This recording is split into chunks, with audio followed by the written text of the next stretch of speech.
just needs the good, let's say 3 to 5 levels throughout the lane.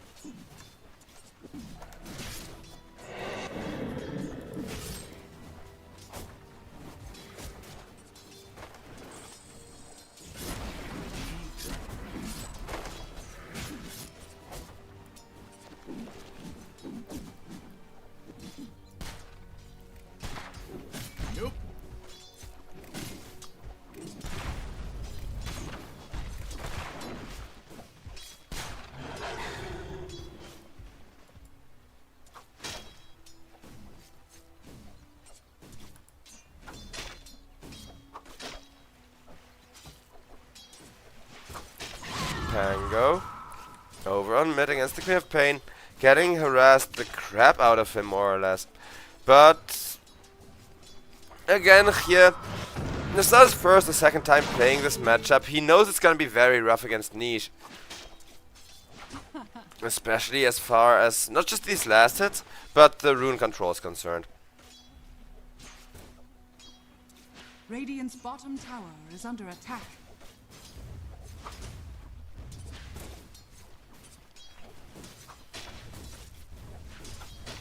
Water rune's about to spawn. Quap got the blink. Yeah, is trying to make sure he can at least contest the water rune, denying it from the Queen of Pain, but nope. And this is why this matchup is just horrible for the Queen of for the Pangolier. Queen of Pain last pick. I genuinely don't even like Queen of Pain this much this patch, because she does fall off really hard unless you have basically a perfect game until the 20-minute mark or so. But Niche, you can already see how, even though he is doing everything in his power to keep the last hits going, to keep the lane equilibrium somewhat stable, all the runes belong to him. MRLS will just get poked a little bit. LQC, a man after my own heart. Glaive of Wisdom maxing is how it's supposed to be, because they give you extra mana regen. Ever since they stopped costing a flat 15 and started to scale, I'm a big fan of skilling them early again.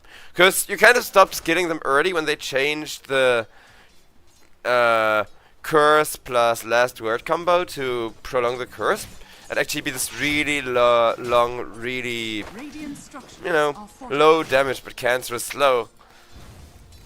Where you can just, kind of similar to the Ignite from the Ogre and such spells, harass somebody completely out of the lane by keeping it on them and making sure they can never really stop ticking.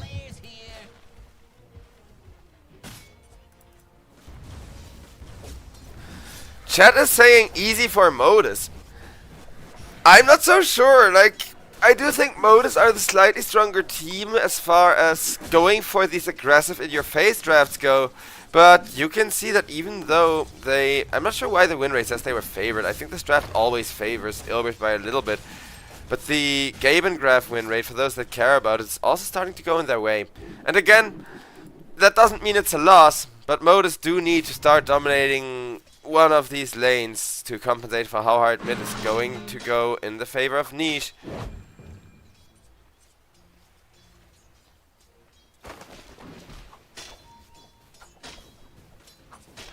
Radiant are scanning.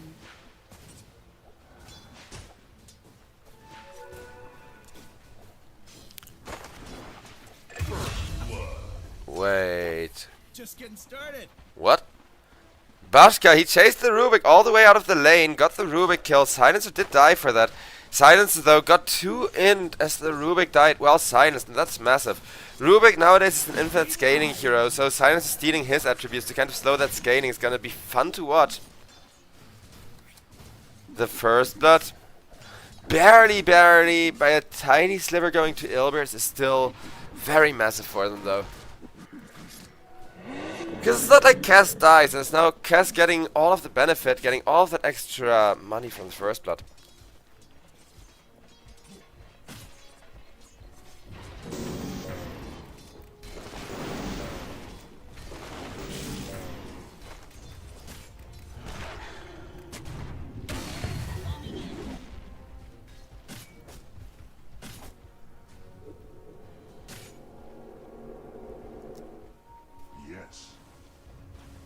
Radiant's bottom tower is under attack.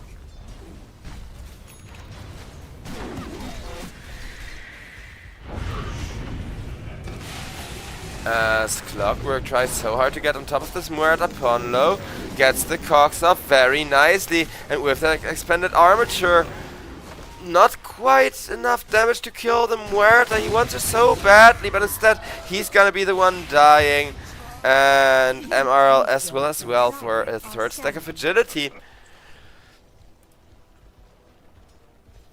LQC, that's pretty insane to think about. He's taken almost 10% of Rubik's base main attribute. Half a spell worth of mana already gone at 6 minutes into the game to the silencer.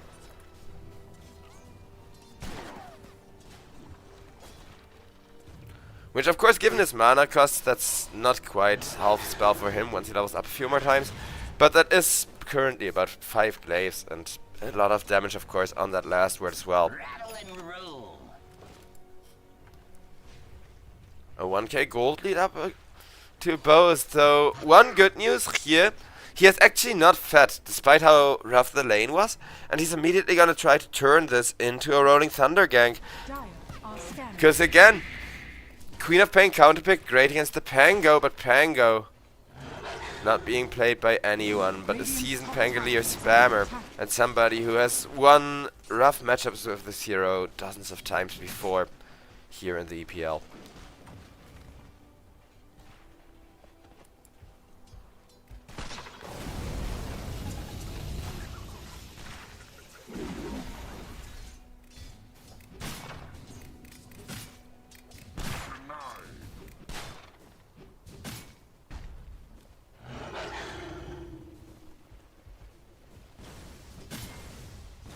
Master also hasn't died yet, looking for an old school Helm of the Dominator build before even going for the boots. The extra pressure on the tower is gonna be massive. I'm personally not that big a fan of it over the Aghanim Scepter, but there is a case for it when it comes to having the ability to shove towers, having the ability to get up in people's faces, especially when you have one of those aura creeps that kind of buff everyone around you. Lots and lots of options. I'll switch over to the net worth, and you can see the first bit of a difference start to form, but LQC, for all of that int he yoinked, for all of that good early game he had, he is going to be made to suffer. Here gets knocked up on the high ground kind of awkwardly by the beautiful cox from Pondo once again. But even though that's a support kill, it's a decent chunk of gold just swinging around.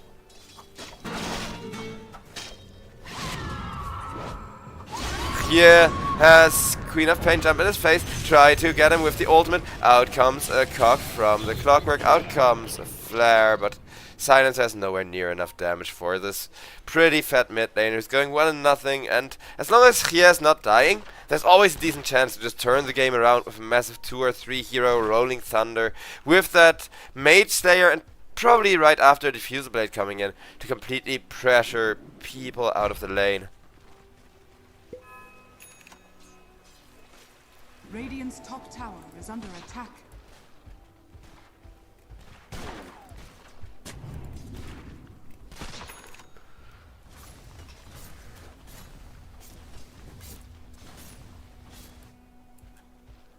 Dire's bottom tower is under attack.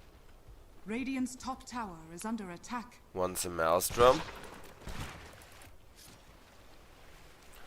And Elmo.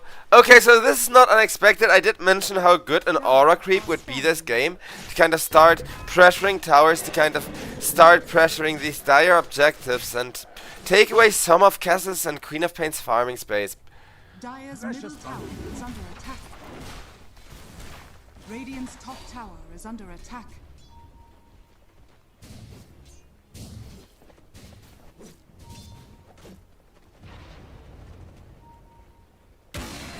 And it's off. Radiant are scanning.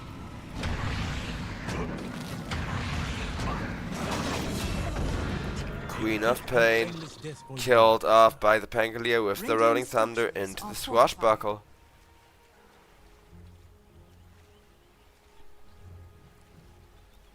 Radiant's bottom tower is under attack.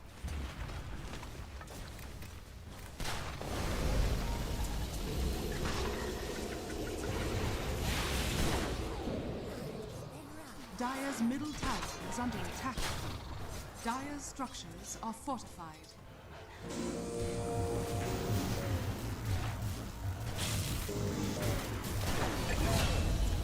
Ponlo.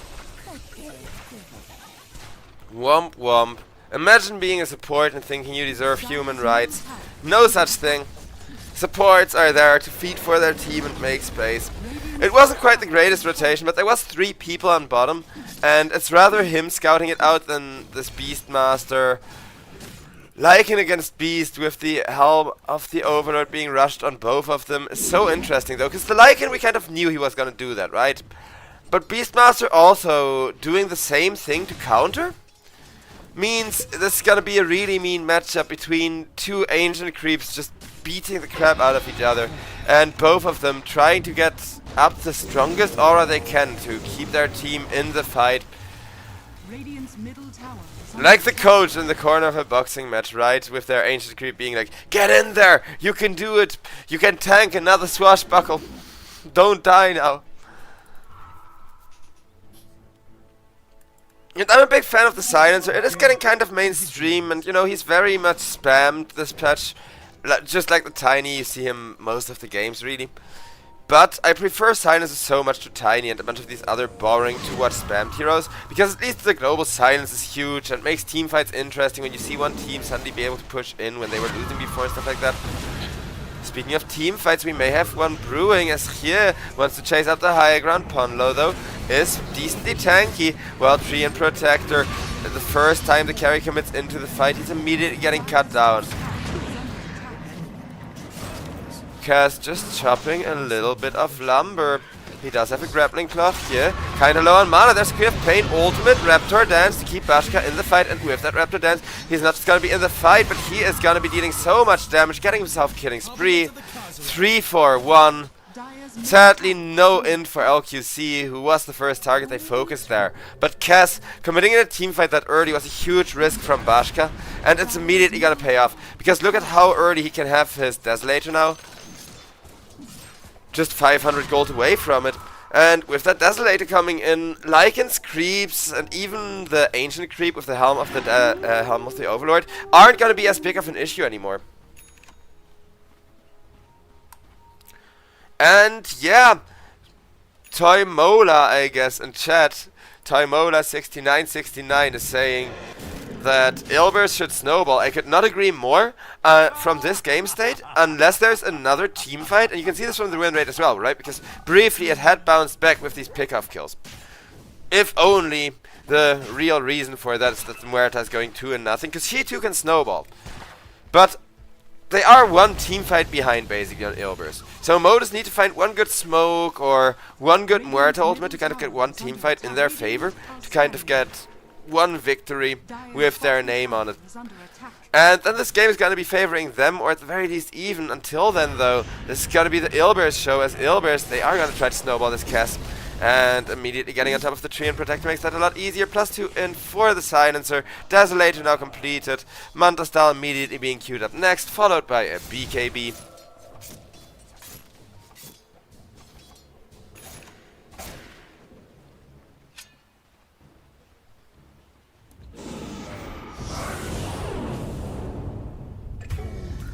Bottom tower is under 2 attack. in for the Silencer. Radiant structures are fortified. Dire's middle tower is under attack. Radiant's bottom tower is under attack.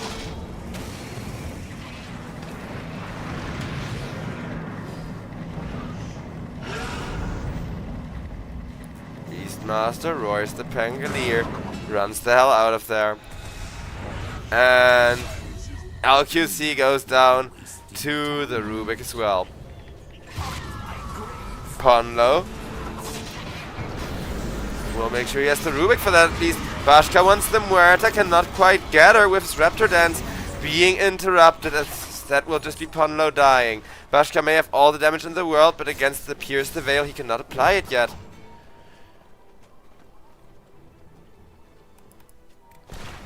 As long as they can't kill Bottega again. Still a chance. Not quite one team fight behind anymore even. Let's say half a team fight, or you know, Muerta taking a couple of big stacks. If there was like There's double stacked ancient. Or, well, there was double stacked ancient. -1 dragon now. But if Muerta could have taken like a double, you know, triple or quad stacked ancient, that, or triangle, I mean, that would immediately get her back into this game. That's basically how little the gold difference was. Because now it's back up to 3k again. Thanks to just the timing difference in between these two Helm of the Dominators. And the Beastmaster and Queen of Pain as well, kind of escalating. For here though, it was to be expected again. Super rough lane against the Queen of Pain. That's kind of why he went for this Mage Slayer. Up his jungle farming speed and make sure he can compensate in a way. Playing the slow game, not really what Pangolier excels at. Blink Dagger before the Diffusal Blade, I do kind of agree with. Honestly, it seems weird at first, but he has not been able to hit a good Rolling Thunder this game through no fault of his own, so he's immediately gonna get a Blink Dagger, make sure that he can guaranteed get 2 or 3 heroes in it. And the game is gonna be stabilizing so hard. Dire are scanning.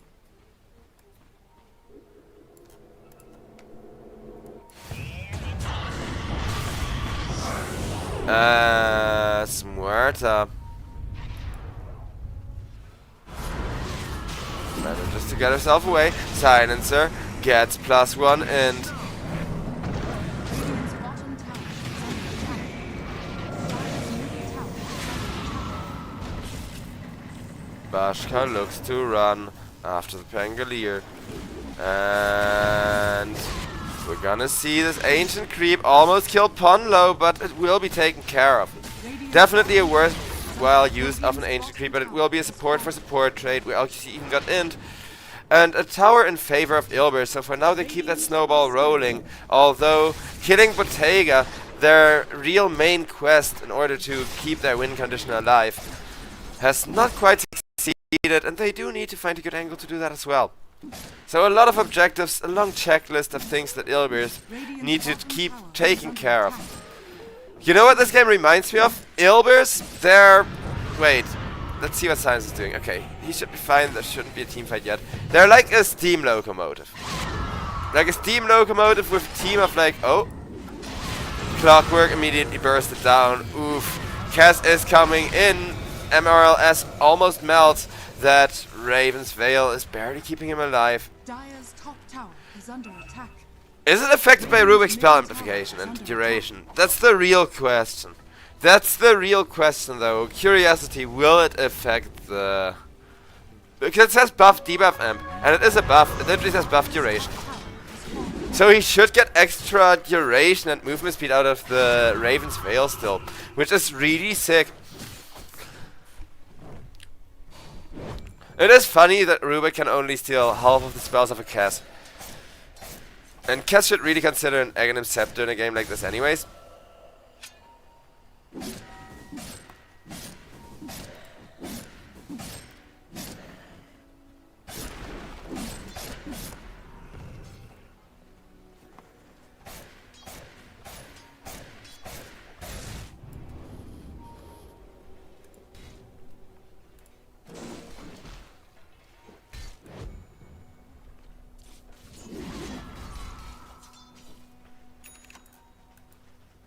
Beastmaster. I wonder what it's going for.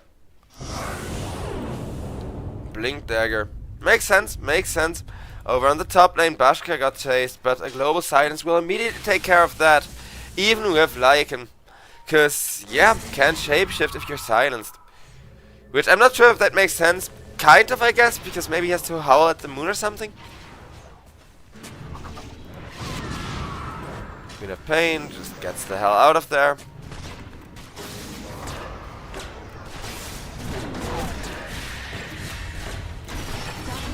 And MRLS takes care of Ponlo, while Elmo takes care of LQC.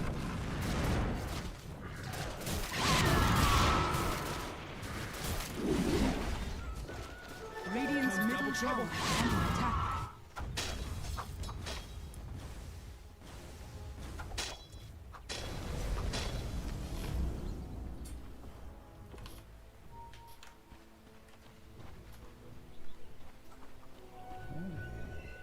What sort of prize is this?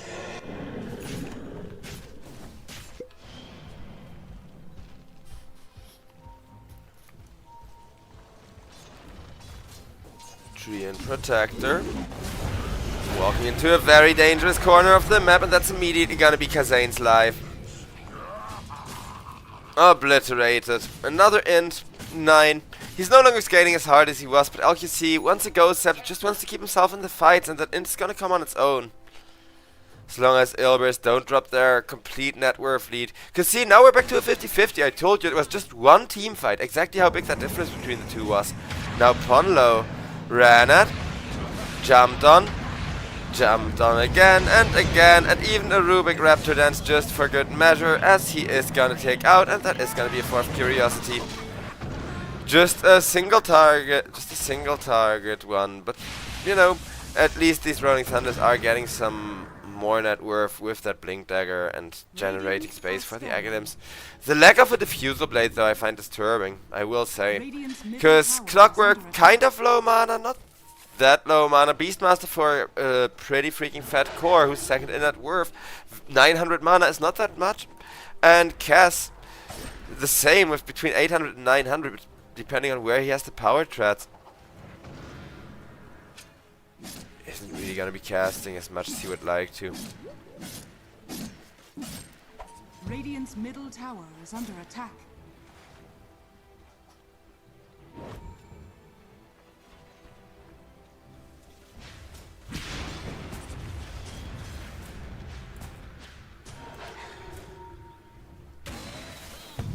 Dire are scanning. Elmo starts ticking.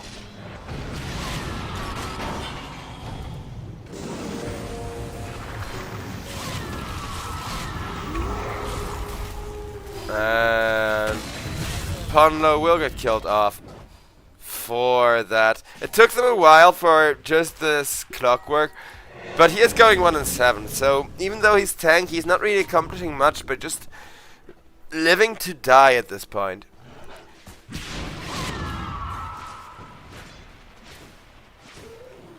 Quap wants to rush a Bloodstone. Interesting choice, interesting choice.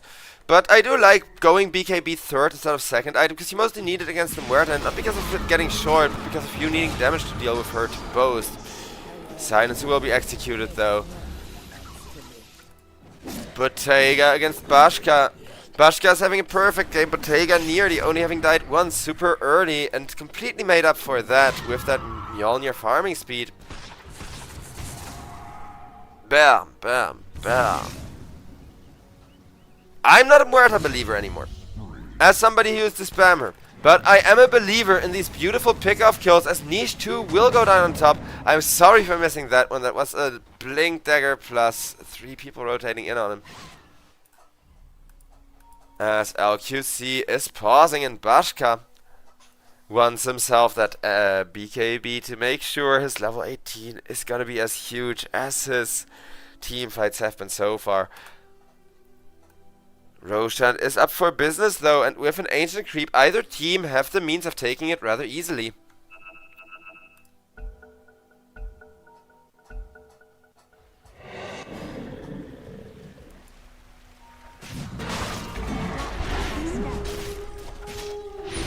Roshan is going to slowly get prodded through as well.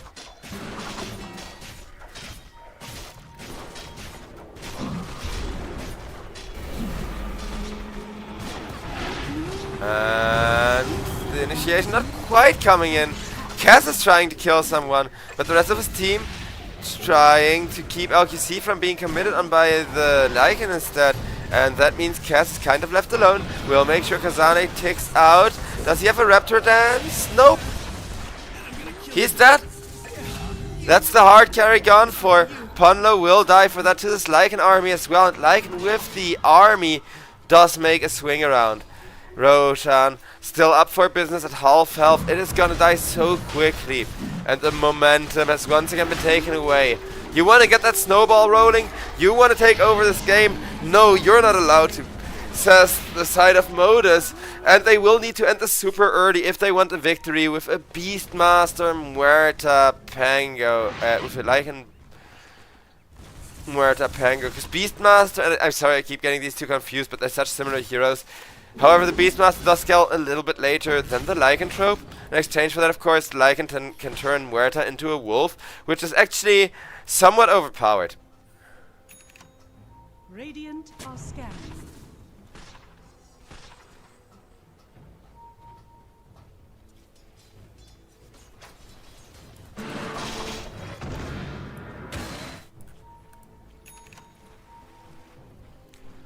Ghost Scepter Dire's for the top Silencer, tower is about to under be attack. done.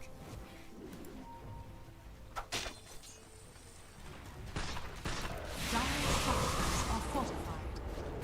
Dire's top tower is under attack.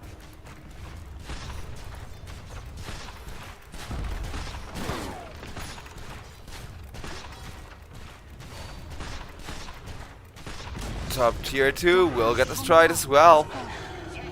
Radiant's bottom tower is under attack.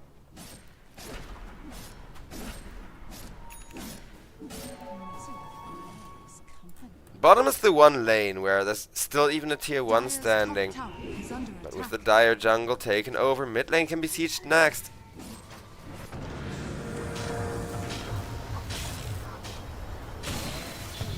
This time around, Ponlo's gonna make a clean getaway. They do have sight on him thanks to the Wolf and the Distiller as Bottega. Managing to live. Radiant's bottom tower is under attack.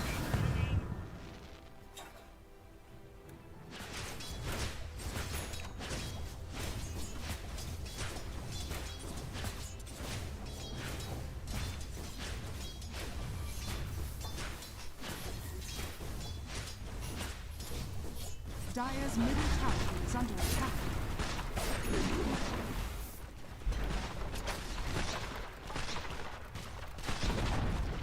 Dire's middle Mid. tower has fallen. Tier 2 torn to shreds.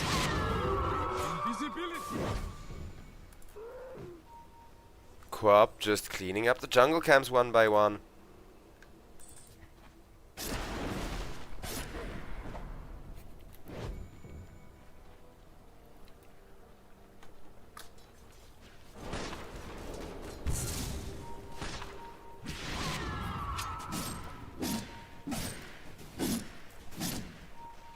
Dire are scanning.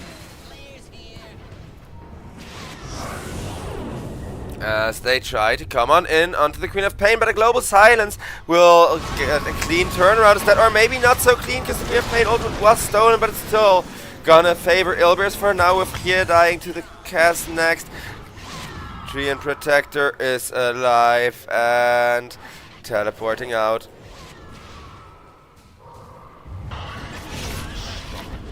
Elmo will get annihilated as well.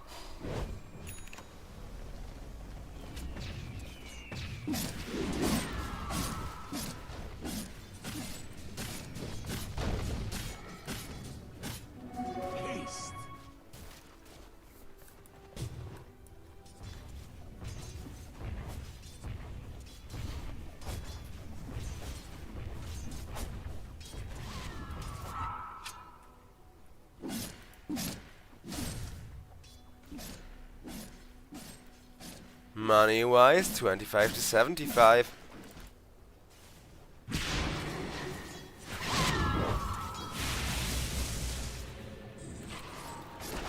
Because Ilbears, they still have work to do to get this win rate back for the next 40 seconds. There's nothing they can even do. After that, they're gonna need another clean team fight or two. Like the one that they tried to pull where it really ended up just kind of being a trade with that Silencer ultimate. Still not bad to 2 for 1, but you're kind of hoping for a team wipe right now, or at least once that Aegis is over. Silencer, make sure to pick up a gem.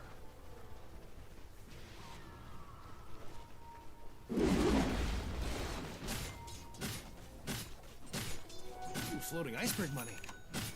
Dire's bottom tower is under attack. Cass now looking towards the Butterfly. If you ask me, an absolute must on the hero. Butterfly and Desolator are both so good on Bashka here. Dire's bottom tower has fallen. He is gonna hit that 6-slotted timing extremely early if he keeps farming at this rate. A bit sooner than the Muerta, but Muerta, she's going for a terrifying and often still misunderstood item. It's Hydra's Breath time, because you shouldn't buy it for the shotgun effect. If you buy a Hydra's Breath, you're mostly buying it for the percentage-based ticking.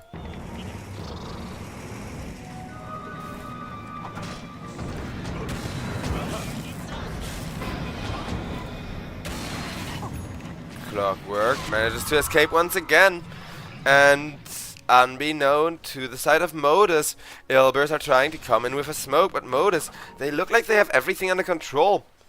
They're chill, calm as a cucumber, got Nullifier as well to deal with the cast a lot easier. Queen of Pain is still looking to come on in, because there is a global, keep in mind, and no global yet, but they save it for the moment they see the Rubik, and that is definitely gonna be a dead Pangolier and 2 intelligence taken, where it however immediately comes in. Cass has a BKB and the invisibility, which will allow him to stay safe for now. Claws himself up the high ground, parries but the wrong direction. Nice Manta dodge. Nullifier though means that eventually he is gonna perish, and Lycanthrope.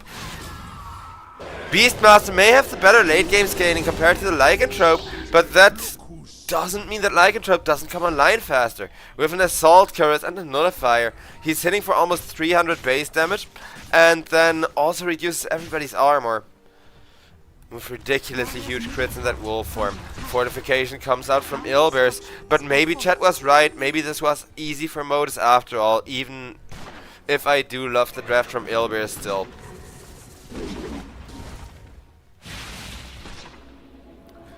Also, I hope you like my skins, chat. I do have my usual skins on when I'm doing the production myself. I'm sorry for, people that are bothered by it. But I do have only 2 towers that are recognizable as towers and kind of creeps that aren't too out there. Other than really fancy mega creeps to boast with that. But I make sure I'm trying to keep my map easily recognized for everyone and stuff like that. That should help. I can't let these players be the only ones to have some fancy skins though, right? Ooh, Bottega the one to get the shard. See, while the new Aghanims sucks ass for Muerta carry still, the old one did as well. But at least there you could AoE fear people have their BKB to get something out of it. The Aghanim shard is not that bad. Make somebody ethereal, knock them away. You can knock them maybe into Treant ultimates, maybe into the Lycanthrope, who is a hungry wolf after all. Ilbear's going for Aghanims into Satanic on the cast. I do love that.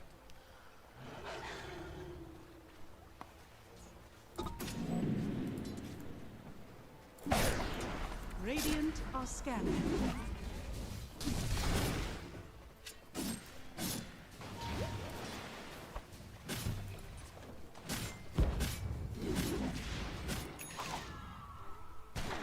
Dire's bottom tower is under attack. Bit of a quiet game state now that Ilbears need to behave themselves, even when they have a global silence up and available. Muerta. With that Lincoln Sphere, BKB coming in next. And that is also one thing that I love to do. Like, even if you do have to build BKB, get the Lincolns first. Because Lincolns has less of a risk of the enemy seeing, oh crap, they pressed it and now it's over and now we can commit, right? Which is exactly what got Cass punished when he had to press the BKB early into the Muerta ultimate. But that's the kind of thing that Aghanim Scepter is gonna help a lot with. And I'm glad that somebody's building it, because some players do not. And I kind of want to show the items, but... Wait. Is there already clashes? No, okay. Mist is not aware of what's going on yet. LQC, however.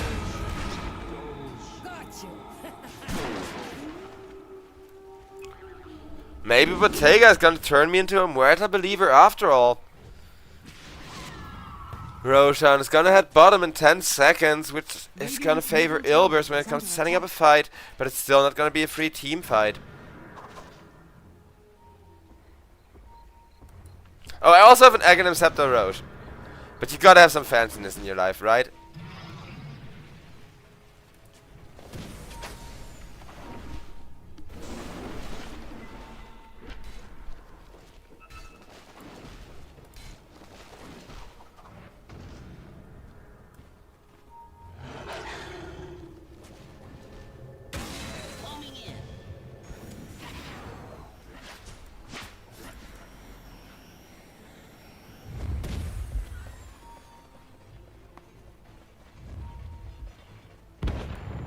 Dire are scanning. Radiant are scanning.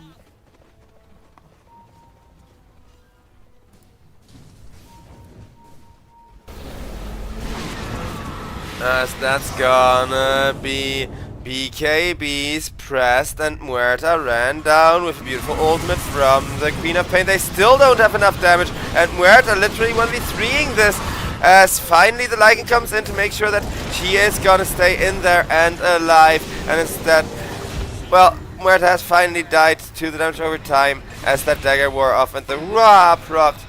But it's already 3 people dead. It's Lycan chasing for more. That's gonna be Kazane going down to the Queen of Pain. Dire's top tower is under attack. So at least they got a support while Bashka is just making space and kiting people. Bashka lost half of his health to the Pangolier, and well, he can claw himself to a tree that nullifies almost certainly a death sentence if he cannot get away. Nope. Goodbye. Even though that was the Muerta, it's still gonna be such a massive fight. A nice return kill from the Quab at least. And again, Niche, he is having just such a good game. But having died twice isn't the issue, but it's still not nice. Not quite having the damage anymore to kill the Muerta with, you know, that ultimate burst setup is huge. And ironically, a Kaya or a Dagon or both, and I know Dagon isn't great this patch, but against the Muerta in particular, just because it also keeps you alive, when her ultimate deals you, let's just say, you know, the same amount as you heal from a Dagon per second, then at least you live 1 second longer against the Muerta ultimate in a situation like that, which may allow you to get one more dagger in and burst her to death. Octarine Core also helps with your burst damage, mind you. I'm not opposed to Octarine. I'm just saying that last fight Akaya would have been a game changer.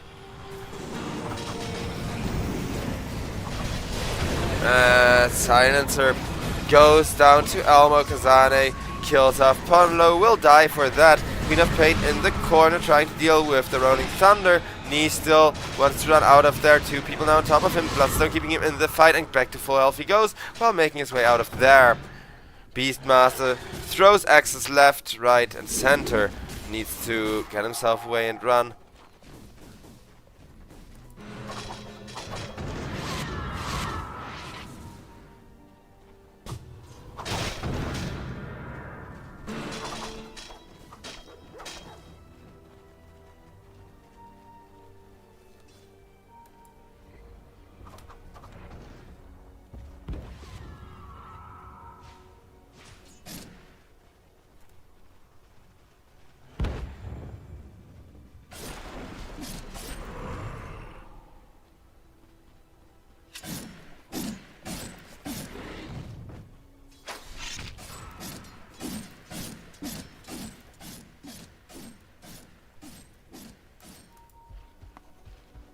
Treant Protector wants himself a Lotus, wants the ability to save people.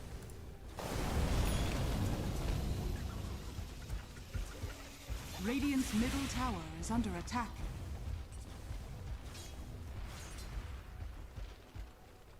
Dire are scanning.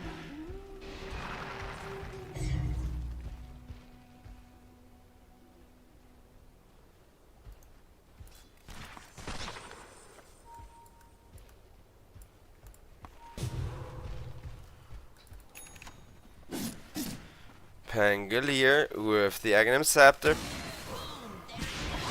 It's not big of a game changer until you already have the damage built into your kit from the items upped as much as you need it to be to kill people. But now that he can switch every 2 seconds, this cast is really, really huge. The fact that it's now a flat 2 is so nice, because that actually just kind of makes him close-ish to the melee equivalent of Invoker, just with a bit of a different way of playing him. But look at him go. Look at him go, this is what I mean. So much easier to 1v1, so much easier to set up on people. Now can Cass being fully online turn this game around? Also, yes, I love this. Bashka's doing my favorite thing, turn Cass into a ranged hero with that alert. You can get so much attack range up on heroes.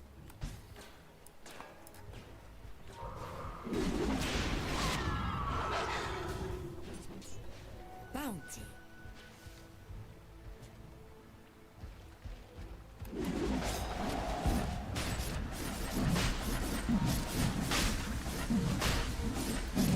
Roshan is gonna get torn to shreds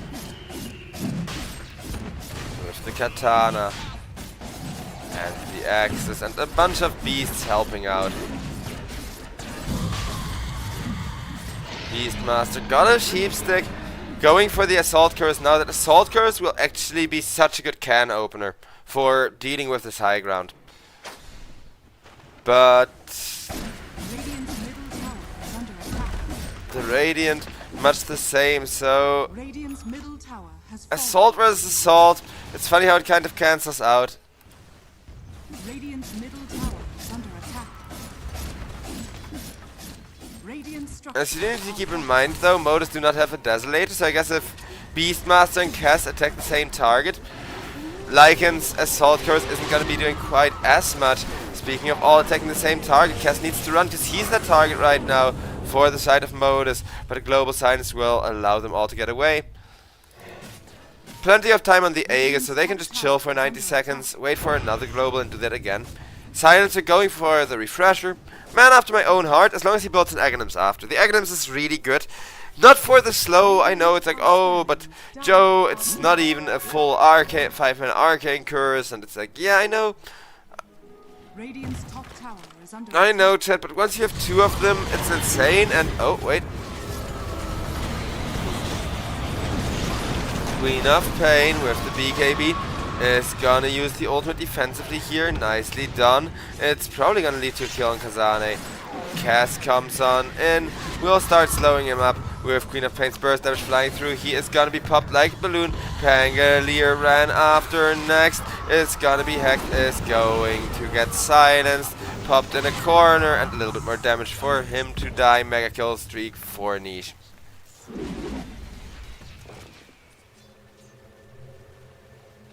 Bottom lane is still going to get pushed in. Radiant's bottom tower is under attack. Radiant's bottom tower has fallen.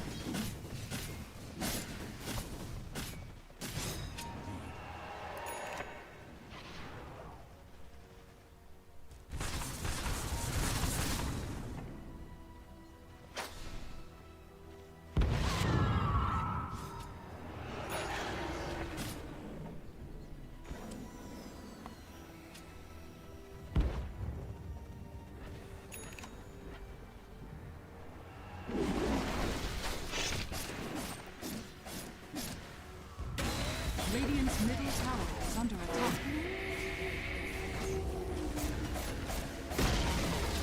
Radiant's middle tower has fallen.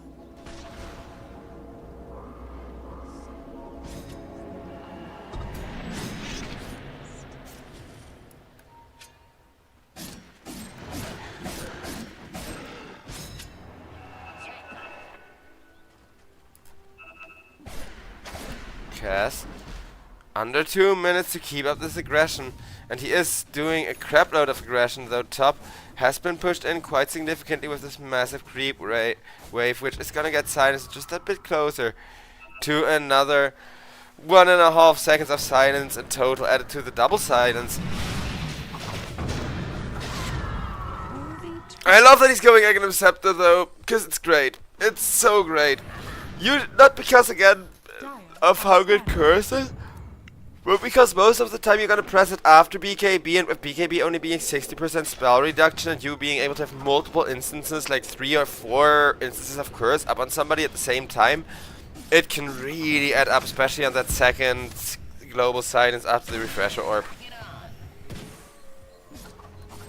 So it's kind of like the Axe this patch, right? Where stacking the debuff multiple times is what really makes it OP, if you get situations where that's applicable. I mean, technically that's just, oh, I've cursed somebody and now I global, but you get what I mean, right? Where you like get a 3-man curse and then the global or something, not just in one hero. Anywho, Tormentor, cut to ribbons. LQC is gonna be the lucky recipient of a shard. Not the greatest shard in the world, but it will help, not just with his farm, but by giving him another answer to keep those Lycan Wolves off him. He wanted to silence for the Xie kill there, but Xie still died, despite the fact that Queen of Pain was being kept at bay by the Rubik. Rubik will even be able to teleport out afterwards. Nicely done. Casus Aegis. 10, 9, 8, 7, 6, 5, 4, 3, 2, 1. And it's the final shot. The final chance to deal with Bashka before Roshan respawns again, because the next Rosh at this point, it's gonna be an Aegis. If Aegis lets to 1-1 team fight, then they're gonna be up your high ground, they're gonna be pushing your Raxes, and from there it's gonna be GG very quickly.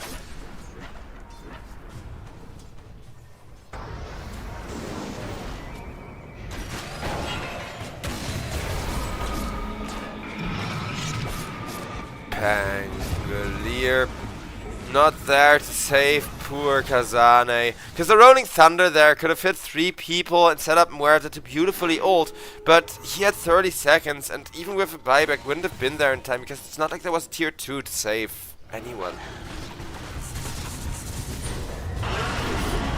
Muerta now just forced to defend, and while she can resist the cast damage, the ultimate will mostly be cancelled, forcing a teleport back from Bottega. Nope, I said with how well he played it and how beautiful these dead shots looked, he may make me a Muerta believer this patch still. However, it just falls off. It's just not late game enough. Cass already doesn't have super much late game, and it feels really bad to fall off on this hero, but he does seem to be out farming the Muerta just fine. BKB is there, Bashka parries, walks back, and thanks to that global, he's not only gonna be fine, he's gonna be turning around for a little bit of health, and potentially set up the tree and protect for a death, but it looks like that's gonna be at the cost of niche. Long range hook shot out with a follow-up teleport will be enough to get Clockwork away. Pangolier did not have a basher, so no chance of getting lucky there. Cass about to get his full 6 slotted. Then he can go, of course, for the Aghanim shard, which is definitely not bad. It's not great anymore. It's quite nice, actually.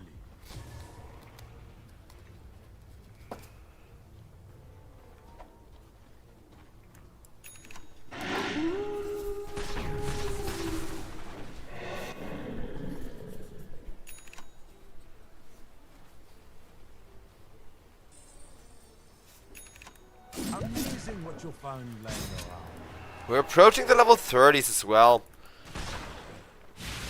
Cass level 27, Muerta level 26. Now, of course, the difference between level 28 and 29 and 29 and 30 are both huge, but so are the double final talents, right?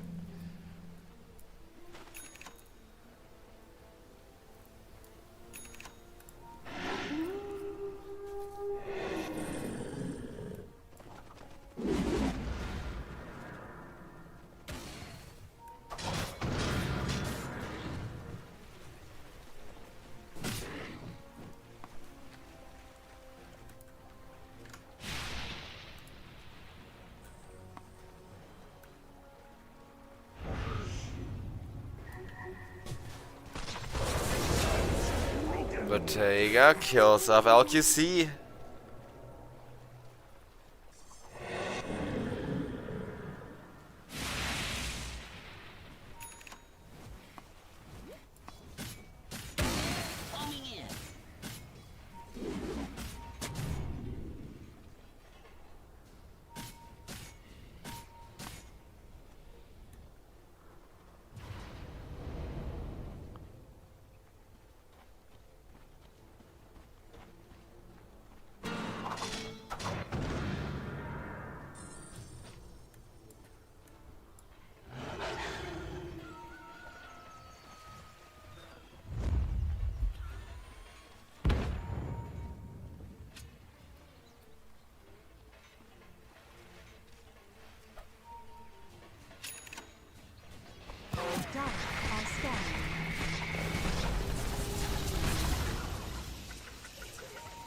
Radiant are scanning.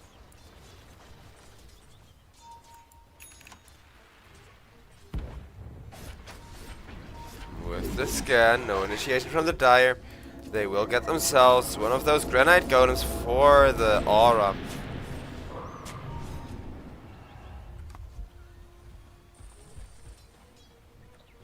And the Radiant Triangle is taken over, but without a kill, without that ambush, high ground cannot be pushed into yet. Lycanthrope runs in, looking for an opening. Ponlo will be killed off by Almo. Bashka kills off here. As that is gonna be Kazane sliced into thin ribbons by Bashka as well. A double kill, and that means now Bottega has a big target on his back all of a sudden. Because even though this Lycan is tanky and has a ton of damage, he cannot protect his carry alone. Roshan though is up, and if this Roshan goes to Cass or the Queen of Pain even once again, then the next team fight is only gonna get worse.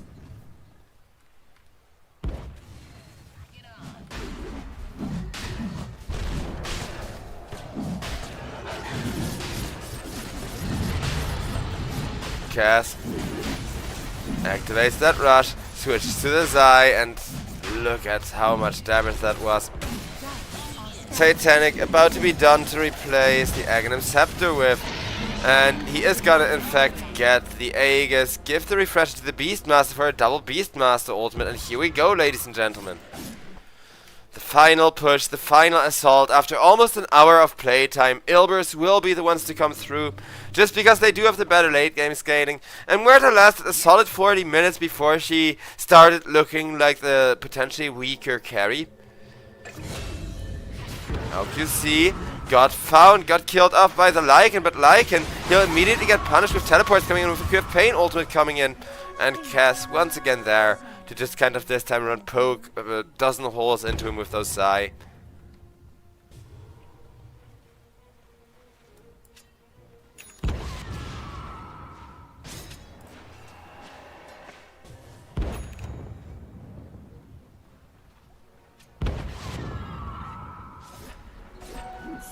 Rock money.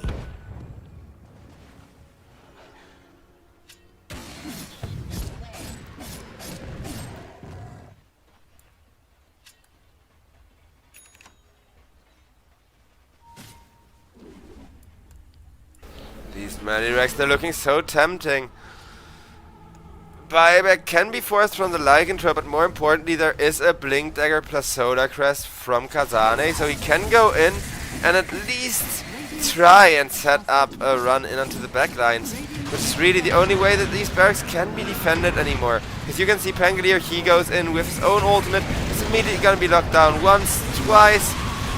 Missed half of the Rolling Thunder timing, but at least Ponlo dies. That's actually not that bad of a start. Queen of Pain just BKB and blink out. Cass just switches to the Satanic, can always BKB on the second life. Can he get the Satanic off? Yes, he can. Back to full health. I don't think they were expecting that the Pangolier at least does get saved.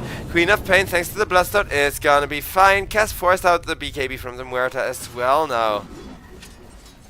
A lot of big item usage coming through. Quap will be teleporting away. Pondo being traded. Not that great though. Because they didn't get the Lycan buyback for it, right? They didn't make Elmo panic and buyback. And these Medibarracks are also still standing. Meaning technically neither of the objectives has been accomplished, and they traded in a minute and a half of Aegis time for that. But it is just one good team fight into push to end the game.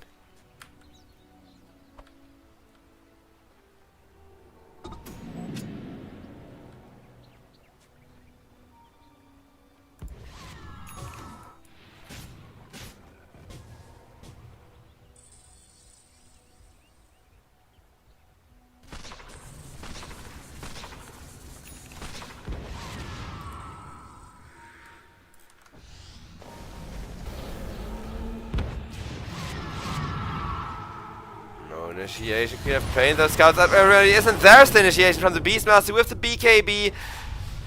And Muerta once again losing a lot of that precious ultimate time, but this time she can hit 3 people with those extra gunslinger procs. And Bottega, he's so close to death, but by the time he dies, the Aegis as well as a lot of the team from Ilbers will have died already. Can Ilbers salvage this?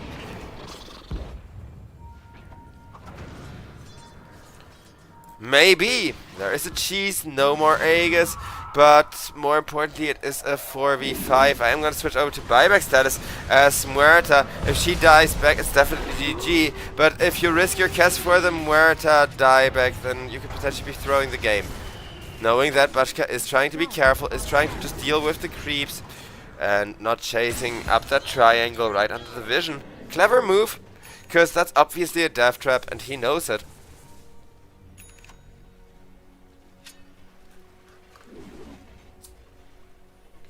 You are in a sea of confusion.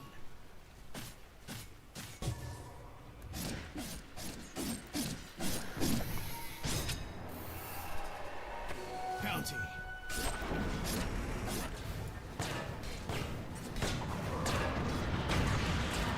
Ponlo doing Ponlo things. Well, will be the cast gone on, and the Clockwork that came to its aid, but the cast falls first, and now Clockwork dying is almost trivial. We're gonna see Niche run away, we're gonna see Niche blink away, and Pangolier is holding his own as the Queen of Pain makes it completely out of there.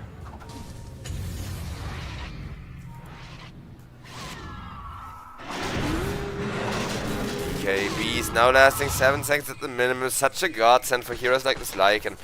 Honestly, I like the Lycan. Just for that reason. Just for that 1 second of extra magic immunity. Because it is one of the few heroes for whom 1 second can make the... well, is gonna make the difference between life and death almost every time. Alchemist too. That's another thing that really adds to the Alchemist, because usually Alchemist buys the BKB way earlier than everybody, and then when the enemy has their BKBs, yours is shorter, so you both press BKB at the same time, and Alchemist loses the BKB trade-off. Win rate, though, says the moment we're watching, it's almost 50-50 exactly.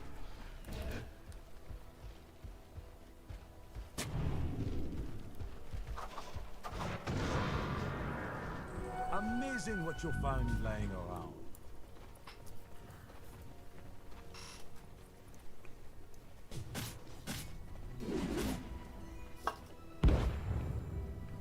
Dire's top tower is under attack.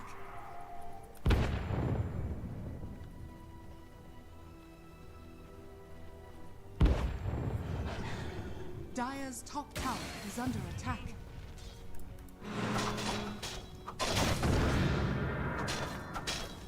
Pangolier. Once the Rolling Thunder upgrades finally. Considering how huge Rolling Thunder has been, he did not choose the upgrades, because Swashbuckle is too needed for the damage. I am super glad that he still went for Disperse though. Even though now the mana burn doesn't really give them the tempo as much, the Dispel, Slow and Speed Up are all really huge effects that Pango benefits from an amazing degree. As the Global Silence is gonna come out, then BKBs will be pressed as well as a lot of Dispels, so guess what, Silence just refresh, second Global Silence, which will net the kill onto Pangolier. Pangolier sacrifices 2 of his in, but Muerta, she is rapid firing. Do they have anything to do about this ultimate affairs? Parry from the cast is not bad. They're just taking turns trying to tank her. Clockwork is gonna be the one kept back that will suffer for it. Beastmaster now wants to jump on the Muerta. The motor ultimate is over. Can they interrupt the TP? No, they don't need to. They have the burst. Dieback on the Muerta. 2 minutes, no Bottega. 1 minute before the 60-minute jungle items are dropping. It is gonna be basically GG's. Maybe not 100%, but now it's like 80-20, 90-10, something like that, looking at the buyback statuses. Because Cass still has buyback, Beastmaster still has buyback, Muerta is gonna be without buyback and not alive for over a minute still.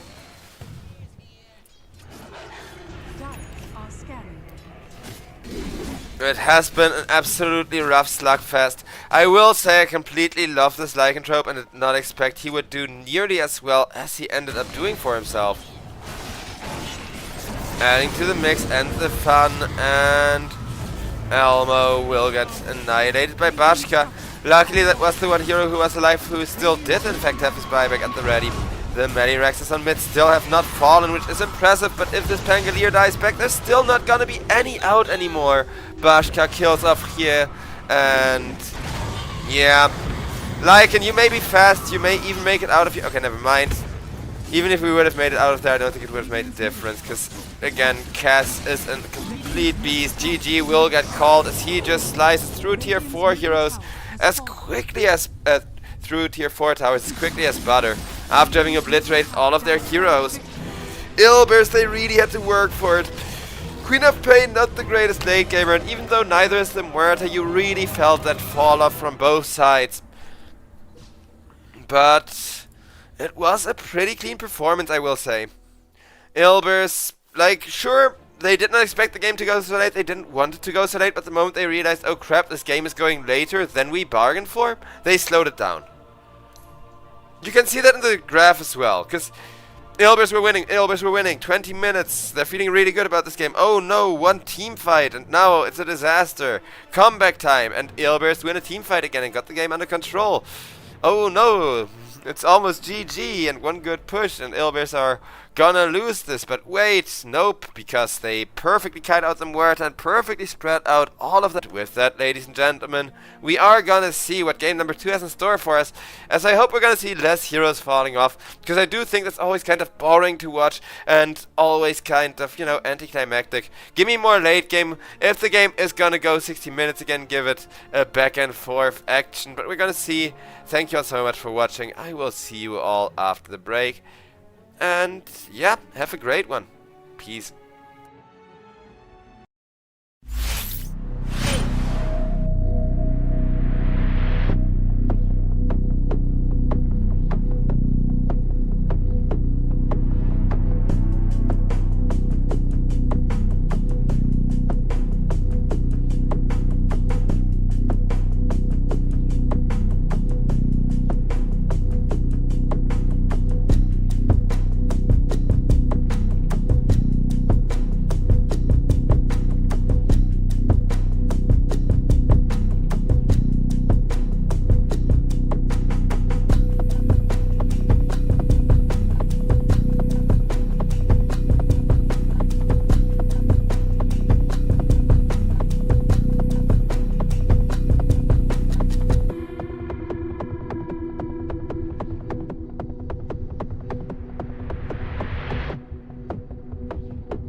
Here, about to be the first blood, which would be disastrous. Ember, he's supposed to be a decent Queen of Pain counter, but not in the early laning stage, and he's very lucky that here does not have a blink, because diving that tower to go for the level 2 Scream of Pain is 100% worth it. Here will succeed in getting the water rune. That means niche. Well, last game we had the exact same scenario, and there he succeeded in making this exact play. This time around he will fail. And there we go with here proving that he is in fact the counter pick to the Queen of Pain. Slay of fisting her down. Doom will immediately tip him, very happy with his mid laner actually winning the lane and getting the lane advantage in this early, because Urza terrifying in the bottom lane. Now there is 1 point in the Fury swipes, and 1 point in the Fury swipes is already gonna be enough to really out-harass this Doom in any meaningful way.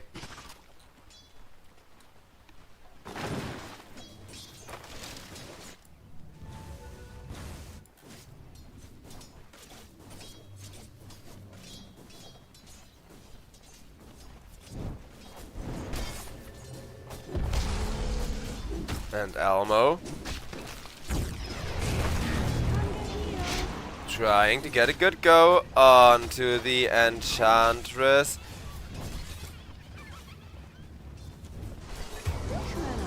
Instead, Bashka is gonna be shut down by the Wind Ranger first, as it's bear hunting season. I told you guys, I don't want to flex, and those runes really made me hopeful and impressed for Illburst, but Modus, they do have the slightly better draft going into the laning stage at least.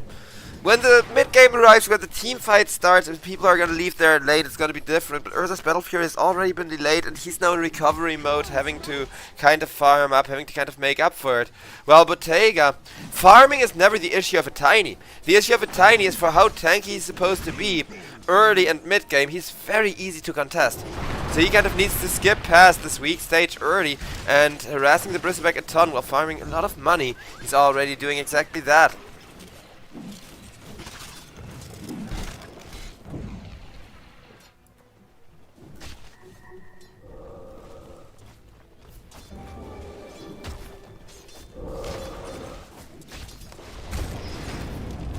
Elmo gets swiped at, and that's gonna be Bashka taking the kill. So Urza, his damage output is there. He's proving that, and again, recovery mode. He's gonna need more of these kills, but he is going to get there.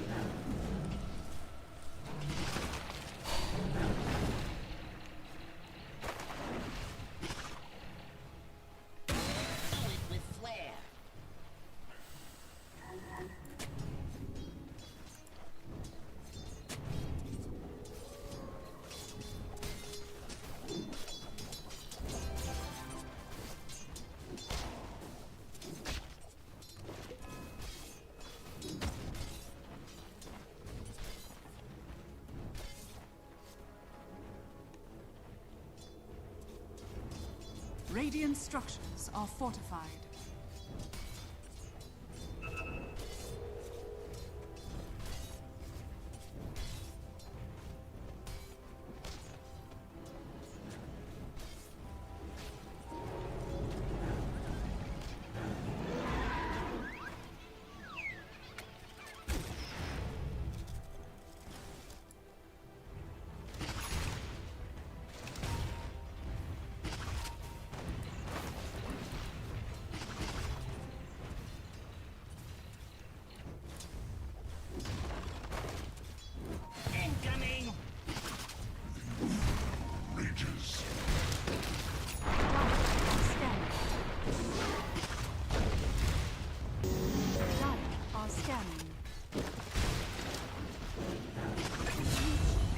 Ponlo gets a very nice kill there. Phoenix tried everything to prevent it with the attack speed slow.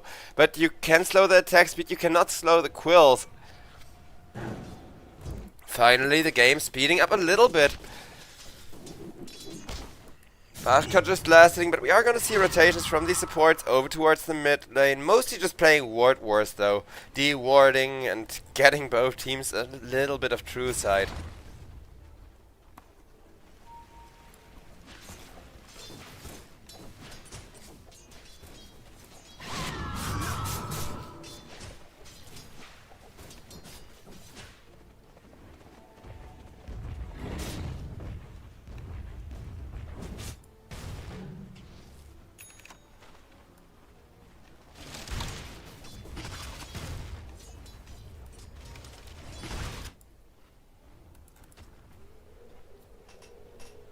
Radiant are scanning.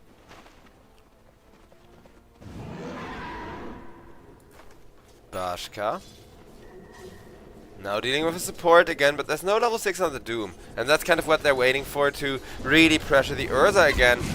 But just a quarter of a level away, they're gonna try to go for him now. Bashka makes it on the tower, will be slowed up by the creep, has a Lotus, has an enchanted raindrop, but it's not gonna be enough.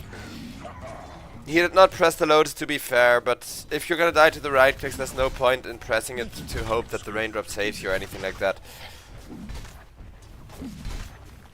Nice return kill from Modus once again, though they are bleeding their own tier 1 tower on the top lane to the incredible push of an Enchantress and Bristleback coming in with that creep and absolutely wrecking it. 8 minutes into the game, not bad timing for a tower push. Bottega, one of the heroes that doesn't mind much though. Because Tiny, he may be very easy to gank and kill with heroes committing on him early on, but hitting jungle creeps is a strong suit. Radiant's middle tower is under attack. There's been a Queen of Pain ultimate, not leading to a kill. Trying to dive on the Phoenix. The ultimate I care about is this Doom though. Elmo, he's holding it, and he's holding it for a reason.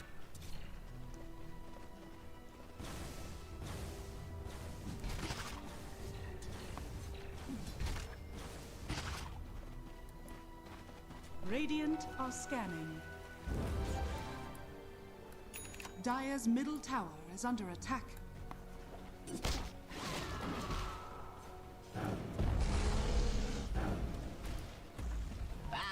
Bashka prodded away.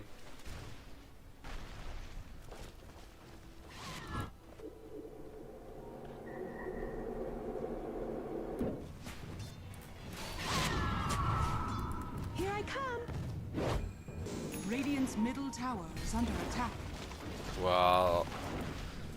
Podlow, half a level away from his own level 6, is being accosted by a Wind Ranger and an Ember Spirit.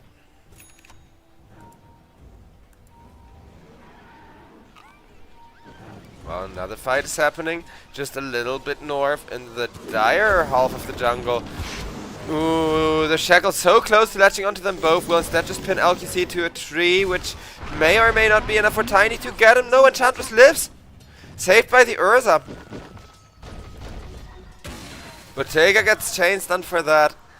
Bullying the Tiny away, not letting them get any meaningful gold lead. I'm gonna switch over to the net worth, and we're gonna see here on top of it being followed closely by Elmo.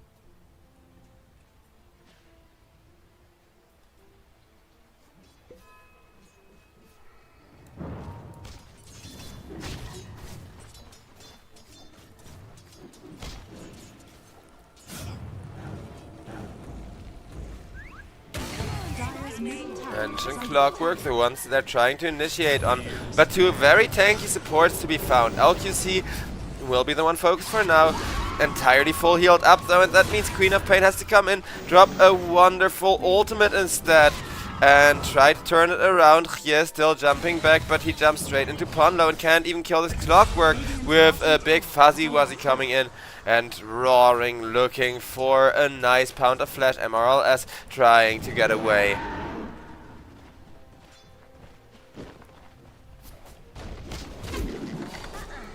Wind Ranger.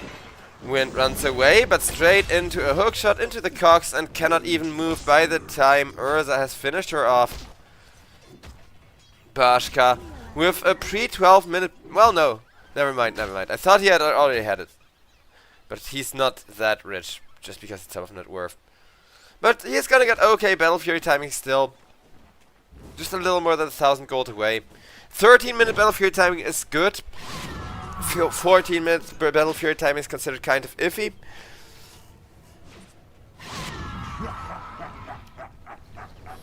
But it's 15 or later where you stop considering it good. And you do have to keep in mind that this Urza too, he did buy a raindrop, so he did consciously delay the Battle Fury just a little bit in exchange for delaying Elmo and, you know, shutting down the early Doom kill potential a lot. Whereas Queen of Pain is taking these massive stacks to make sure that Niche 2 stays online. Doom, of course, is gonna start printing some money, and that will pull him back to the top of the net worth. But it's really Tiny that's gonna make or break this Doom game for the side of Modus. Because Modus, a large part of their combo is Avalanche toss back onto the Doom, Doombringer using the ultimate, and then Tiny just kind of doing his Battle Fury right picking.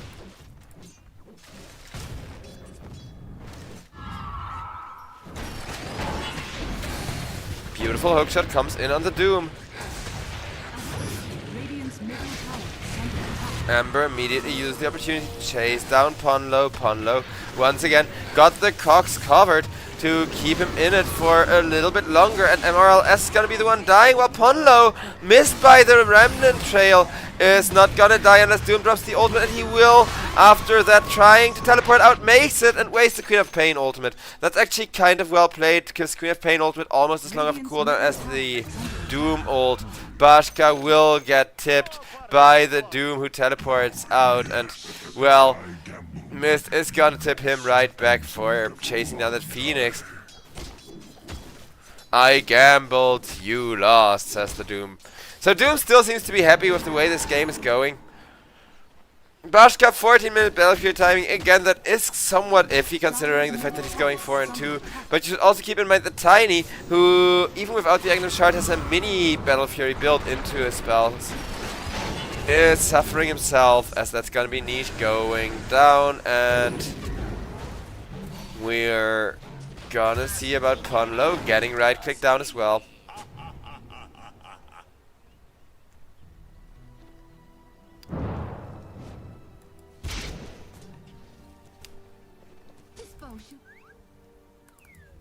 Dire's bottom tower is under attack.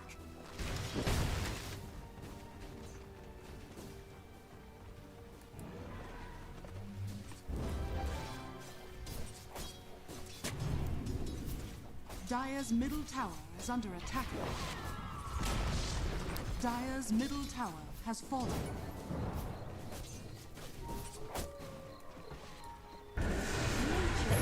LQC, the one to be found and executed immediately. Another nice return kill from Modus. Because Modus, they are gonna have to be the ones taking the initiative. They are gonna have to be the ones going for those kills, especially once the next Doom is available. Since Bashka, every second that he's left unattended is gonna be massive GPM for him. Whereas now it's Bottega in recovery mode.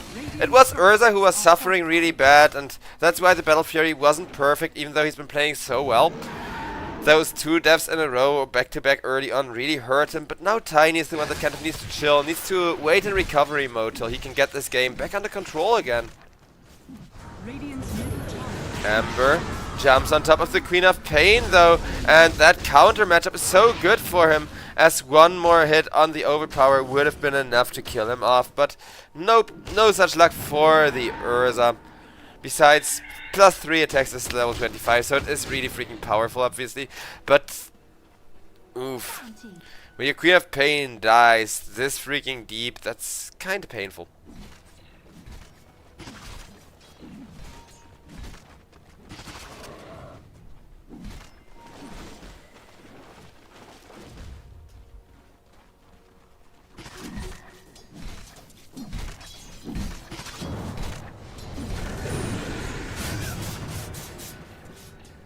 Mist able to get away from the Embers. Ember mostly just trying to split push out the lane, but the kill they're actually trying to commit for is Ilbers, wanting Kazane. Not quite getting him, realizing there's people behind, pulling away the creep wave, MRLS being very annoying. But on bottom lane we are actually gonna see a kill attempt onto Xie. Killed off an Ilbis. They are losing this huge space creator who was going for a spirit vessel straight into the Mage Slayer next. Losing Ember a lot of his tempo while Doom. Look at that damage from the Bristleback. He is not gonna live long. He is definitely not gonna prosper either. At least not if he... Again, piggy bank effect, right? Sure, he's third in net worth, and Tiny also is catching up to the Urza. But you are sacrificing a lot of money just to allow for that catch-up potential, where Bashka already wants a Skull Basher, already wants to hit you in the face, hit you in the face, hit you in the face, till you stop moving.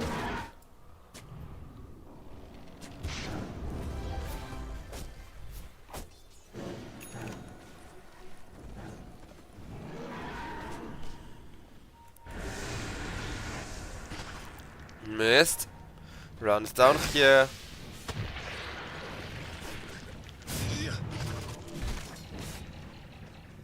Radiant are scanning. Spare too soon.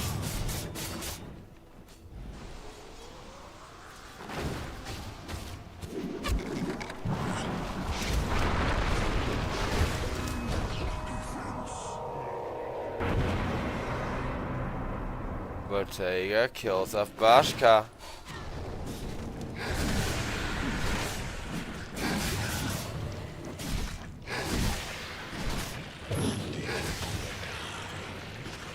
Radiant are scanning. Ember Spirit. Once this Bristleback is gonna die himself, but the real question was, did he get missed before or not? And he will not. Well, instead it's now gonna be the Clockwork they're trying to turn on, and him they will get. Clockwork, he thought it was 2P, but maybe the TP play could have somehow been rewarded, but with the Wind Ranger just blinking in and...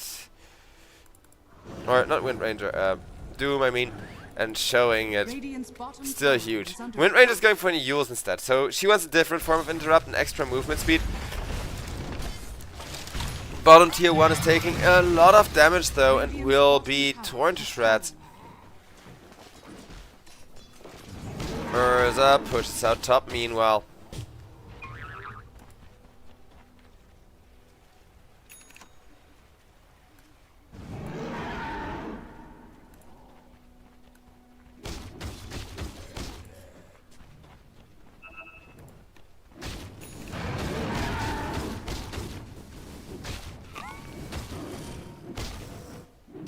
Bashka grabs the stack and decides, okay, BKB before Skull Basher makes sense, since the last 2 times to initiate have not been going as cleanly for Illbears. Though the win rate is already starting to favor them massively, because if you have a 1k gold lead against the Doom at 20 minutes, that's realistically more like a 2.5k gold lead.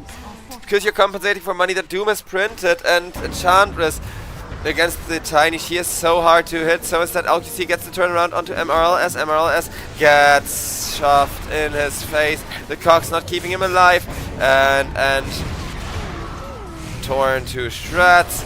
Doom up on the Queen of Pain. Urza trying to chase down the Doom. Phoenix goes for an ultimate, and Clockwork's gonna be the one to die for that. Doom once more now that Ponlo is dead, and there is still a very solid chance for a comeback here for the side of Illbears, as they almost get themselves a team wipe and immediately start taking control of this Radiant part of the map with it. Urza, of course, wasn't there, as without the BKB, Bashka not really in a state of fighting. At the very least, this BKB timing is gonna be good, but the next team fight cannot go like this again, and I think he knows it.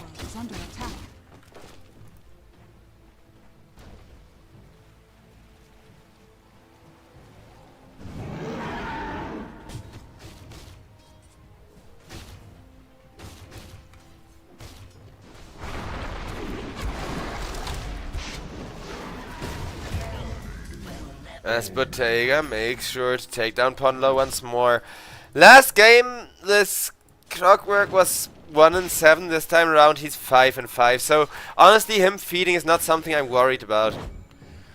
What I'm worried about is how the next fight is gonna look for Urza, how that BKB reveal is gonna look. Because if you jump in and you immediately get doomed and you can't press Rage and you can't press BKB and you get killed off, that is still the win condition for Illbears.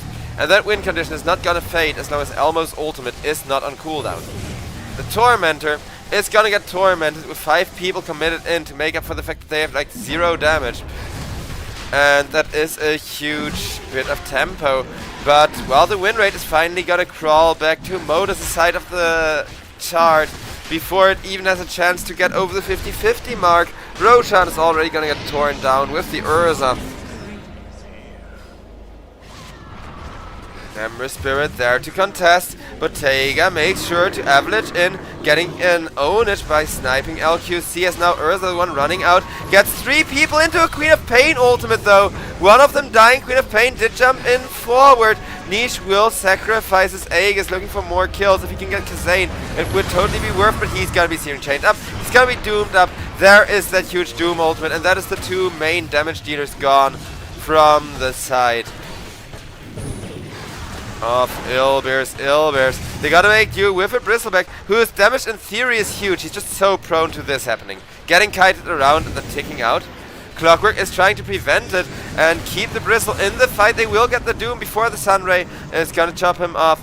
So tank for tank trade, which always favors the team that isn't the Doom, because of Doom being worth more than his tempo. Don't get me wrong, despite that I think Doom is a powerful hero worth picking and really fun to play because of how good his ultimate is. I just think that, you know, dying feels extra bad on that hero, just like it does on an Alchemist. Ponlo, though, gets machine gunned down by the Wind Ranger, and this lead for Modus, it will be held on to. Diamond Hands, they are not letting go. They are not going to risk it again. They still are gonna have to end very freaking quickly, too.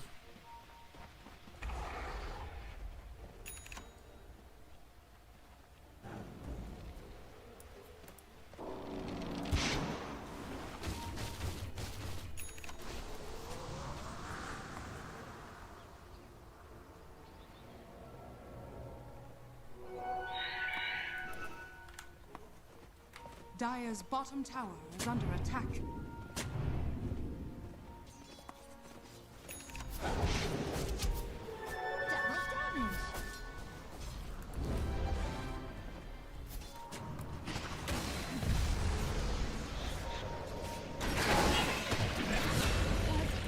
MRLS dies so quickly that he can do nothing. That was the hookshot committed, but at level 2, of course, the cooldown is already 15 seconds lower, so they may even have a second one this team fight, depending on how quickly the rest of them die. LQC running for his life, but will be tossed and killed off that way. The cock not quite enough to kill off the Ember Spirit as he remnants out once, remnants out twice, makes it away.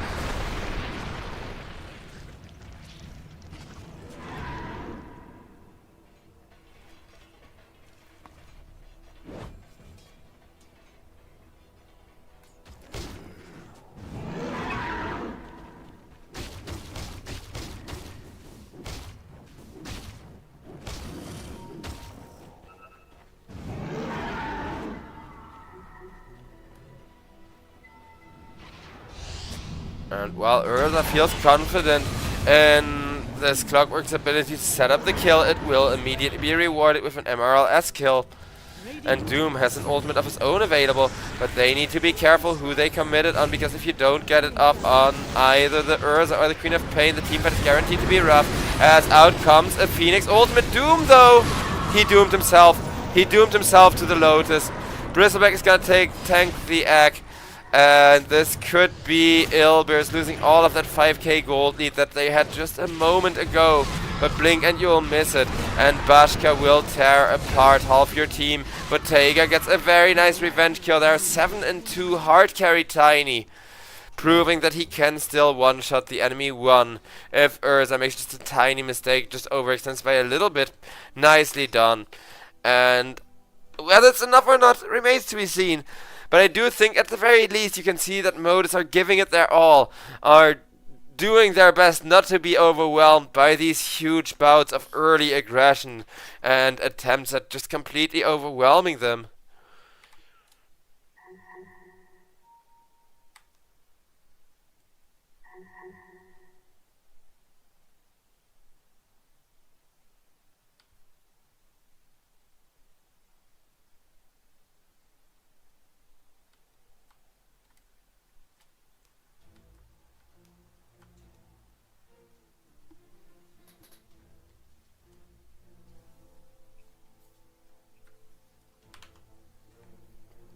Well, hopefully not too long of a pause.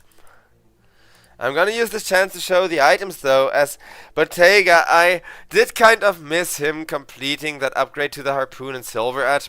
Cause Shadowblade plus, you know, Echo Saber, I don't really report on that. I just kind of show Tiny flash farming a stack or two with the Echo, and that's that. Unless there's any deviation from the norm, but the timing for both of the upgrades right in a row of one another was really good for him.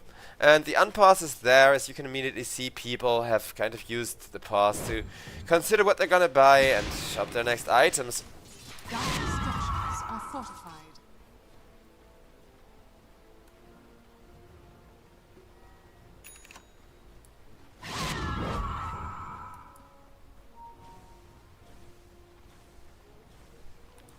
Radiant's top tower is under attack.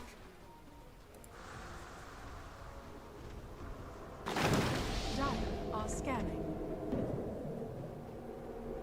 Dire's middle tower is under attack.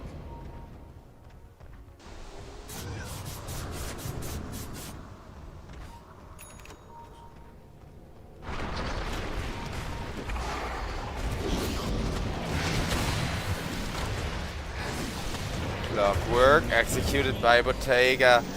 Ember Spirit was trying to contain Mist 4 more. The question is, are the Radiant going to commit in or not? It is looking like that's a nope. Instead, the Twin Gate will be taken by Modus. Modus looking towards LQC, which is just a support, but even a support kill can be worth a lot of gold.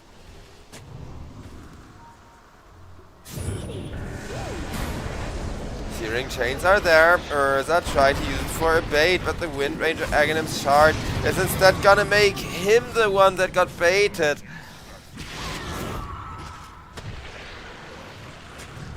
Baiting and trapping bears is a felony, you know. Big damage though.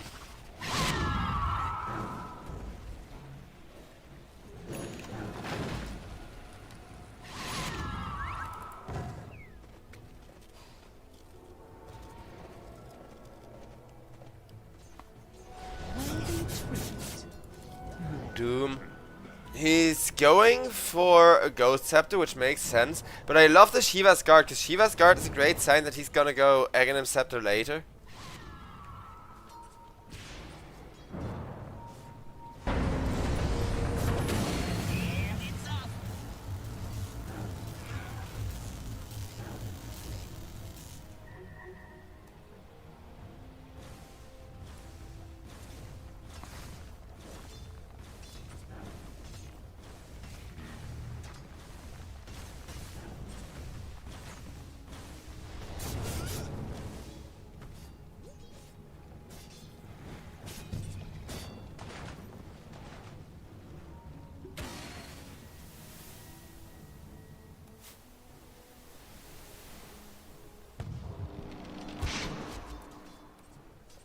Rocket Flare misses his target, so this 3-man rotation is gonna have to wait, sit and stand by. Bottega, meanwhile, almost got his next massive item to change this game even more in their favor with a BKB, with that Purge and Magic immunity to keep him alive and running.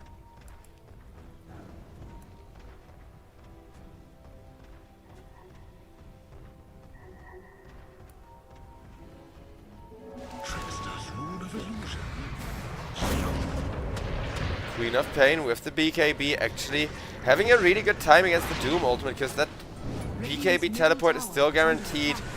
Doom ultimate wasted, Wind Ranger gets out, no casualties.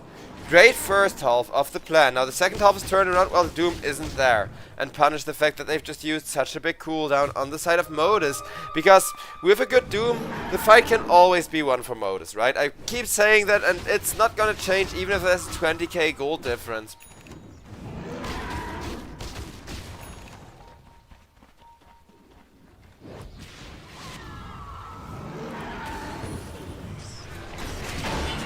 Clockwork, hookshot onto the Wind Ranger not able to keep herself alive. That is gonna be MRLS killed off.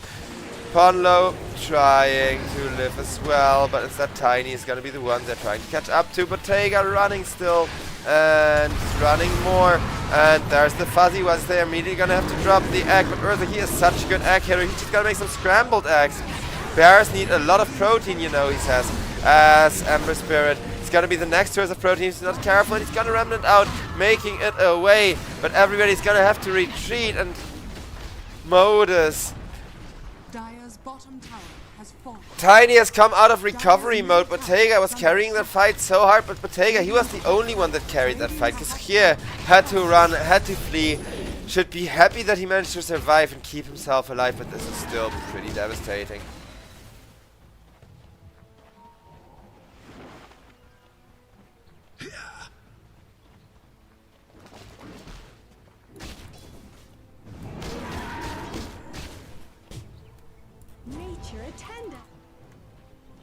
Doom has another ultimate ready, so the next fight is gonna look a lot less worrisome at least.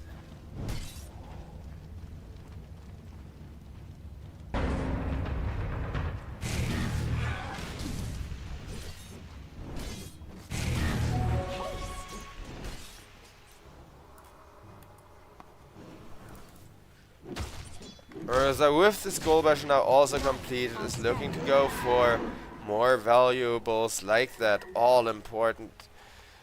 Nullifier, upgrade to Abyssal, and interestingly enough, a Disperser even, in case the game goes that late.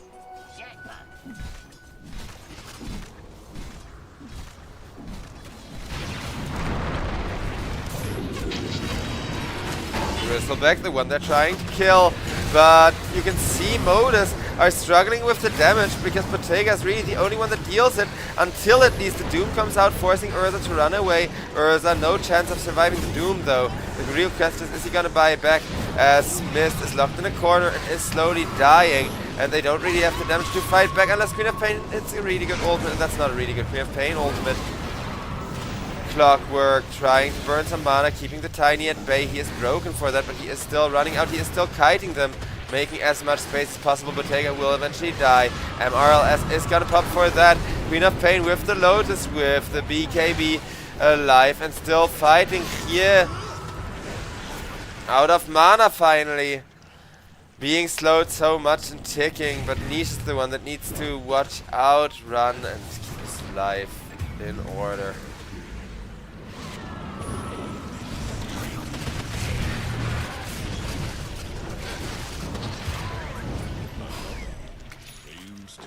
Here, kills of Mist. Queen of Pain, the one survivor.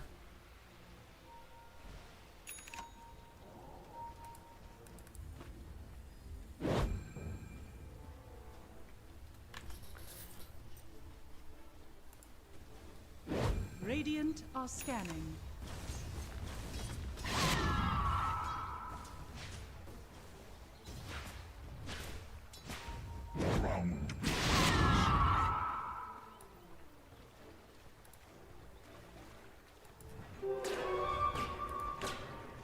Looking at the win rate, it says 50-50, but I think Modus for the first time in ages are favored once again. And another good Doom, the ultimate of course I mean, is going to absolutely extend that lead, absolutely extend that potential fighting angle. As Queen of Pain, the one caught, the one doomed up, and it may have worked really well for Ilbris the last time.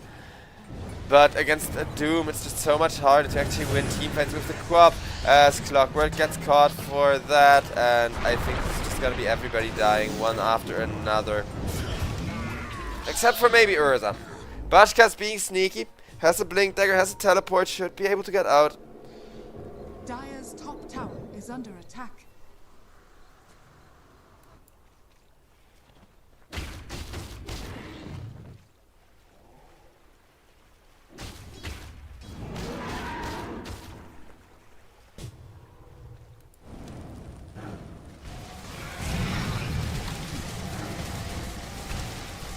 Tormentor, once again going to get tormented. And that's both tormented in a row in one game, going the way of Modus. Though even though Modus are not home safe by any means, and Tiny will fall off really hard going into the late game, they still stand a chance, just thanks to having had both of the Tormentors and having had only good Doom ultimates in the last couple of team fights. Radiant are scanning.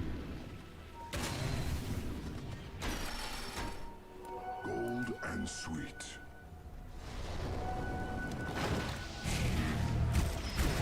Radiant's bottom tower is under attack.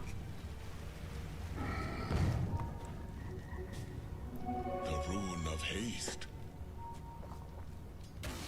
It looks like, even though they know just how rough this game has become for them, Ilbers are grouping up once more, potentially looking for a teamfight opportunity. With a hook shot that's going to be ready in just 5 seconds. Bottega already jumped on Clockwork, trying to scare him away. Punlo will immediately get turned on, has the invisibility, but they have vision, and that's just going to be Punlo dying, as Urza did not get a good opportunity to jump, and is just going to have to run out of there.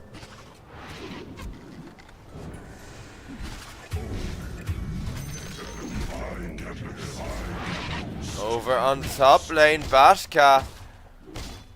He manages to scare everybody else away, but they just lost 2. And Roshan is gonna get killed for that. There we go, Modus. They tear the win rate in their favor. They tear this chance to push the high ground with it. Because even though Tiny is gonna fall off and killing heroes is not something he does really well in the late game, killing buildings and slapping through the base with a massive tree is his specialty.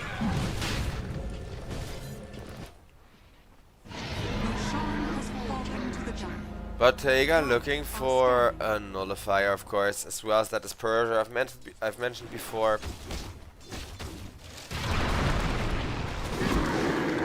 As that is gonna be Urza. Taking a lot of damage from the Tiny. They do not have anything that Bashka can do. He is gonna die very, very painfully there, and it feels bad when you cannot even get more than like 5. I mean, maybe in a better case scenario where they don't just run it around the corner, you could get like 10, 15. But that's still not a lot of Fury Swipes for somebody as tanky as Tiny. Hell's on. Spring forward.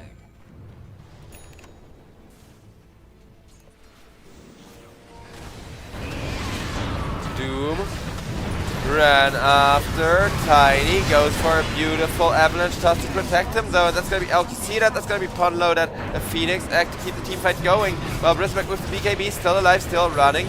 Queen of Pain doing some good slows with the Aghanim Scepter, helping Brisbeck get more chip damage in, but it's just that chip damage.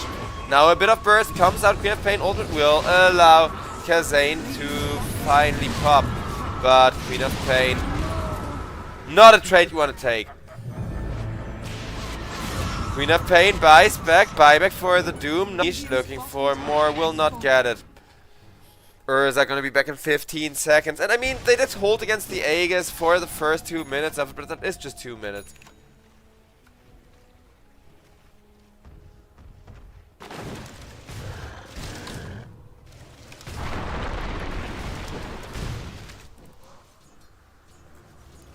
Niche wants to go for a Lincoln Sphere.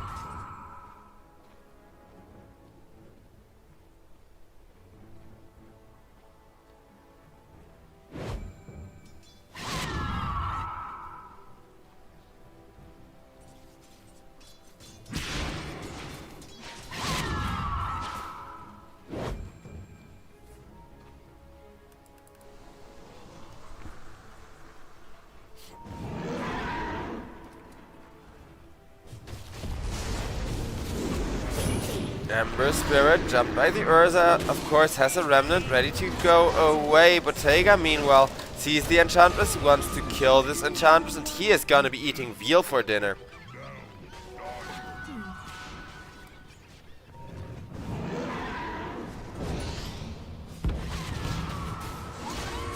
While that Aegis is still active, Modus, they want more. Urza, BKB or no BKB, Bottega deals physical damage, and he is gonna perish. Toss on the Clockwork means Clockwork is gonna die as well. And this time around, nobody at all has died, even with Niche sitting in the backlines, having used that ultimate and trying to get any kind of kill out of this.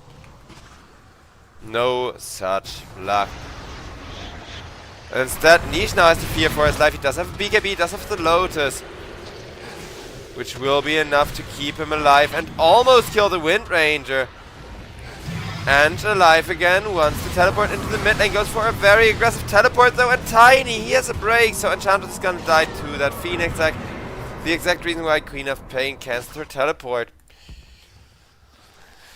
What's funny is this game has already been 40 minutes, so while Modus are winning this, the win rate is still not like 70 or 80% simply because there is scaling towards the late game going on.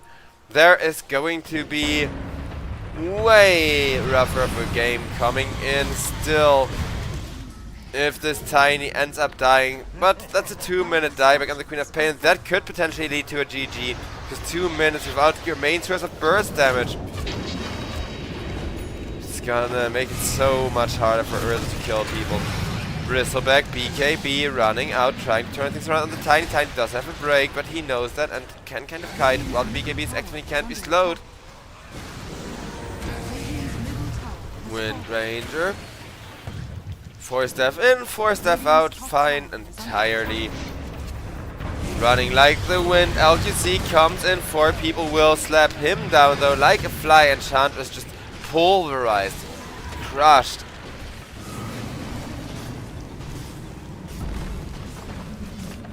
Radiant's bottom tower is under attack. Radiant's middle tower has fallen.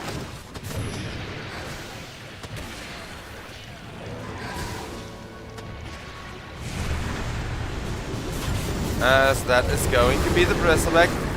Killed off, torn to shreds. Ponlo also dies to Bottega, and Bottega, he may be the first Tiny victory that we've seen in a while. Tiny, one of the most picked heroes. But the last few times that he's been left through in the draft and not just banned because of that, he hasn't really done well. This game though, he has gone through, he was not banned out. At the moment that Tiny goes through, it's gonna turn into what's looking like free Modus game. Interesting. I did not know that they were that good with Tiny, though honestly, well deserved, really well played. And ladies and gentlemen, with that we're gonna head to a bit of a break, as it is not like we're on a schedule. The second series of the day has been cancelled, or well, rescheduled I should say, so that one will be played next week. Meaning we only have this one and the 20 European time one. So I'll see you all for the third game of the series to settle this 1-1 after the break. Thank you all so much for watching. Hope you're enjoying the show. More Dota 2 action coming up.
Alright, ladies and gentlemen, and with that, we are more or less in for game number 3 between Illbears and Modus, as Modus, they made Illbears work for it, and Illbears, they were so calm under pressure the first half of that last game, kind of chilling, kind of saying, our fuzzy wuzzy Urza got this, sooner or later, anywho.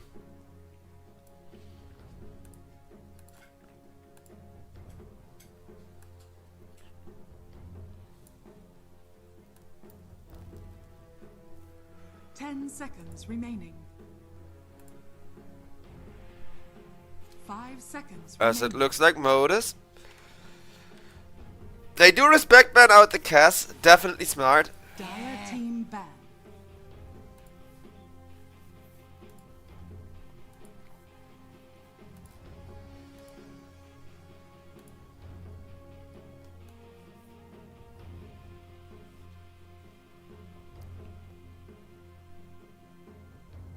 Seconds remaining. 5 seconds remaining.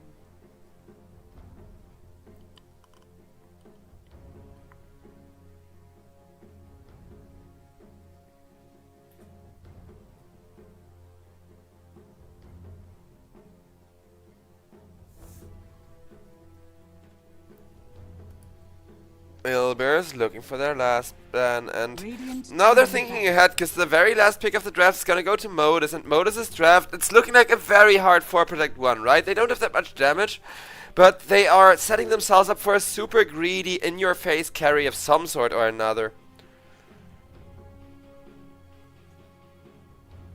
10 seconds remaining. 5 seconds remaining.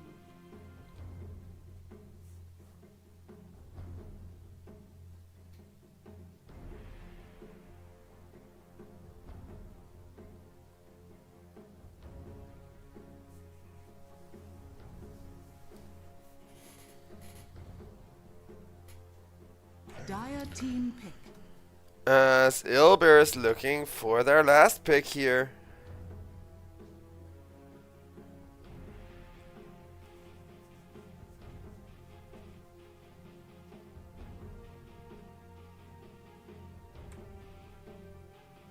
Seconds remaining. 5 seconds remaining. Radiant team pick. As that is going to be a tiny picked up by the side of Illbears.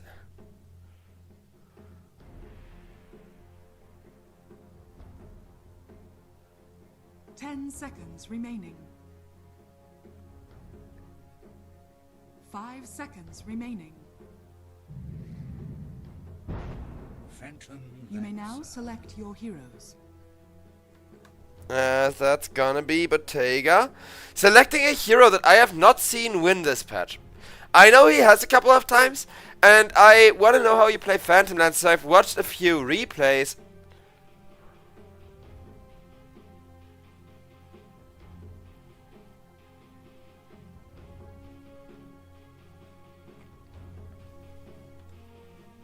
But it should be fine against everyone except this Bashka Tiny, because again, Bashka has all of the AoE built, and he's gonna show who the real PL is every time. The invisibility is gonna help with it a little bit, but even with the shard and the Aghanim's damage, I do think PL is very hard to play. You can't really momentum-based build him around the lands anymore and play him as a semi-ranged hero. You can't rush the Aghanim Scepter and run through heroes. You need to kind of do an in-between, and I haven't really figured out that in-between, and neither have a lot of these high-level players just yet. I will be real with you.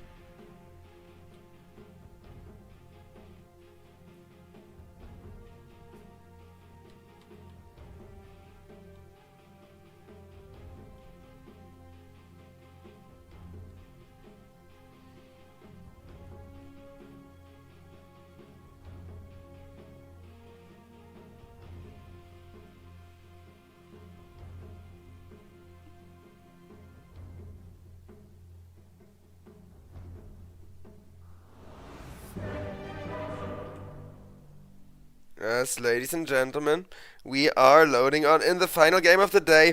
I'm gonna keep my camera on this Phantom Lancer a lot, because Phantom Lancer, he's the make or break kind of hero, and I'm afraid he may actually get broken big time.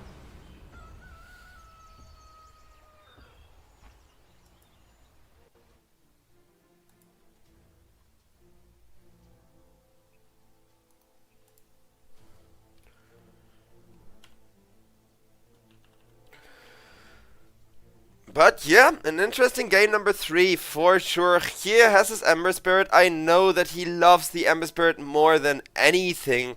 So Modus, they do have their mid laner having his comfort hero, having his little pet Ember. It's not that great against the Huskar, but going on top of the Keeper of the Light, going on top of the Venomancer is still gonna be really powerful. And absolutely help change the game as the unpause is there.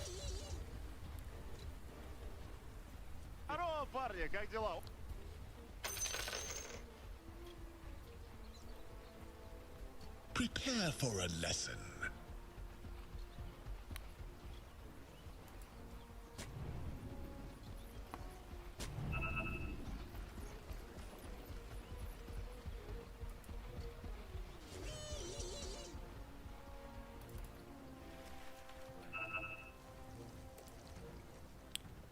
Well, LQC on the Venomancer. The last time I saw him play Venomancer, he had a horrible freaking Venomancer game.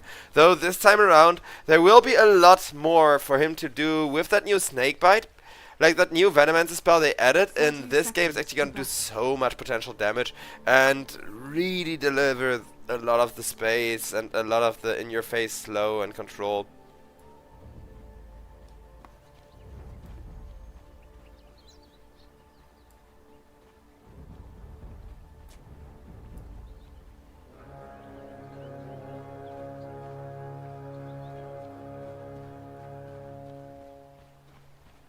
The battle begins. This time around, the runes, they are just gonna go 2 for 2.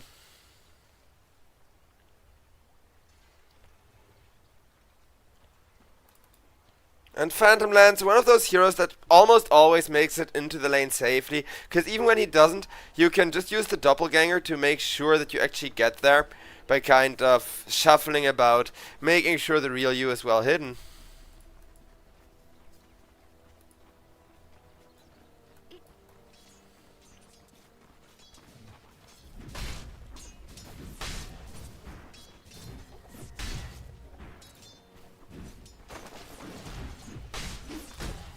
But Ilbeer's is tiny carry, like, this time around I actually like, wait, what? Oh, over on the mid lane, the supports were still fighting, and Ember Spirit, he's actually gonna leave the mid lane, something that we don't see every day, to make sure that he at least gets the LQC return kill. But the first blood will go to LQC, who chased the Ringmaster all the way from the lane, basically. He is gonna teleport back over into top where he belongs and now set his sights on MLRLS, who is also just gonna get harassed down. And goodbye, enjoy going back to base and walking all the way back into the lane. Great and very aggressive start for Ilbeers. That Modus, they need to out late game this. They have Phantom Lancer, they just need to get Phantom Lancer tanky enough he can survive the tiny and reset, you know. Not just get away after the real Phantom Lancer gets revealed, but kind of chill, wait for, usually you get a heart and then wait to regen and turn around. But I'm curious about the early game build order and how you get there. Radiant's courier has been killed.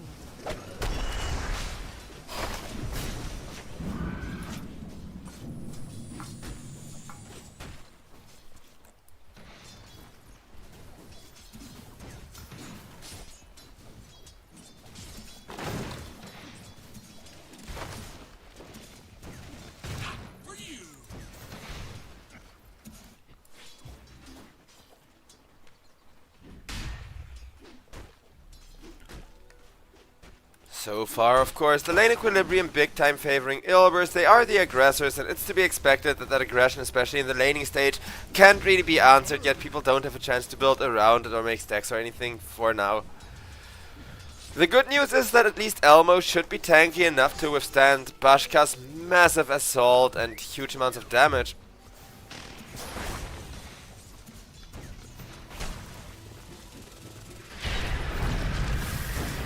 LQC though gets blasted off, but there is Tiny, and it is gonna be a 1-for-1 kill, support for support. It is slightly gonna favor the techies here, as MRLS will be the one to get some XP, so Modus, they are surviving the laning stage, even though they're not thriving yet.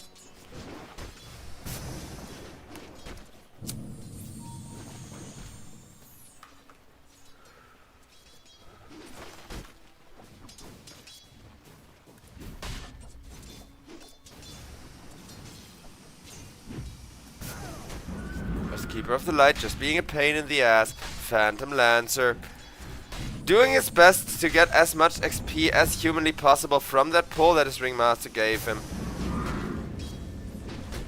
At Illuminate, it's not hard to dodge for the PL, but if you use it while there's an entire creep wave under your tower, you're just gonna get dived on over on the mid lane. The Ringmaster is gonna teleport in, not in time to save here, as he's gonna burn out to the fiery spears, but Niche did die, so it's a 1-for-1 trade on the mid lane as well. Over on bottom though, with Bottega left alone. This is why I told you guys I was going to keep my camera on the Phantom Lance, because he's the big kill they wanted, and he's the big kill they'll get. Immediate carry kill for the side of Ilbers here, as Ilbers take back their aggression for now. It's going to be hard holding on to it, at least for everyone but Bashka, right? Like, Huskar dying once, and Huskar being up against a lot of physical burst damage from both the Ember Spirit and the Underlord, once he has the Aghanim Scepter and can just kind of Fiend's Gate on top of you and hit you in the face. It's gonna be really rough. But at least Tiny is having a very free game, and if they can keep it that way, then they should snowball just fine and kind of hit all of their important timings.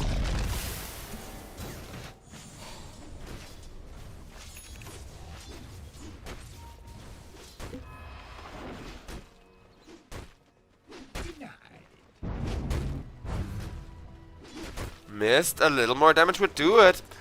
Phantom Lancer though. Phantom Rush has like no range. You really only go for it once you know, are looking towards buying the Aghanim Scepter, which seems like the second item here, if I had to wager a guess on what could be queued up involving a point booster.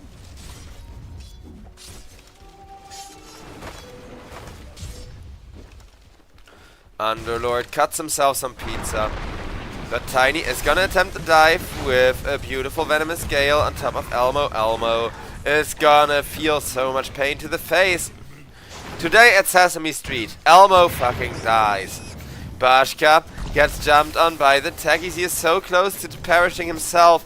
Tiny does not have a lot of regen early on to symbolize that he's a stone. It makes a lot of sense, because for 61 regen, he literally has like 0.03 plus the 9 or 8 regen he gets from the strength. And I know 8 regen sounds like a ton, but that's just Tiny having like...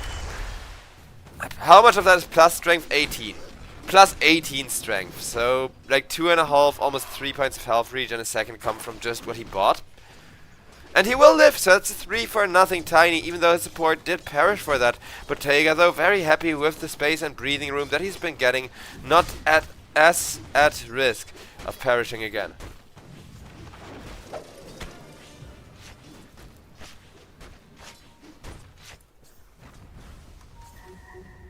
Radiant's middle tower is under attack. Huskar.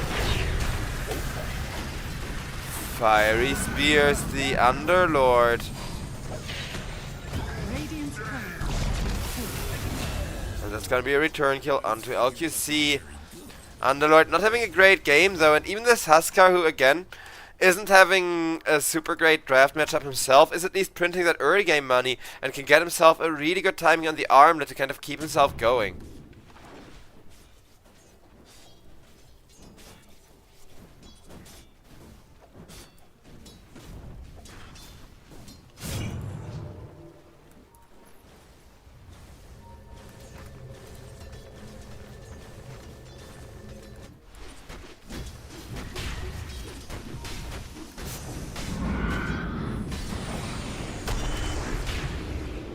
Phantom Lancer, the second death now to a huge slaughter with Keeper of the Light sitting behind him, making this tempo a lot worse. 2k gold lead now, and I know 2k gold lead isn't a huge deal, but Ponlo manages to steal himself a ton of farm, dodging all of those impalement arts. Cannot dodge the whip, but has a full one, is still gonna go down. A slaughter can't really come in to help him out.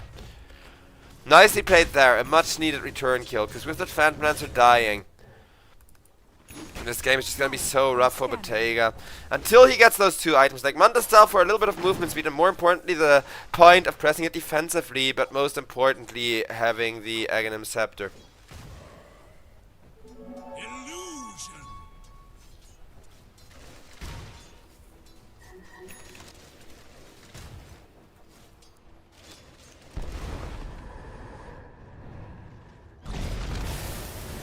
Over on mid. Niche. Yeah, that's what I mean with the rough matchup. If they get 2 or 3 people on top of him, especially with techies having blast off, even just at level 1 for the stun, it's really, really potent how much physical damage they can keep onto that Huskar while he's locked down. Venomancer wants to go on the Underlord now to punish him even more for that.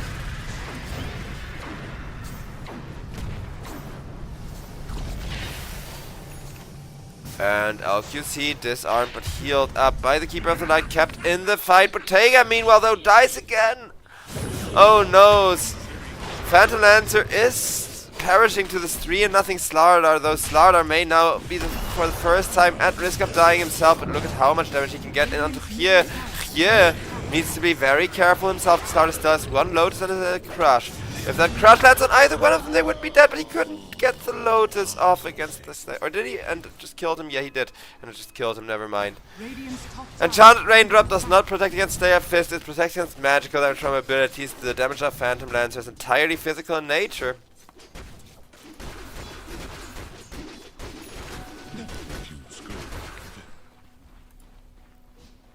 Radiant's top tower is under attack. Dire's bottom tower is under attack. Radiant are scanning. Radiant's top tower is under attack.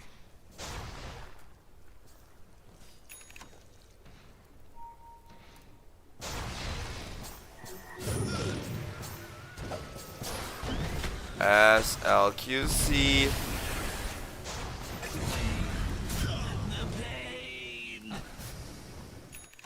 killed off by the Ember Spirit. A slight chip in this lead of Ilbers, because Ilbers, they barely pulled the win rate over to their half of the Gaben graph, as Base Defender so lovingly calls it.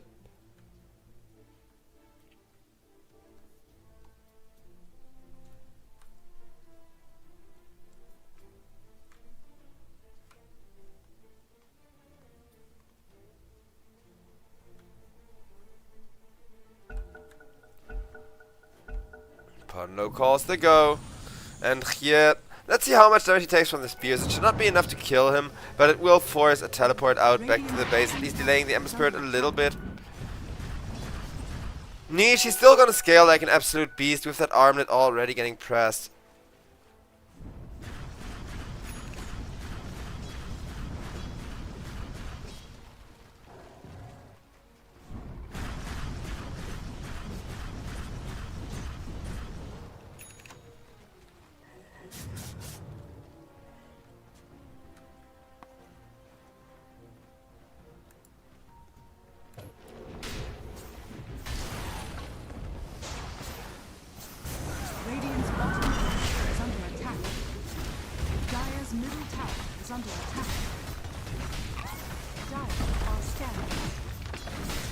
Bottom, tier 1, absolutely annihilated.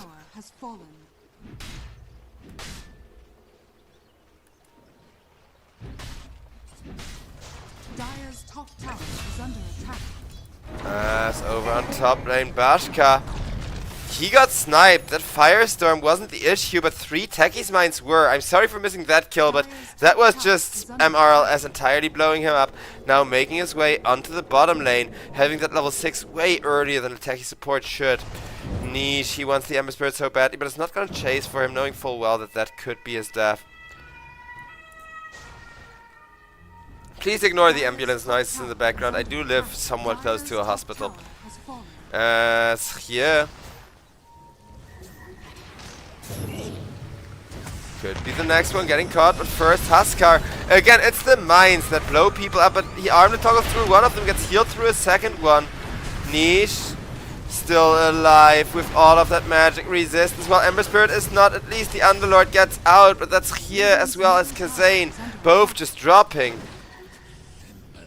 And Bashka immediately senses an opportunity to hit the mid tower a little bit with that tree of his. He's gonna do so.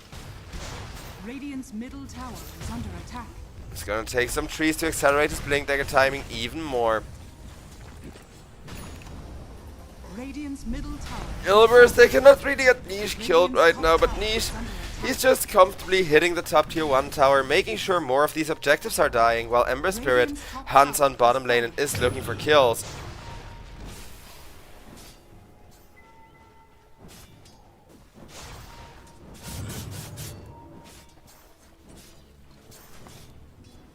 Radiant's top tower is under attack. Radiant are scanning.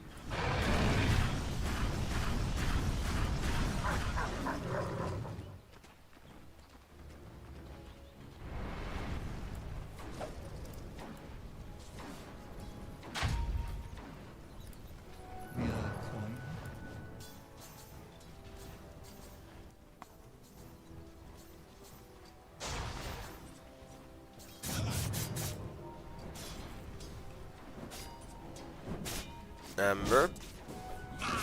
Spirit Vessel soon to be done. He only has 1 charge because here has been looking rough, but at the very least he will have an answer to these tanky heroes.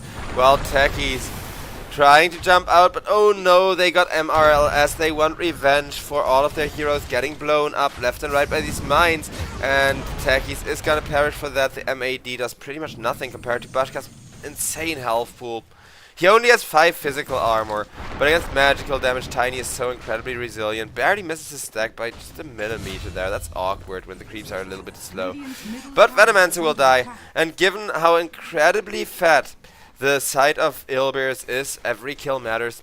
Keeper of Light is gonna fall off at some point. Huskar, not really, but you may be able to kill him. That Spirit Vessel that I just mentioned again is going to really help deal with him.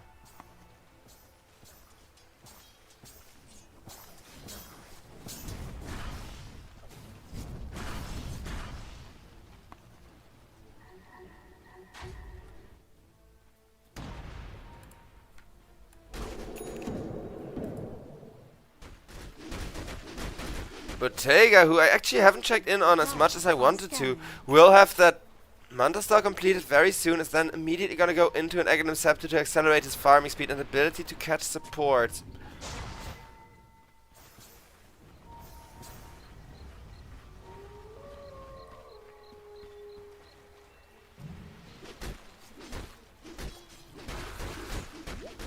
Dire are scanning.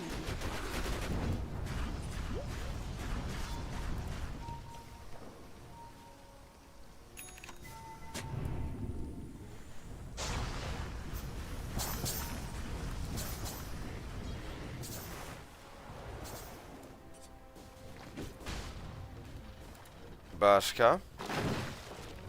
BKB about to come out next.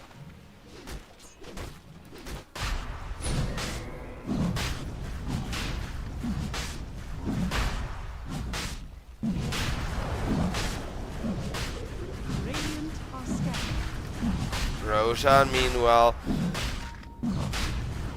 Burning Spear's just massing up on him, and Huskar is basically gonna take it solo to up this gold and win rate lead even more before the PL can come online, because you can see the moment that PL just has, like, let's say 3 minutes to farm, it's already a 5% shift in the win rate, right?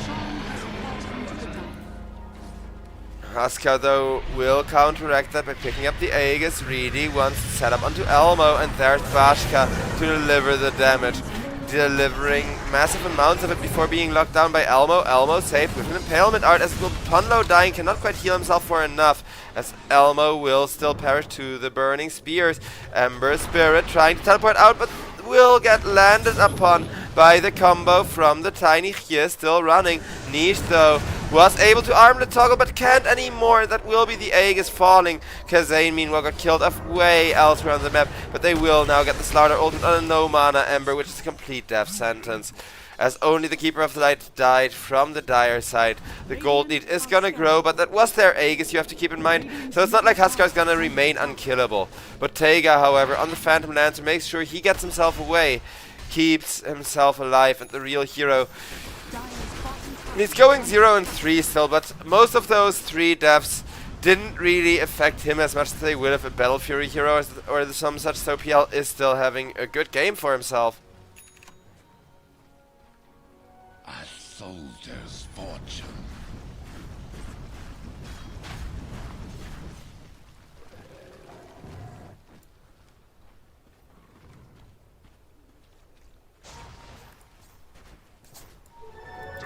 Tiny. Starting to pressure out this bottom tier 2 tower, mostly because they want to deprive Bottega of his farming space. Bottega, he is starting to realize that they want that real PL. Try to get Kazane first to get rid of the save. Kazane surprisingly tanky, but with the Slaughter ultimate will be taken care of. Bashka, however, realizing that PL, even though he only has a Manta style, hits like a truck.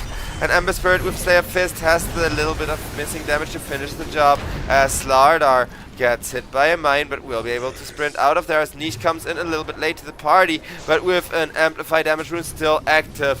And a beautiful setup onto MRLS, getting at least 1 return kill, but in exchange of the Slaughter, it's not worth it unless they can get PL for it. They need to get Bottega here, and Huskar has the damage in theory, because Burning Spears, you can't purge them. So that will be a double kill, and it will probably be the Huskar's life for it. It's still kind of worth because they got the PL finally, but not if the Venomance dies too.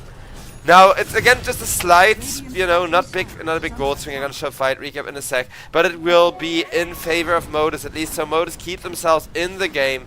They make sure they get closer to that point where Bottega comes online. Still now 0 and 4, but with 4 assists. It looks like a massive gold swing, but it doesn't count the earlier half of the team fight. There was like a 3 or 4 death team fight before that in favor of the side of Ilbir. So do keep that in mind when you look at this fight recap. I'd say it's like 1,300 gold swing or something. Like add 1,000 to the side of Ilbir's there, but other than that, I think the numbers mostly match up. Wait, I think the graph will have to show it, right? Because yeah, here, the techies, the Ringmaster, they weren't that big of a deal. Because that was a like 2-4-2, and it almost turned into a 2-4-3, and then the escape, but then the follow-up was really, really bad there. And the Underlord and the Road were not factored into that fight recap. So you gotta factor in, let's say, 1,200 gold, but also the fact that the Aegis has been lost. Well, my cat is bullying me. And in comes an initiation from MRLS. Barely not enough damage for the Slardar, but Slardar is going to take out the Spirit Vessel. Huskar, meanwhile, knowing that there is no more Spirit Vessel for him, immediately jumps into the techies, but that's just a techies. I deserve this.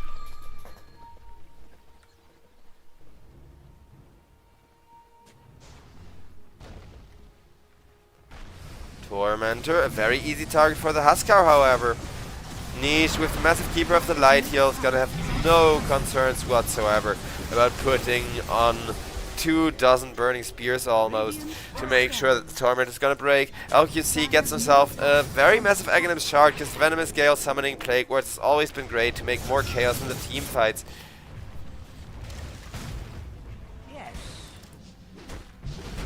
Though as long as Bottega lives Phantom Lancer, at some point or another he is going to get to that late game timing. He is hanging on for a timing that's actually going to allow him to do something, that's actually going to allow him to push the tempo and kind of dominate the game in his own accord.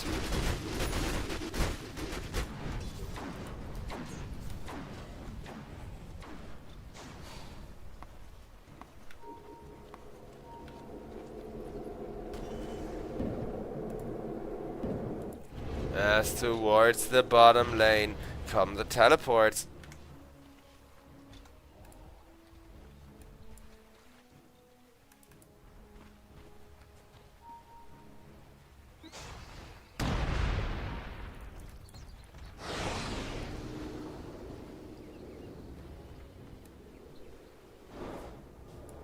Radiant's courier has been killed.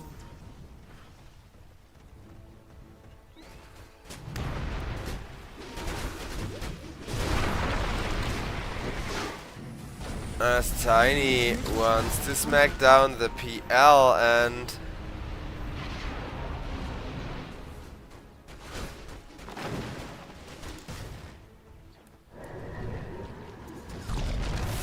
MRLS. Is under attack. Goes onto the Slardar. Tiny is there to get the kill, but only after the Slardar has already perished. Bottega not in. Phantom lands away at the other side of the map, so they're just gonna try to evacuate everybody else. It will be a 2-for-1, which could have been a lot worse. It could have been a little bit better, but Underlord tips the Tiny because of that, because he's saying, you activated your BKB, get tilted, haha, tip.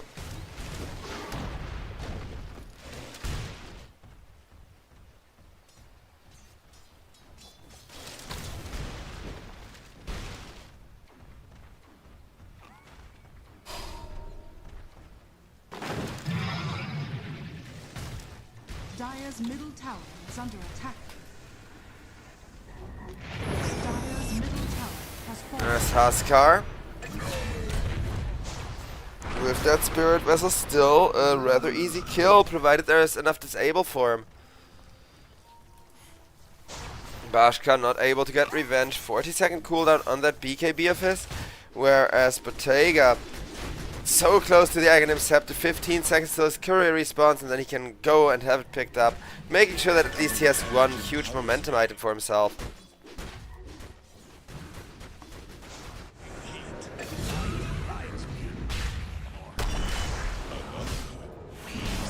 As that's gonna be 2 for just the Ember. Here dying is still huge. Mist is very happy with that kill. But you can see that the gold lead isn't really snowballing anymore, and with that the win rate is now actually favoring the side of Modus here. I'm not even inclined to disagree that much, because Phantom Lancer, he's becoming incredibly tanky. He is actually starting to hit for a decent bit of damage thanks to that illusory armament scaling on levels these days. As we got ourselves a pause, ladies and gentlemen. 1 minute, which is good because I need to tell off my cat for trying to jump on my keyboard 3 freaking times this game already. So, well, I mute myself to yell and get myself a drink. Let's hope it's just gonna be 1 minute or less of pause time here. Though it's not like we're on a schedule. We only have one more series coming up, the last one of the day, of course. So, yeah, be right back.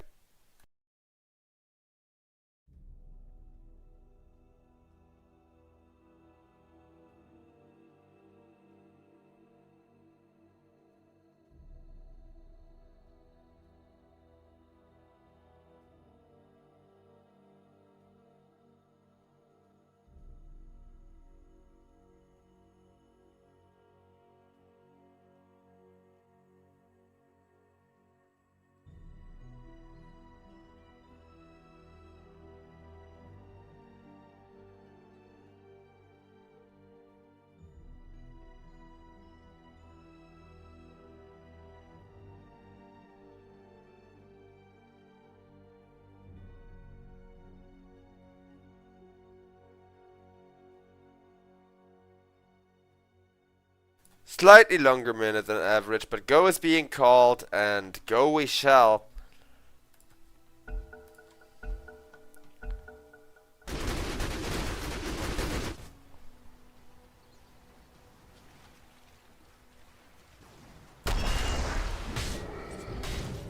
So the game's gonna resume.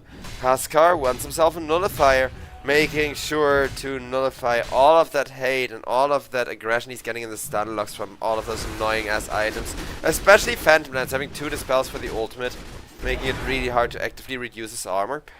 Because he has a decent amount of it, but a Slardar ultimate is still gonna make Huskar hurt so much more, and especially this Tiny, with his now 400 physical right click damage already. Slardar just swims on out of there.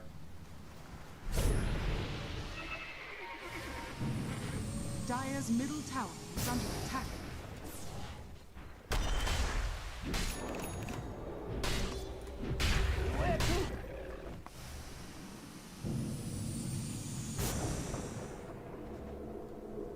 Slardar and Keeper of the Light make their ways over to the top lane.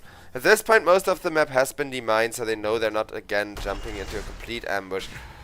But there was 4 mines there, and Slardar immediately links away, pings, hey man, there's 4 mines here, don't go. The Keeper of the Light cancels the TP. Very methodically done. Phantom Lancer Just 600 gold away from the first ultimate, or from there, escalating to the Aghanims, getting himself that level 20 is gonna be a breeze.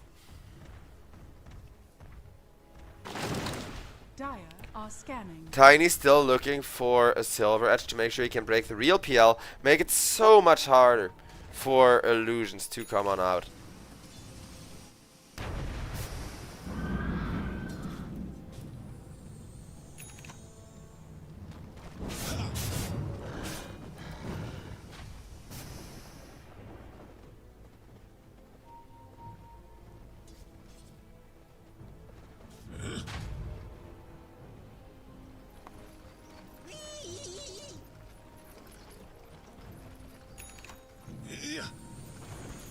Turkeys.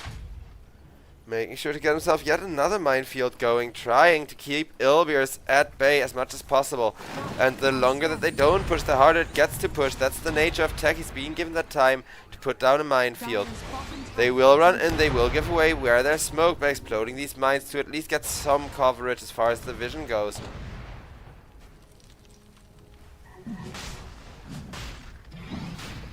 Radiant are scanning.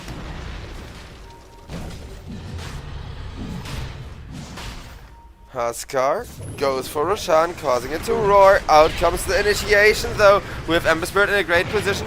Avalanche, having been used defensively, allows Niche to jump in though. A nice Wheel of Wonder will keep everybody else in the team fight. Techie Spies back to deliver another blast off as possible, but Huskar's damage is just too big, and the Phantom Lancer managed to get out. Bottega has the real hero, running away far, far opposed to where the team is and teleporting out. But the Roshan, it's still gonna go the way of Ilbeers, and Ilbeers, they're gonna get more tempo once again, because now I do think they're starting to worry about, hey guys, we need to open up for the high ground, we need to start ending this game. Ember Spirit just remnants out as Niche goes back into the Roche Pit and goes back to hitting this Roshan. The real PL goes in though. Avalanche is there, Toss is there, Illuminate is there, Bottega deleted with so many AoEs that there is just no illusion for him to rely on. Roshan dies to the Dire. Aegis still goes to the Huskar as MRLS. He almost snatched the Aegis. He came so close to getting the Roshan kill as well. Got neither by just a split second there, thanks to a really good 4-staff activation. But now we're up to a 10k lead for Ilbeers. And again, they need to open up the map, but having this gold lead is exactly what they needed to enable that. They're gonna get the Ringmaster for sure, because keep in mind, yeah, Slaughter ultimate will stay on him and he is just gonna perish. Huskar can't push bottom lane though, because Ember Spirit way across the map, picking himself up a haste rune, was pressuring his teammates. Huskar though, it was just a fake TP. He cancelled actually, so he's still pressuring the bot tower together with the Venomancer. Would love this tier 2. They have 4 minutes to at least deal with 2, if not all 3 of these tier 2 towers. Well, here, making good use of the haste rune. But not really scaling, like even Spirit Vessel charges, he just doesn't have to address Niche being such an issue, almost looking unkillable most of the team fights.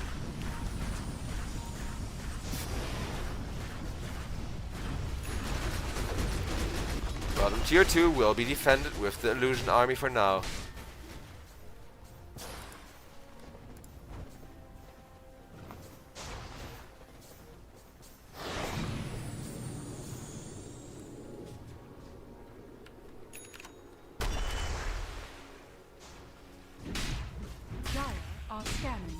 Huskar is looking to get himself, what is it on the courier? PL also doing a bit of shopping, but we know he's going for a Skadi. Radiant's middle tower is Slardar, under attack. nothing yet. And Huskar, the full Aghanims, as I thought. Okay, that's impressive actually. But still a must-have item as over on top lane here gets caught without Huskar even needing an Aghanims. Just do a tiny 1-2 combo. As over on bottom lane, LTC is gonna go down, but Huskar, a huge raid was that even Bottega cannot kill. And 2 more reinforcements means that's Bottega that's gonna perish. Phantom Lancer just not fast enough to withstand this Tiny's assault. Regeneration. Halfway through the Aegis now, but most of this map has been demined, has been opened up. And towers are gonna fall while Tiny gets himself a silver edge.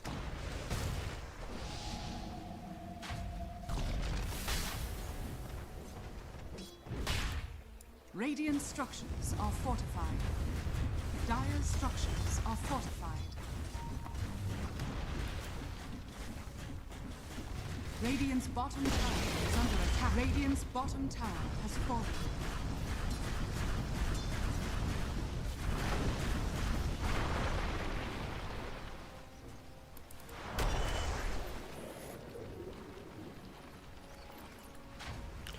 Techies. Once in Aetherlands.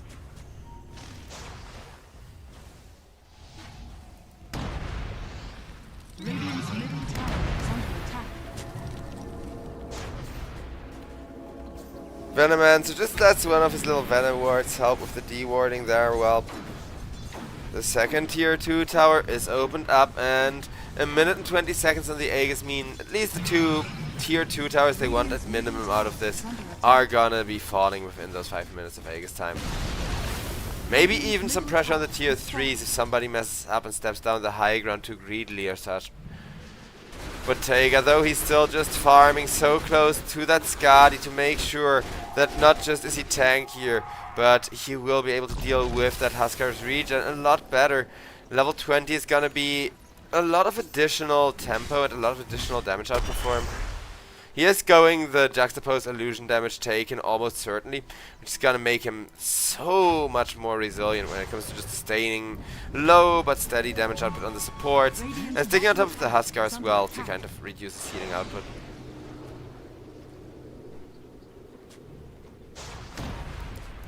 Radiant's top tower. Aegis expiring in just 20 seconds, but this top tower is still gonna fall.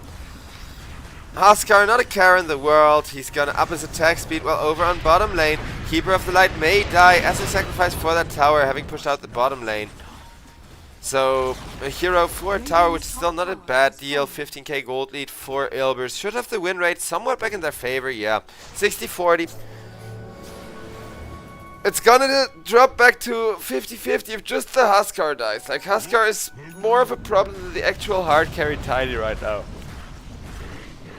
Which I'm not saying Tiny does nothing or whatever, but Bashka, he's mostly avalanche tossing, and avalanche tossing, people are getting answers to it. Though he is still gonna be the MVP in my book, just thanks to how good his initiations and the toss backs of people right after or when they are stunned and cannot press the BKB have been.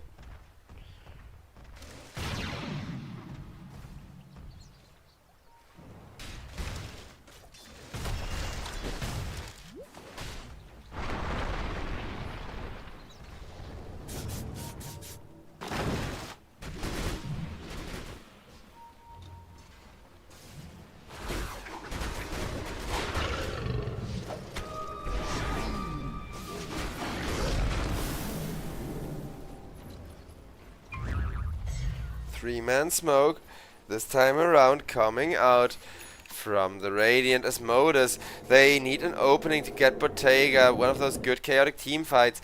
Tiny and his entourage are hunting for counter kills, but not finding any of them. Radiant's courier has been killed. Bottom instead is gonna be where the action is starting to accumulate. A nice multi-hero stun from the Huskar as from the Tiny, I mean, as Huskar uses it to go in, will get a kill, and Ember Spirit, oh no! The Huskar will die for it finally. Bottega very low but still fighting. The toss will finally finish him off. Slaughter also going to drop though. So with the Ember Spirit buyback, the team fight is actually going to be very 50-50, which means it slightly favors the team that's behind. So Modus, as Ponlo realizes he cannot get out of there, he still really wants to teleport, but the mine is too strong, and he can kill the Ringmaster either, or can he? Nope. Glimmer Cape will prevent that. LQC died to the Ember Spirit over near the secret shop. So a full team wipe. The game turning around, even if that did cost them Bottega. Phantom Lancer, he needs tankiness, so he's gonna go for a butterfly straight into a Heart of Tarask. If only he was alive to farm it. But everybody is dead and they're not even pushing the lanes. Because they know they got the late game anyways. If Phantom Lancer comes online, he is going to outcarry this Tiny. You just need to make sure you get to the late game. And Aghanims for the Ember Spirit is going to help with that, amplifying his burst damage, making it more likely that he can actually escape people when he gets jumped on.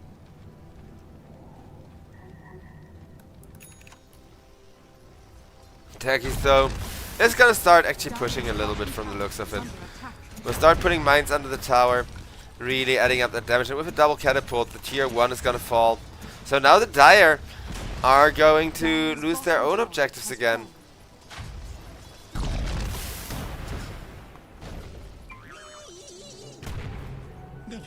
Dire are scanning. Dire's middle tower is under attack. A scan.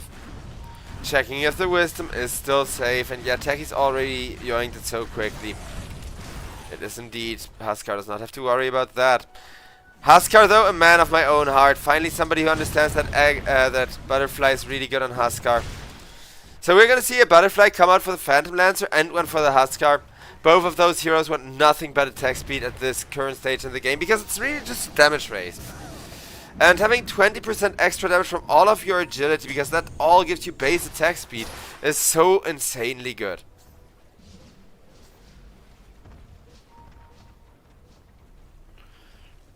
The light shines. I wish you could press Alt to see how much of your attack speed is base attack speed and how much of your attack speed is added attack speed. Though for this PL, I think everything except 25 is currently... No? Everything except 31 is currently base attack speed. Wait. See what I mean? I gotta do the math manually, and then I keep forgetting about like other items giving more attack speed than I thought. So, 46. That means he has a base attack speed of just under 300. Let's be generous and say that's just 50 extra attack speed from the Butterfly. As Roshan will fall once again to Team Ilbers. One thing has not changed. The Roche Pit is their domain, and it will be impossible to fight against when just Huskar and Tiny are there. So Cheese is there, and Aegis is there, and a lot of chances at a comeback through those two items.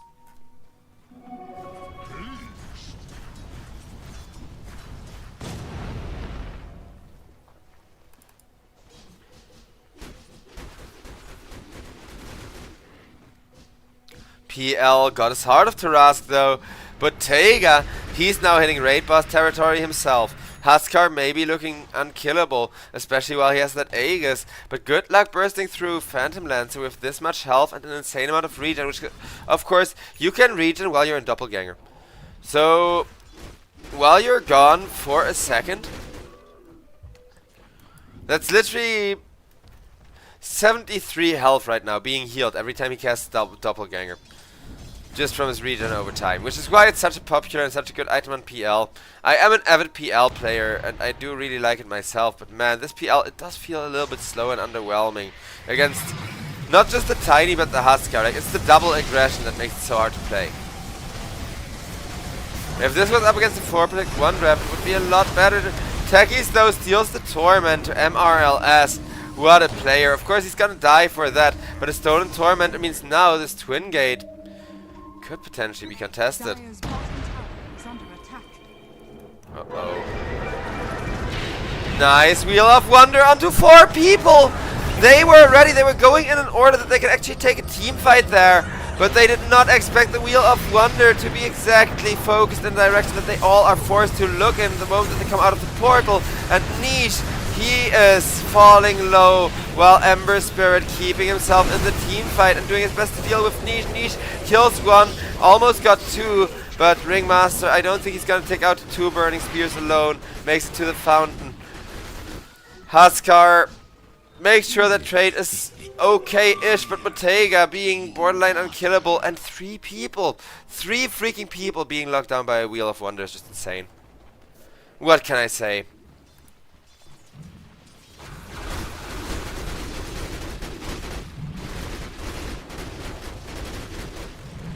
Dire's bottom tower is under attack. Dire's structures are fortified.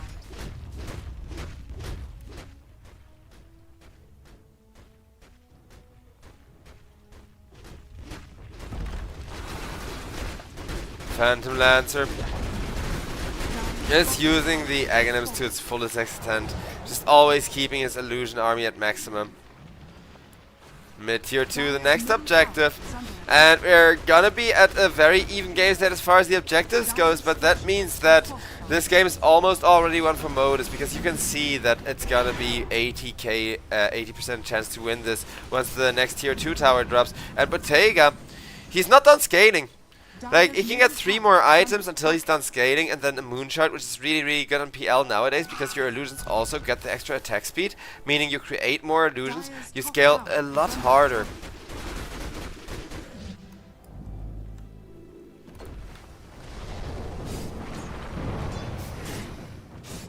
Dire's top tower is under attack. Dire are scanning.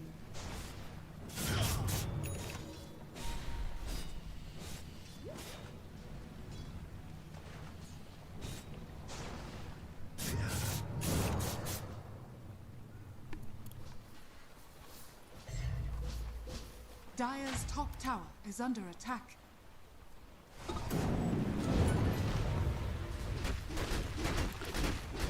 Top tier 2 gets torn to shreds as well.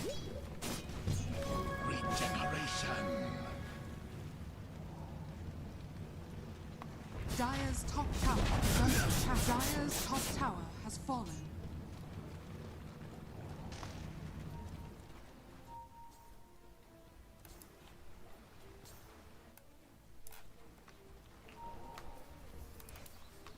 They're not that eager to push without an Aegis, or at the very least without Bottega having this butterfly and more importantly level 25, because level 25, both of them are ridiculously good.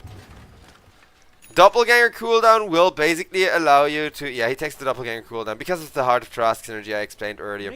To stay in the fights indefinitely unless somebody burns your mana or you mess up really big. And now they're gonna smoke up. Now, for the first time in how many minutes has it been?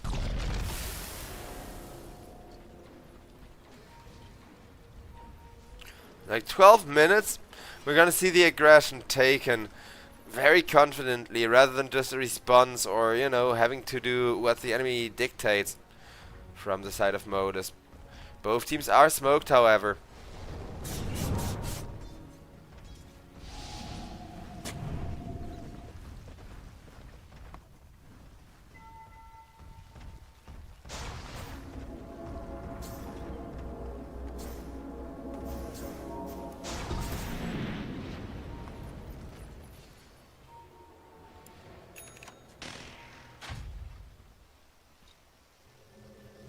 Dire are scanning.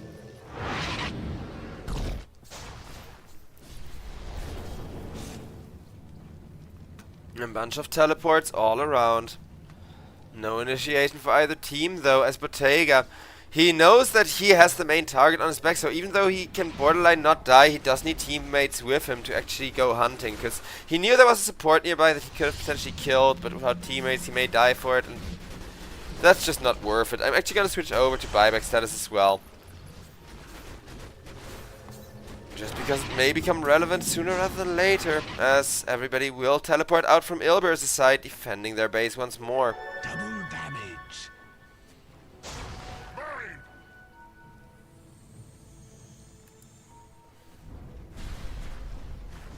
Radiant are scanning.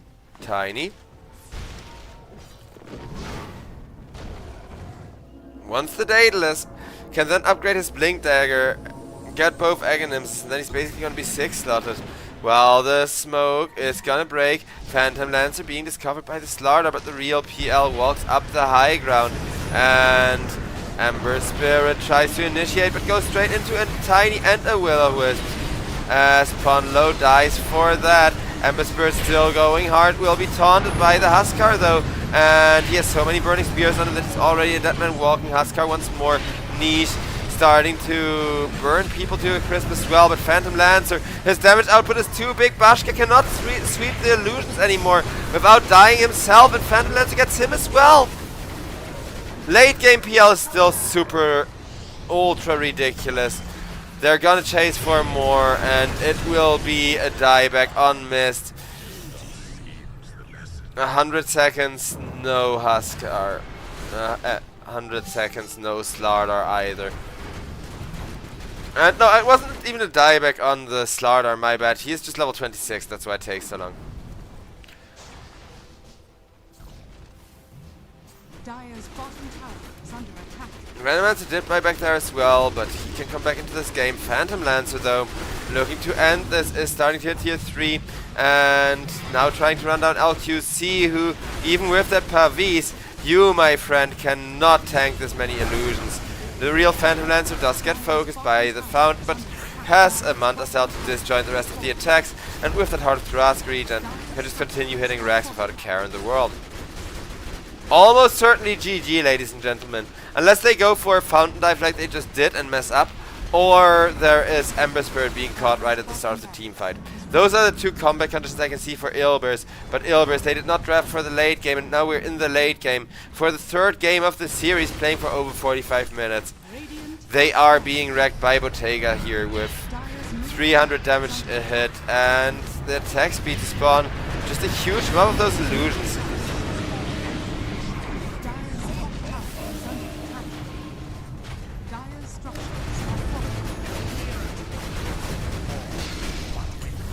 Huskar goes in once again.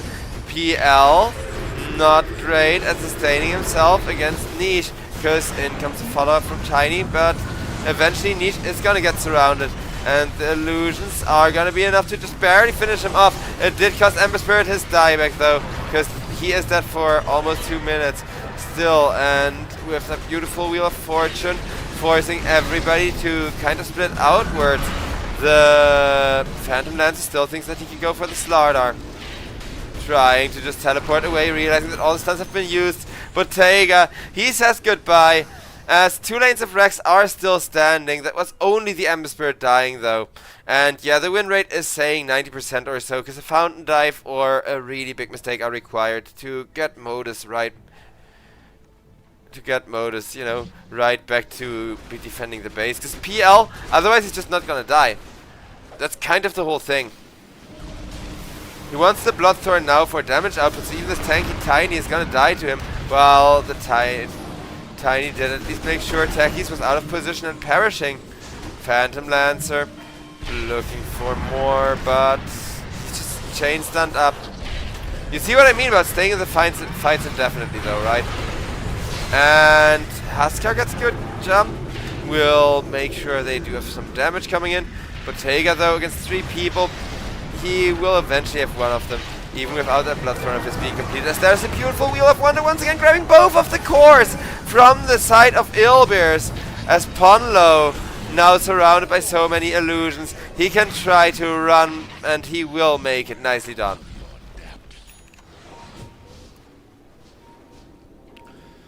Only 2 people alive from Modus. If they lose PL, this is gonna be over. Because then they are gonna be Megat first, and against Megas, PL has a very hard time defending, even with how well he scales into the late game. PL though, he also realizes that he can potentially solo carry a 1v3. And there is currently only 3 heroes showing, and he has an Andalore to boast. A toss back from the Tiny almost screwed them there. But PL, he knew that there was probably going to be a 4th when Tiny is invisible and has a toss. So he is going to care. Dire's middle tower is under attack.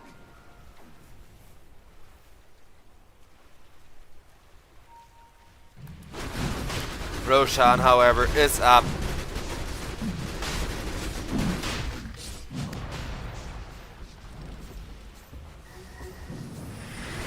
Phantom Lancer once Ponlo takes him to about half health before Tiny comes in for the rest of Tiny. Again, he isn't doing as much against these illusions anymore, and the difference is massively showing. Because now that Phantom Lancer spawns them so quickly, he's just gonna keep going and going and going. And Bashka, he knows who the real PL is now. Congrats, but half your team is dead and the other half had to retreat. Ember Spirit wants to set up for more pings like, hey guys, there's a Slardar here that I can keep locked down for a little while longer. Pretty low health, and Phantom Lance comes in to make sure that Mist is gonna die. The mid tier 3 tower is absolutely gonna bleed. Same to be said about the range tracks. Dire's middle barracks are under attack. Dire's middle barracks has fallen.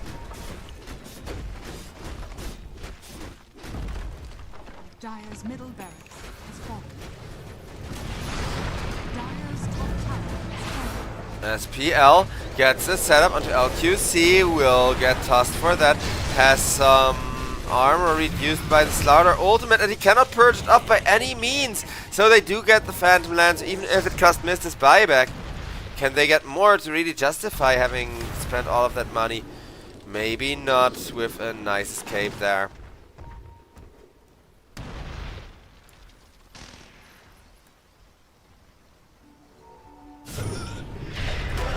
Slaughter caught once, caught twice with the Wheel of Wonder. Out comes Impale, out comes damage over time. Niche is going to up his Satanic just to stay alive, but eventually Ember Spirit with all of these PL illusions deal too much physical damage, and that's going to be a full team wipe once again, and GG's in chat get called. As ladies and gentlemen, after how long did we need for just one best of 3? 4 minutes and 22 4 hours and 22 minutes, I mean.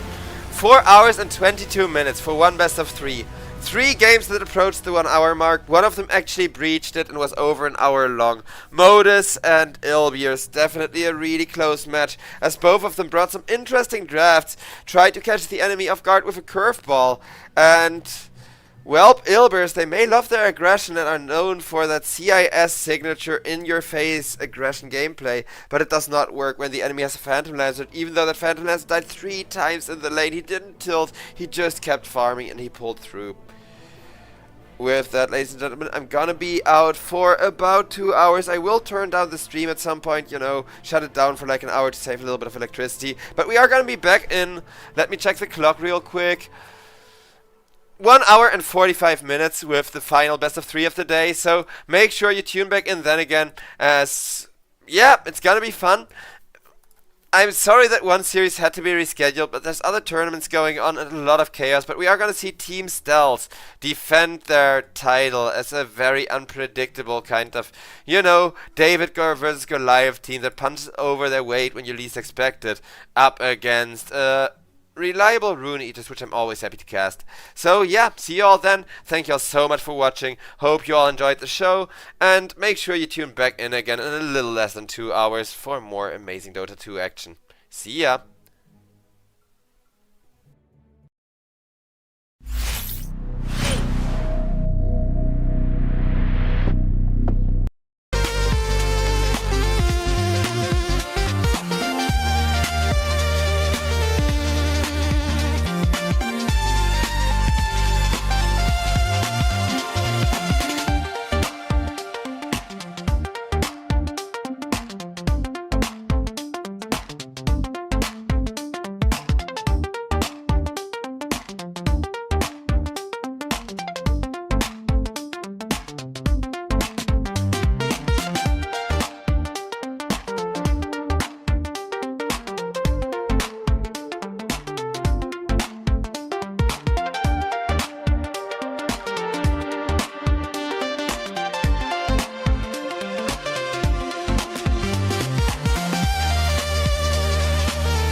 seconds remaining.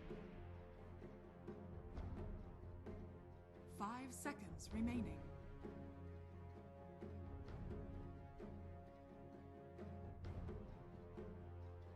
Dire team ban.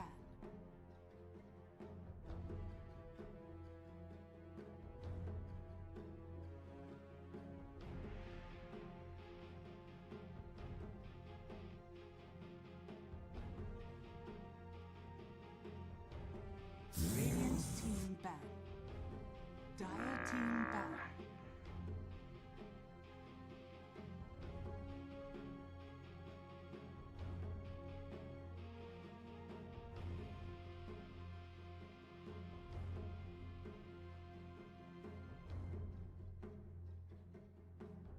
Ten seconds remaining.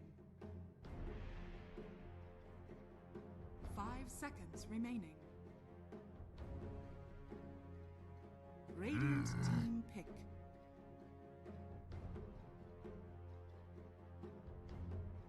Dire team pick.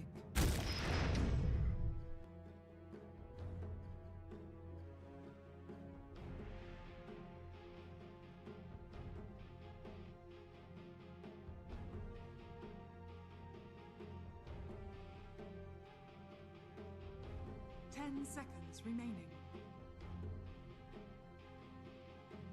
5 seconds remaining.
Choose your hero.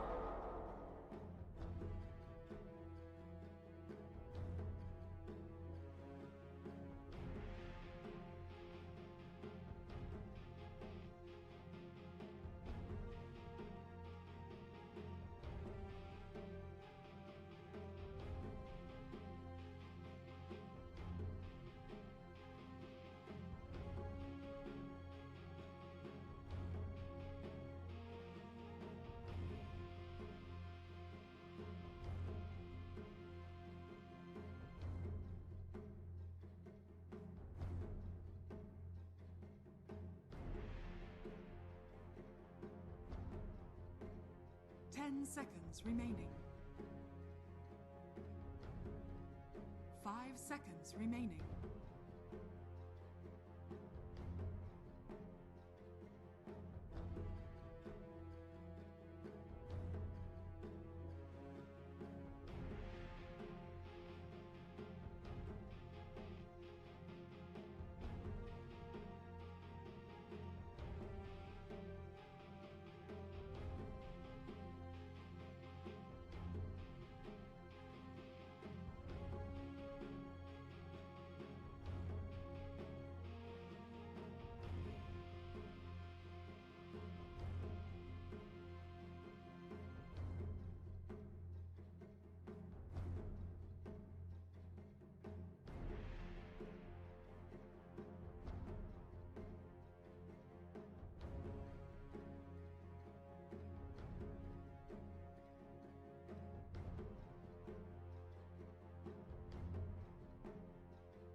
30 seconds to battle.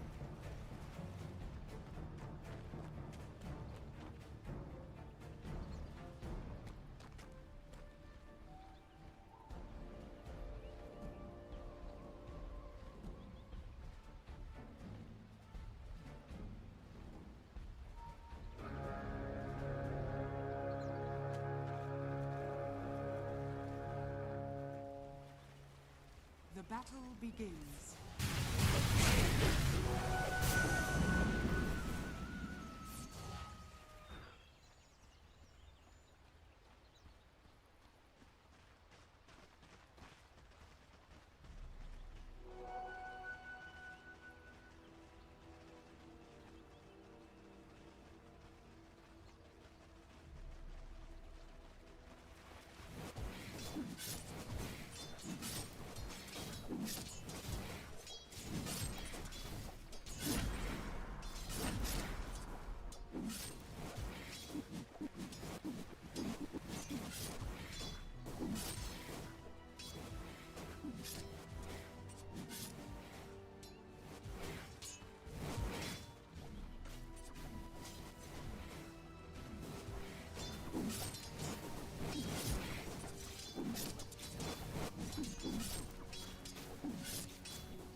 under attack.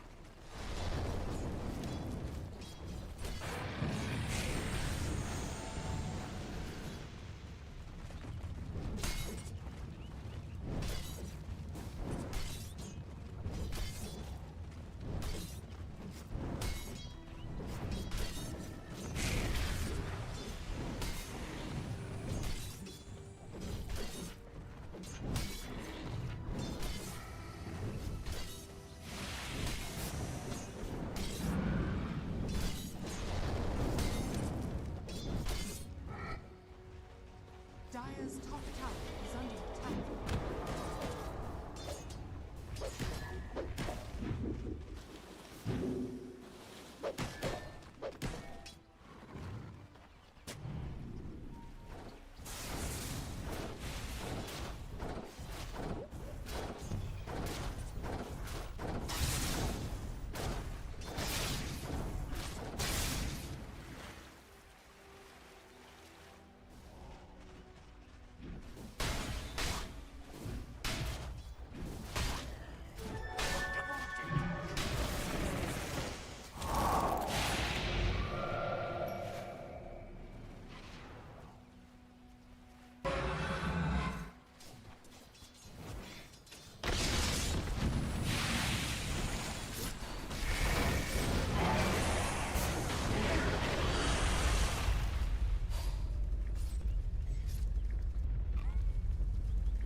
Dire's middle tower is under attack.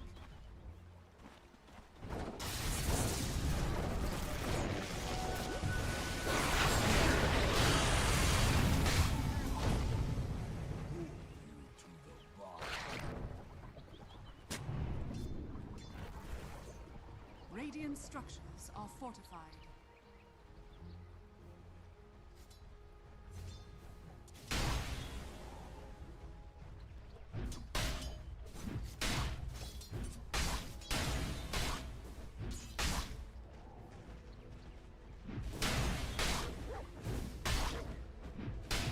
I'm rich.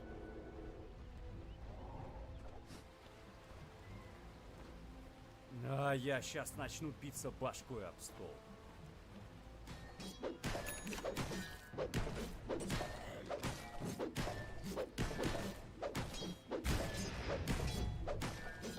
Dire's middle tower is under attack. On a power.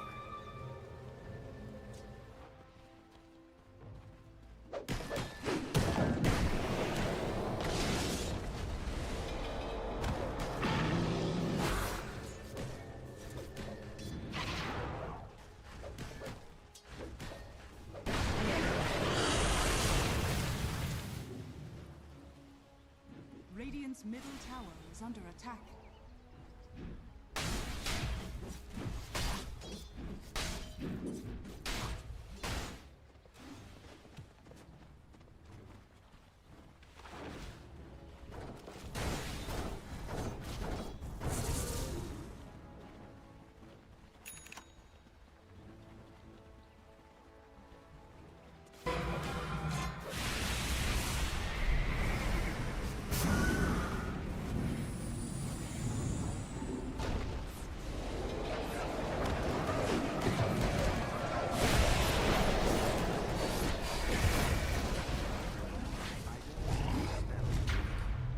Dire's top tower is under attack.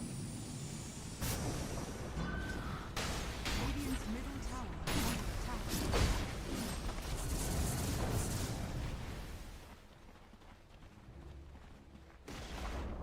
Radiant's middle tower has fallen.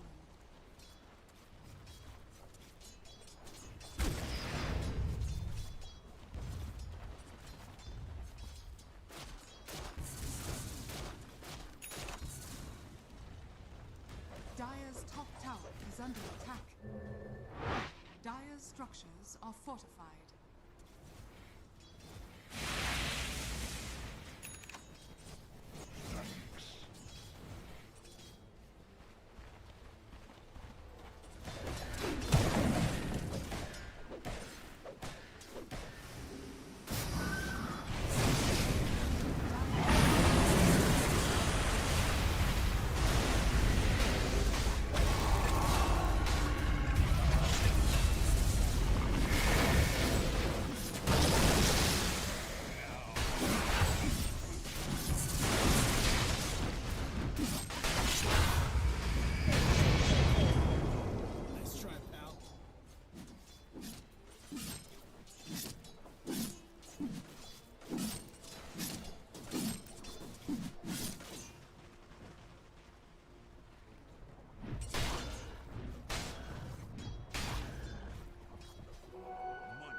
Radiant's bottom tower is under attack.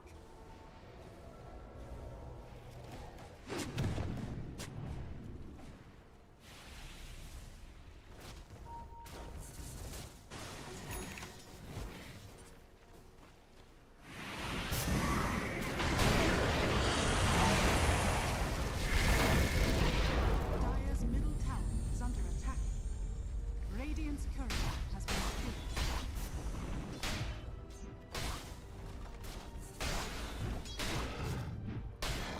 Bird twin powers activate.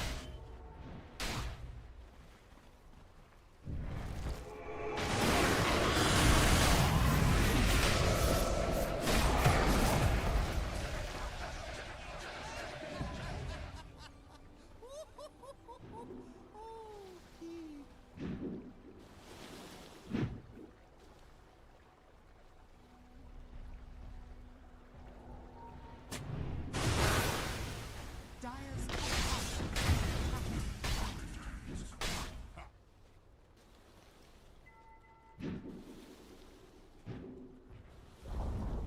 Dire's top tower has fallen.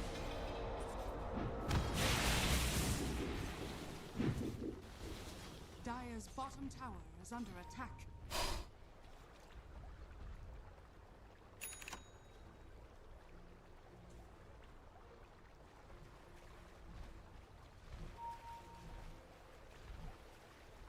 Dire's middle tower is under attack.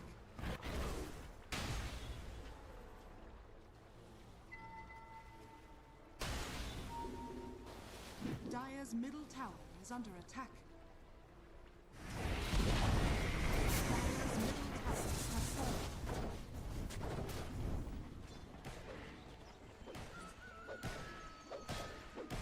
Radiant are scanning. Dire's middle tower is under attack.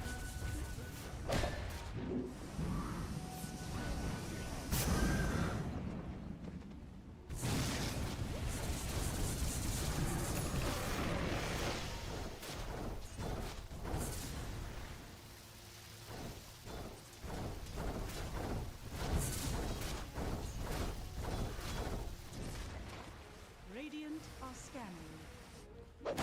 Dire's top tower is under attack.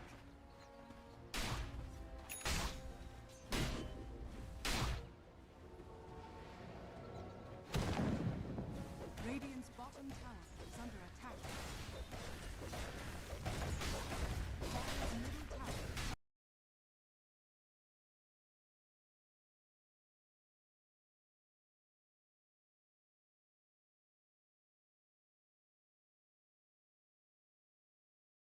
You guys need to call me a hacker more, so when people come into chat, they'll think we're a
And with that, ladies and gentlemen, we are back into the second and sadly already final best of 3 of the day, as scheduling is chaotic as chaotic as it can get.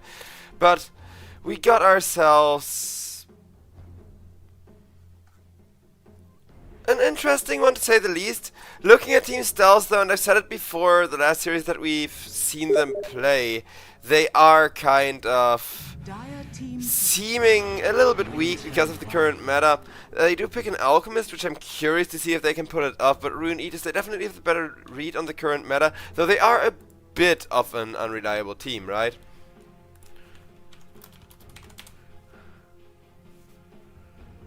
Ten seconds remaining. 5 seconds remaining.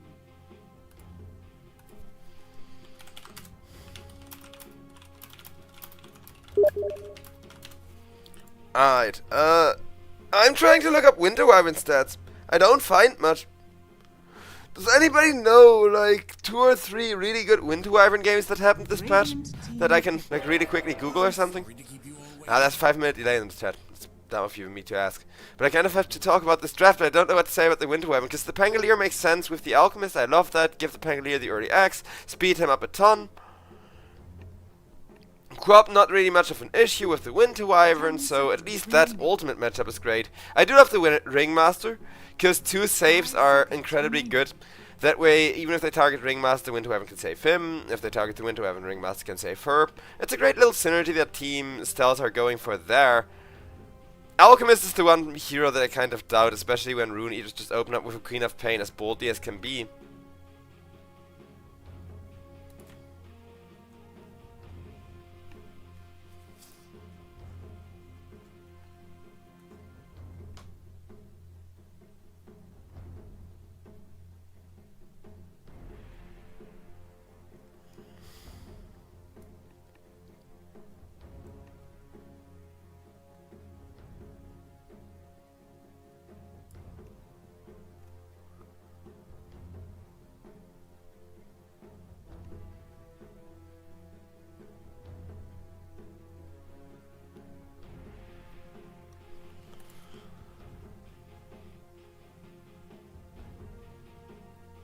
As RUNE EATERS.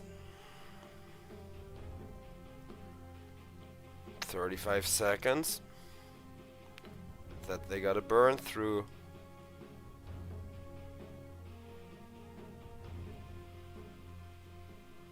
Radiant team banned.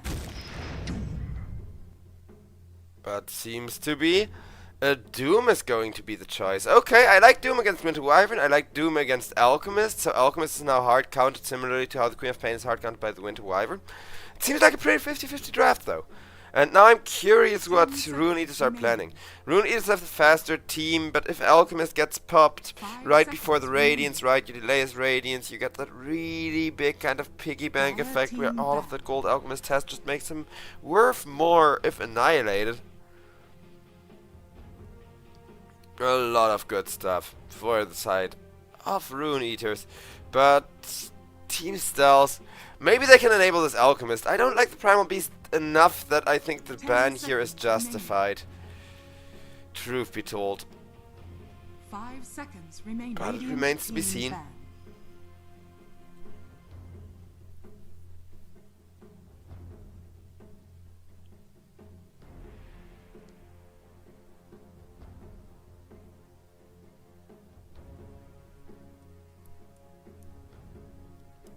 10 seconds remaining.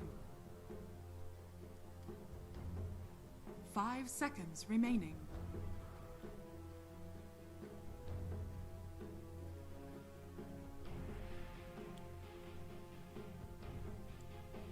RUNE EATERS, what are they gonna ban? Because I'm not sure either. I really want to make a good suggestion, like, oh, this hero is really good here, but I don't really know.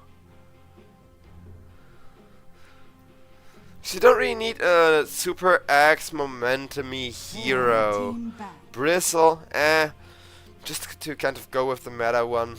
RUNE EATERS though, you can see they're slightly dumbfounded, despite me literally just saying how they have a better grasp on the current patch, how they have the better reads here. But we'll see, maybe their last pick will surprise me. 10 seconds remaining. 5 seconds remaining. Team STELS. They do have a little bit more time, and they're expecting maybe a support last pick. Doom 1, Queen of Pain 2. Would make the most sense. Could potentially be a Queen of Pain 4 though. Let's see.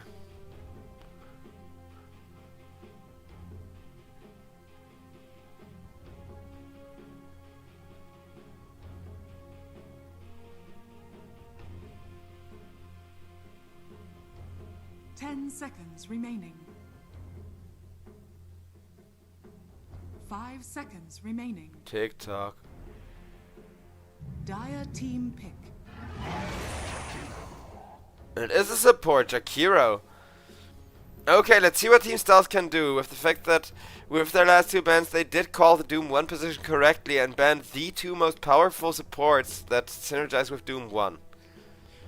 Because that does definitely make RUNE EATERS draft slightly less powerful than it could have been otherwise. 5 seconds remaining.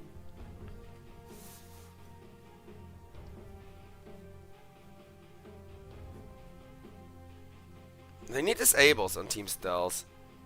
Is Enigma still a thing this patch? Because honestly, there isn't that many good interrupts for the Black Hole. Ah, Titan, that's similar. That is a teamfight winning hero. Though Doom is likely to get a break anyway, so Klaxon does need to be careful. He's over on Twitch streaming sometimes apparently. Make sure you do follow his stream. Always great to support, you know, your local tier 3 teams. As Team STELS, surprisingly enough, they do have a tiny draft advantage. I wouldn't say it's much, but I'd say it's like 52 to 48 in favor of Team STELS. If both teams are assumed to be at equal skill, because I do know RUNE EATERS are a little bit of the crowd favorite, and even though I don't like the Jakiro as far as the matchups go, doesn't really, you know, counter that many heroes on Team STELS. The one hero that Jakiro is really gonna punish, other than the Tidehunter in the early game maybe, is alternate on the Wind Rain, on the Wind Wyvern. Because if you free somebody, that person is just going to die to the Macropyre or come out of there immediately, get double slowed and set up for death by the Jakiro. A lot of good synergies. In the big 5v5, Team STELS, provided they pop off with their Alchemist, though, are looking better, I gotta say. We're gonna see, because even with the Ravage on cooldown, they can still fight, you know, it's one of those kind of games.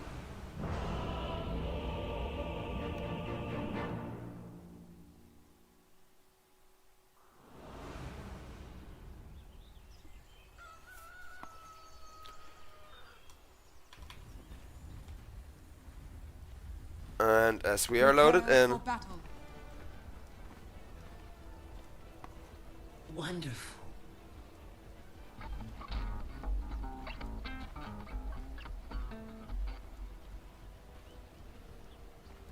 a lot of drawing and back and forth on the map.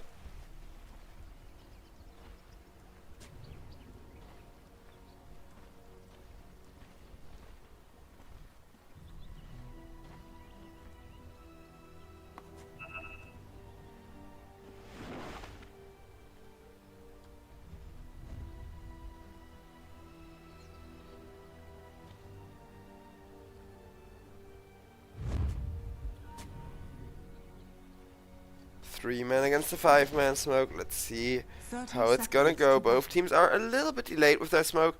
Want to make sure that maybe they can, you know, let the enemy grab a rune and then commit on the carry or something like that. But nobody's really moving too aggressively, knowing full well that either one has a front line that they can just kind of body block with and prevent the first blood from happening here.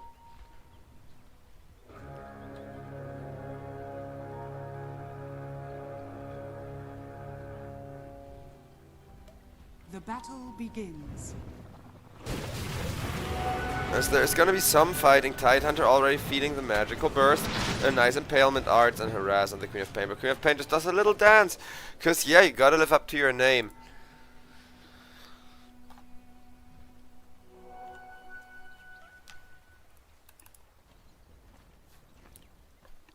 Doom Going for pretty much the meta build. Klaxon, until level 6, he's gonna have such an excellent lane against Doom, however. Kraken Shell, Blubber Purge, Anchor Smash. Everything he has works against Yowei. Not so much against Kidaru. That's a different story. And Jakiro, even though it's not a great game, it is Kidaru's comfort hero, or one of them at least.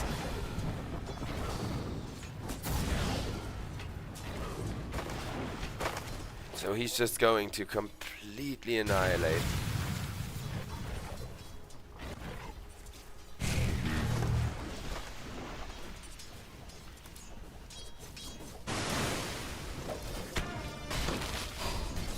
Oh, speaking of annihilation though, well, Kidaru has a ton of damage himself. He does not have a lot of resilience when it comes to Tidehunter running him down. No fishy fish, but Klaxon, he's just happy that they got that kill. Because making sure you get the first blood out of the way and advancing to level 2 this freaking early is gonna make Yowei suffer for it.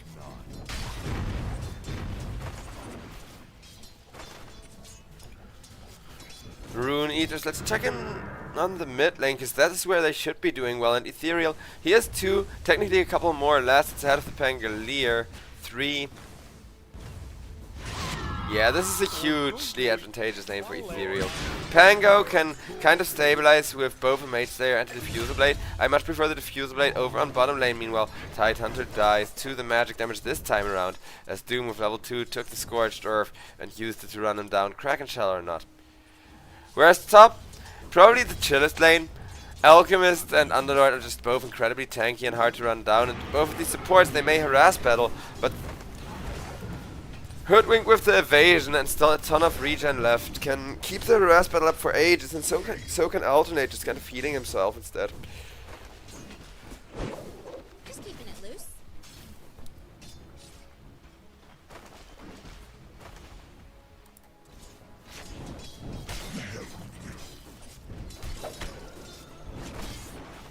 Let's see how they're gonna make up for Queen of Pain kind of going ham in the mid lane already, and if Queen of Pain can even commit with that mid lane tempo into a good gank. Kidaru ticking quite low, but in 5 seconds he can cause somebody to take for a ton of damage himself. He's just gonna solve up, wait and reset, and then threaten the combo again.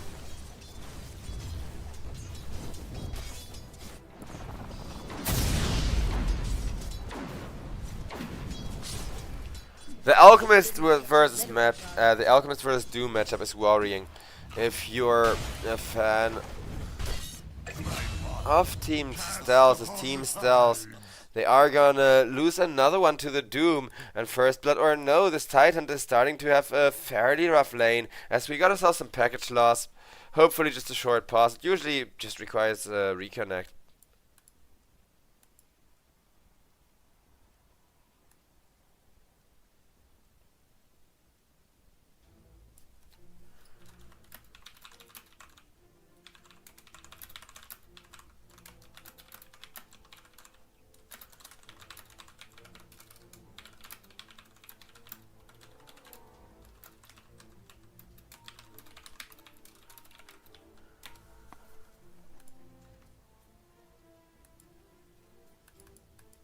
Well, maybe he's relaunching Dota or even his router, but hopefully not his router.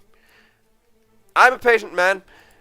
We only have 2 best of 3s today. The first one lasted 3 hours with 3 long games in a row. So I'm really hoping that we're gonna get somewhere with this. And I'll just kind of chill, hang out, the usual.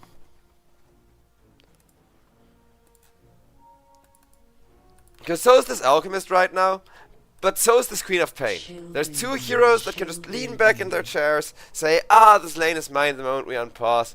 I don't have to worry about a thing, you know, maybe take a quick toilet break or get themselves something nice to drink, while we wait for the unpause to come through. I do not thank.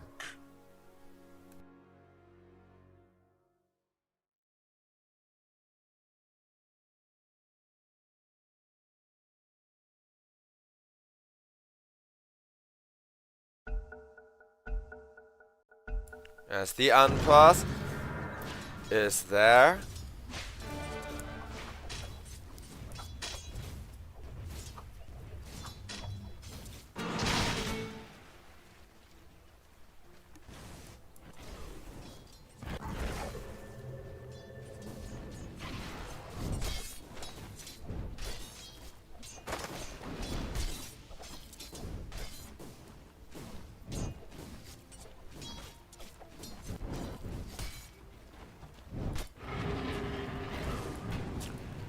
Alternate.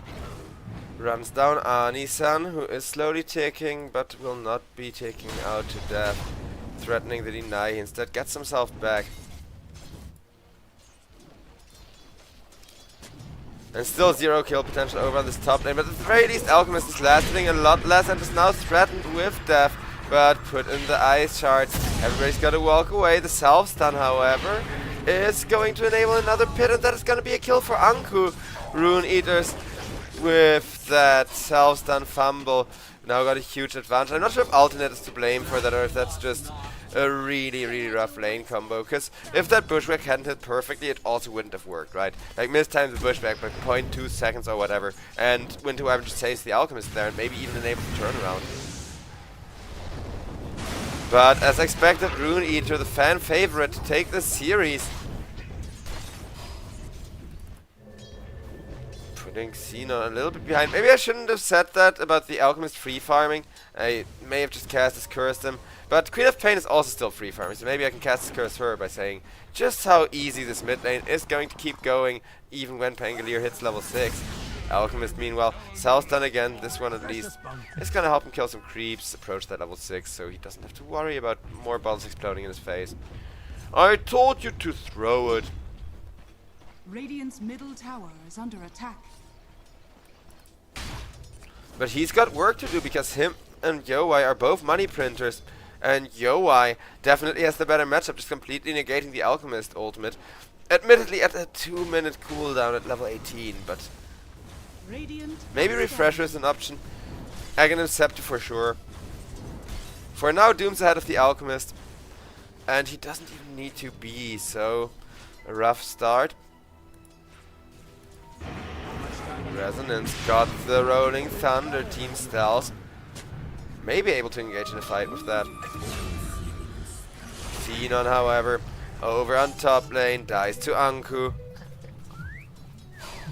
Radiant structures are fortified.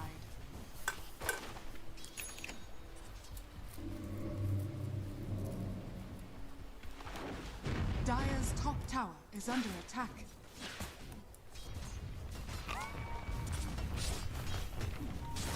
Dire's structures are fortified.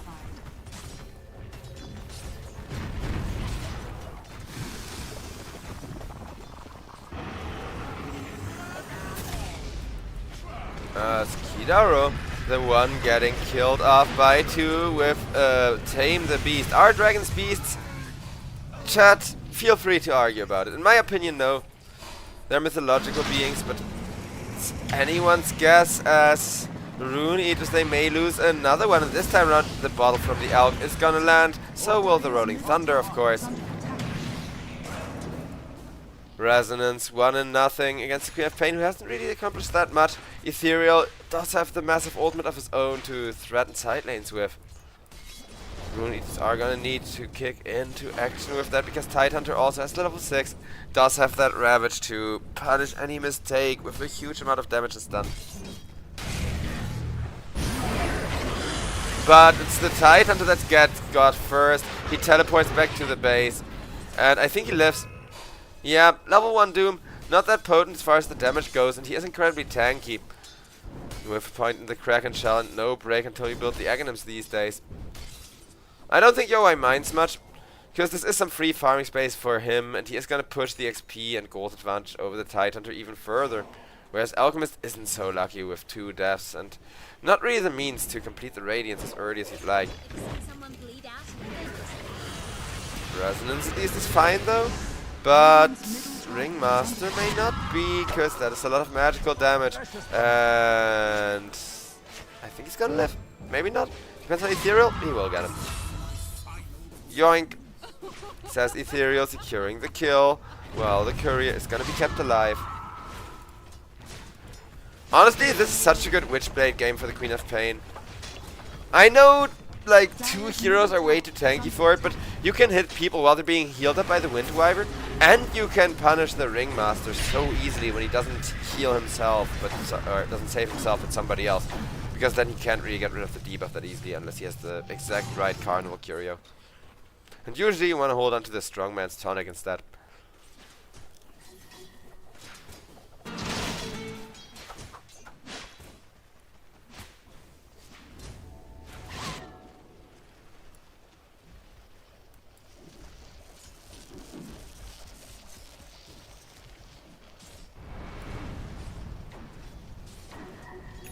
The game is slowing down, which does favor Xenon somewhat, especially with there being stacks, because even if he just keeps this one around to pull for a little while. Oh. Oh no, I need to stop Caster's Curse and carries, man. He literally just had to get an ultimate up there and everything would have been fine. Now his Radiance is going to be further delayed with his tower falling. Doom 15 seconds on the ultimate, so he can just take the tower, go back to bottom lane, and then potentially look for another kill. Well, Ethereal only got himself the 1 kill so far, but he's looking to rush that Bloodstone, get that active for basically more or less the full heal.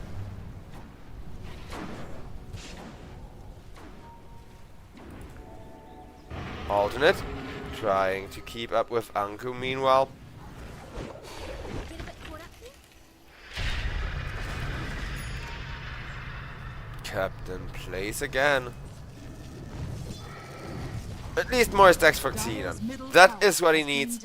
It's going to help him catch up the almost 1,000 gold deficit he still has on the Doom. And Yowei going for the classic Radiance build, which on the 1 position Doom I'm definitely a fan of, especially if you pair it with a Blink Dagger.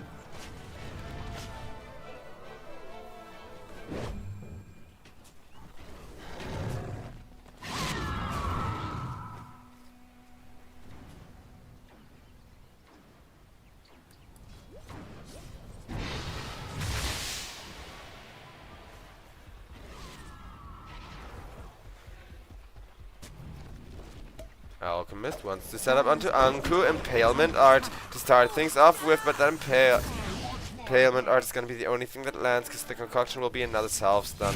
And these self-stuns, man, I will say, I know it's the meta, and I know you're not supposed to care too much about them, but they have been the bane of his existence, always at the worst of worst timings.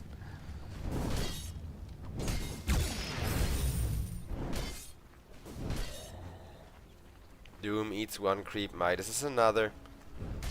Halfway towards that relic. Radiant's middle tower is under attack.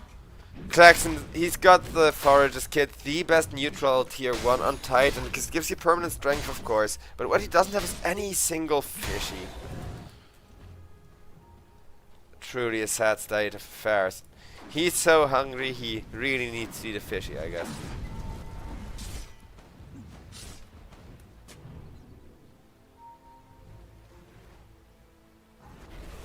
Precious bounty.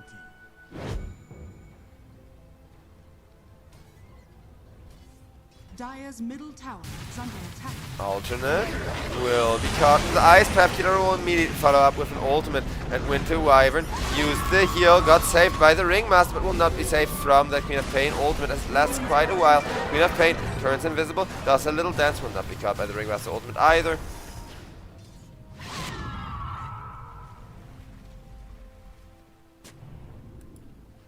Yeah, at this point the win rate is gonna follow the gold.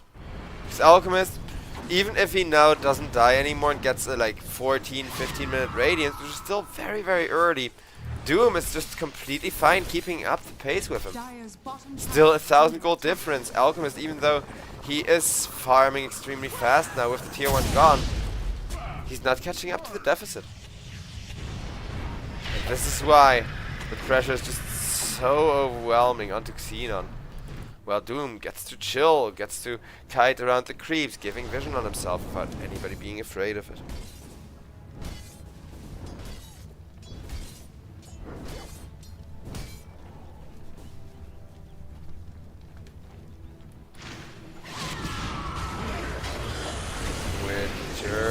Wyvern killed off, and Resonance on the Pangolier. Went for the Spellbreaker or Mage Slayer first, as expected on the Queen of Pain.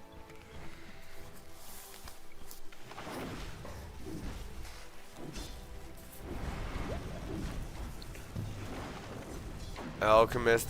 14-minute Radiance is actually generous of me, which, keep in mind, on a non-Alchemist hero would be great, but Doom is gonna have like a 16-minute Radiance timing or so. And he's the hero that prints money a lot slower. He's not centered around money printing, he's centered around killing people off while they can't heal.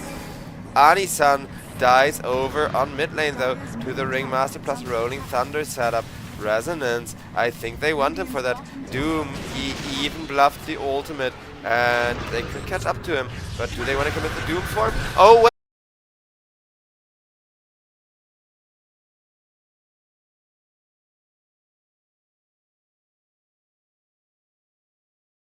On a non-Alchemist hero who went for a Midas first, it's just excellent timing.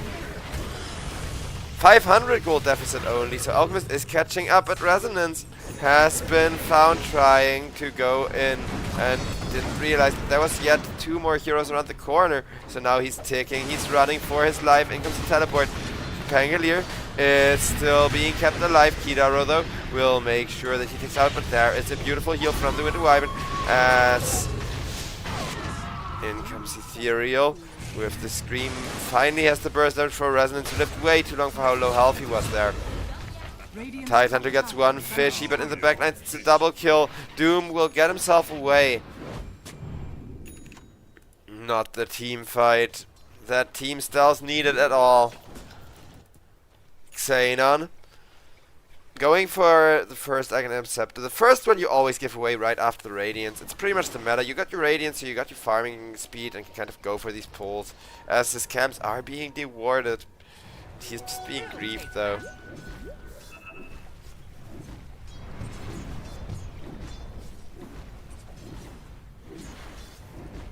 Dire's bottom tower is under attack.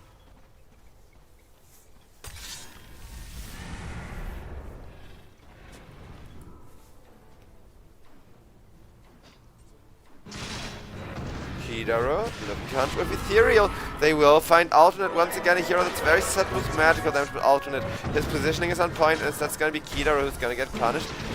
He's bluffing the Ice Pep, will throw both the Ice Pep and the ultimate. The Ice Pep wasn't great, but the Magpie was, because look at that damage on the Pangolier. He is gonna roll up, but even with the roll up and the Winter Wyvern heal for a ton of magical immunity, he almost dies. Can they finish him off? It's looking like it. Winter Wyvern though pays with her life, so at least they get something. Support for support trade. Not quite the price RUNE Eaters wanted. Doom on bottom lane, meanwhile, tries to kill off the Tidehunter and will succeed with the bear tail end of the ultimate. Nicely done by Yowai. He can play the guitar, walk back to the jungle to go farming with that Radiance of his. And Radiance extremely great for, you know, finishing people off with that Doom ultimate, going for a couple of solo kills. Blink Dagger and then a BKB is what I would do if I were him. And then throw the Doom ultimate not onto yourself, but still on somebody else. But just run down the person next to them with the Radiance, right? Because then you got a way of dealing with both the tanky Tidehunter and the Alchemist too. Since Winter Wyvern, you saw how devastating she can be to heroes like the Queen of Pain, just locking them down and forcing the entire team to come in from all sides and hit them.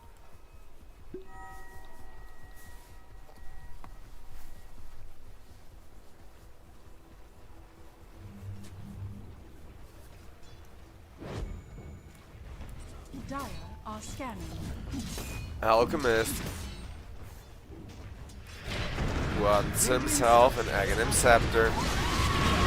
But a beautiful ultimate from the Queen of Pain is gonna lock him down, and Xenon he will by the axe, but immediately perish without even being able to do anything, as he had no ultimate there. Anisan to Resonance though, and Titan is still trying to run down Kidaro.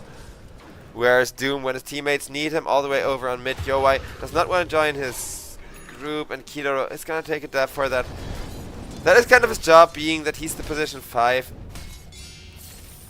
But Yowai, if he's gonna keep sacrificing his team to keep up with the Alchemist in that worth, he does have to deliver on it, and he wants to go for a BKB. So I guess he's gonna be more defensive now, and then the moment that BKB is completed, actually start doubling down on aggression, actually start doubling down on going up in people's faces.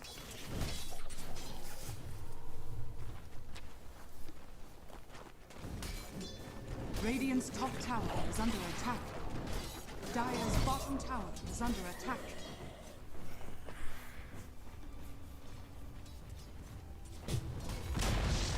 Dire's bottom tower has fallen. Bottom, tier 1, smash down, Doom winning his lane.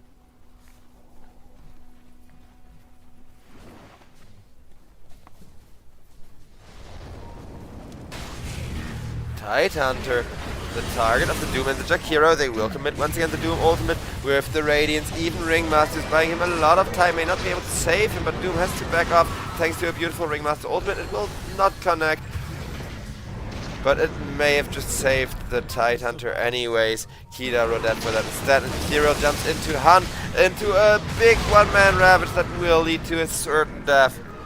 2 ultimates for the Queen of Pain, but given that the Doom is on cooldown, totally worth it. Finally, a little bit of tempo back to Xenon.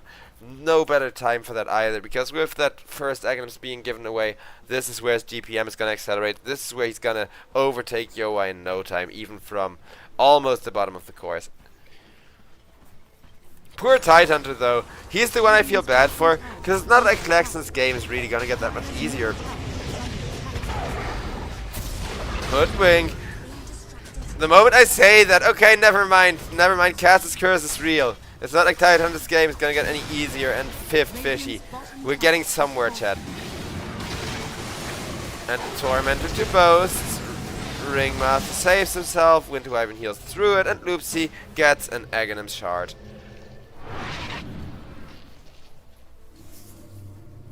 Radiant are scanning.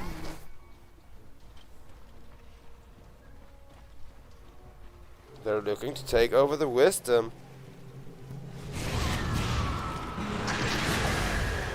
Winter Wyvern went for an ultimate but immediately dies for it as Ringmaster trying to unicycle away. He will not even have time to fall as he just perishes mid-unicycle ride. Mid. More being set up on the Alchemist. Nothing he can do. Kidaru at least dies for that massive macro pyre. But now Yoa is in a 1v2 scenario for only a second or two before his teammates all come in and start the obliteration, making it a full-blown team wipe. Oof. Rune Eaters, they're snowballing so hard. Doom got his BKB. And Doom is 7,000 ahead of the Alchemist. Alchemist 1 is just not good enough if the enemy counterpicks you this hard. Because they still have a Doom ultimate. They can do whatever the hell they want, because the moment somebody comes in, Yoa is just going to be like, nope, ultimate BKB, and then hits them as much as you need to for them to take out with the Doom. Your Doom! But for now, they will get a Roshan to make sure that they can go in even more aggressive. The win rate is starting to escalate, and this Aegis will need to be dealt with very well, or else it's basically gonna be GG.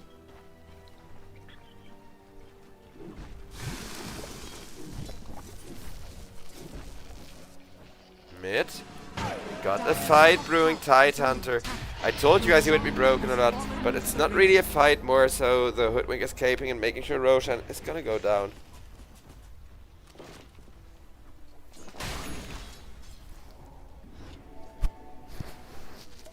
Sorry if the cat's been hitting my mic, by the way. I'm trying to keep her off my desk, but she knows I can't yell at her right now, so she doesn't want me to.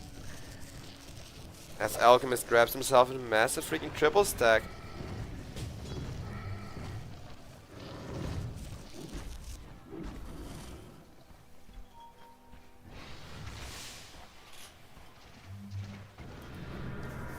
Dire's top tower is under attack.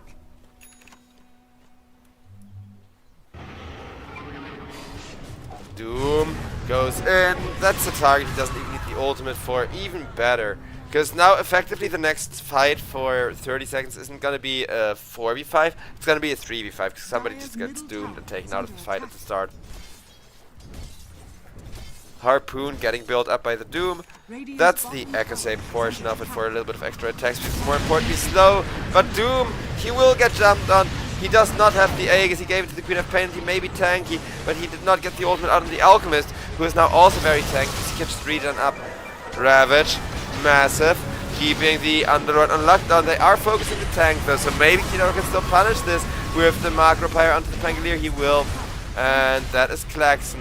7 fish. He's played around the buffs very well. He's making sure his late game scaling is there. Kidoro trying to get out. Steals the rune with his last breath, buying the Ghost Scepter, and almost a team wipe. I told you guys they need to deal with the Aegis very well in a very clean fashion, and that's exactly what they're gonna be doing. Extremely nice.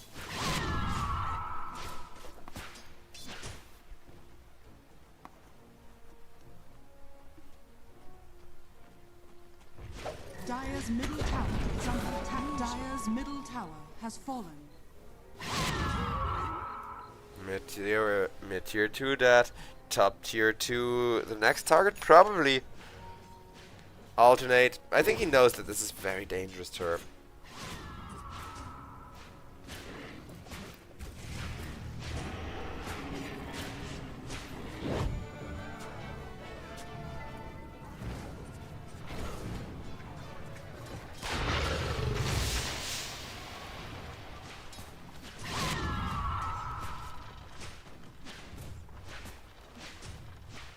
Ethereal.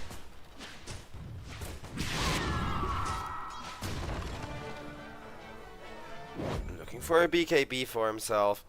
Very important with the Bloodstone full heal. But 2 minutes on the Aegis, so once again, even though they just lost the team fight horribly, it is gonna be Rune Eaters forced to go for the initiation, forced to go for that advance.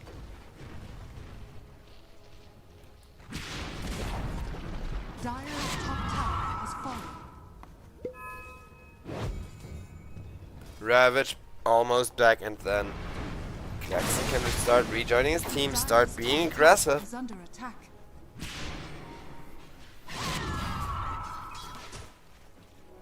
Gold for me.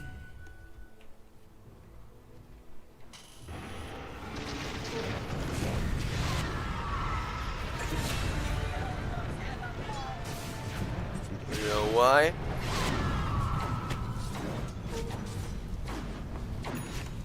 Kills off the Winter Wyvern there.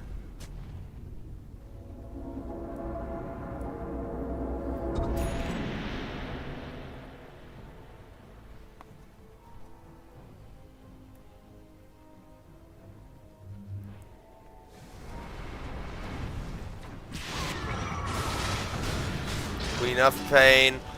Well, I guess you're gonna get use out of your Aegis. I don't think these are the circumstances about which you're really happy to do so, because there's the combo, there's the lockdown, there's a Ravage, and the single sharpshooter is not gonna do enough. Ethereal, he was doing so well for himself, now he's gonna be gone for a minute. Underlord trying to tank so the rest of his team can get a good setup going. Kidoro comes in and makes use of it. Doom made sure to get the Alchemist. Alchemist dead. Ringmaster, not quite. But Doom will not be anchored up for too long thanks to Kidoro's Jakiro. Well, the Hoodwink makes sure to kill off Ringmaster, or not quite. Ringmaster, will he die to the Essence Distiller and the right clicks? Yes, no, no. Winter Wyvern saves him. And it looks like Anisan's gonna be the one to die for that Bushwhack to try and keep him alive. Sharpshooter as well. At least a deny.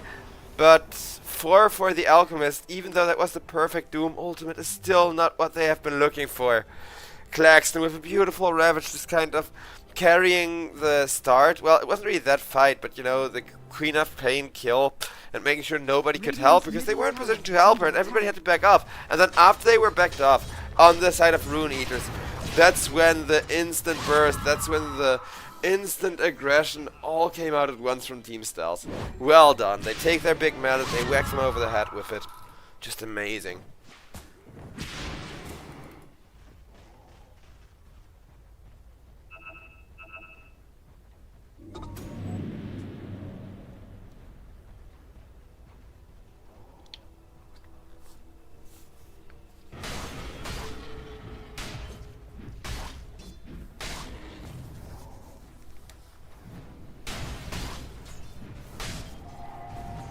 Maybe you're hearing me being yelled at right now. Don't mind if I do. Don't worry, I'm not torturing my cat case. My mic picks it up. She's the one torturing me and not letting me work.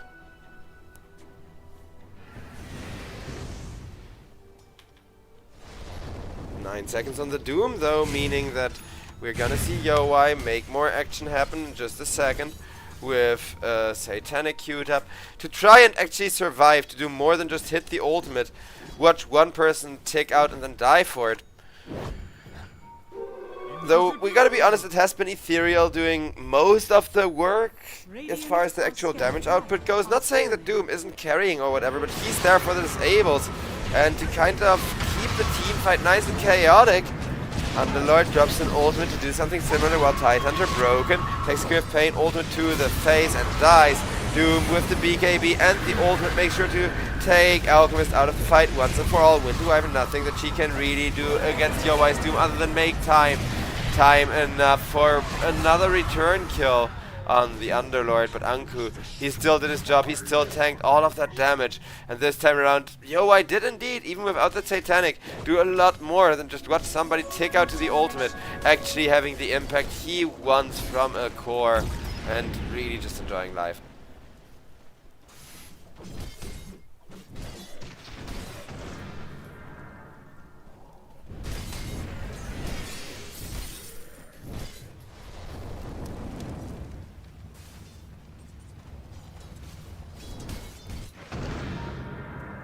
Jakiro. Aghanim Scepter is gonna be so huge because Kiraro, even though he dies almost every team fight, this Ghost Scepter is making sure people have to commit huge resources for him. And here again, the Rolling Thunder will be committed just to try and deal with a Jakiro, and thankfully Resonance choose to do so, because otherwise he would now not be able to try and at least have an attempt to get out with the Blink Dagger being there, but the Queen of Pain is not gonna make it though.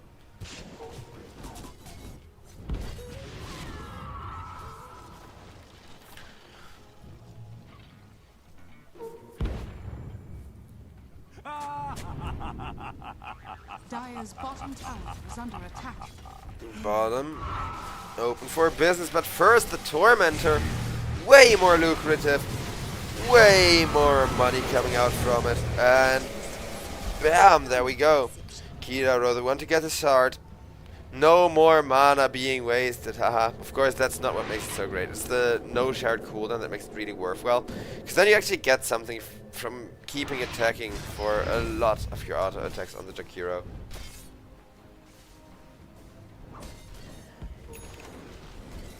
Amazing what you'll find laying around. Amazing what you'll find lying around.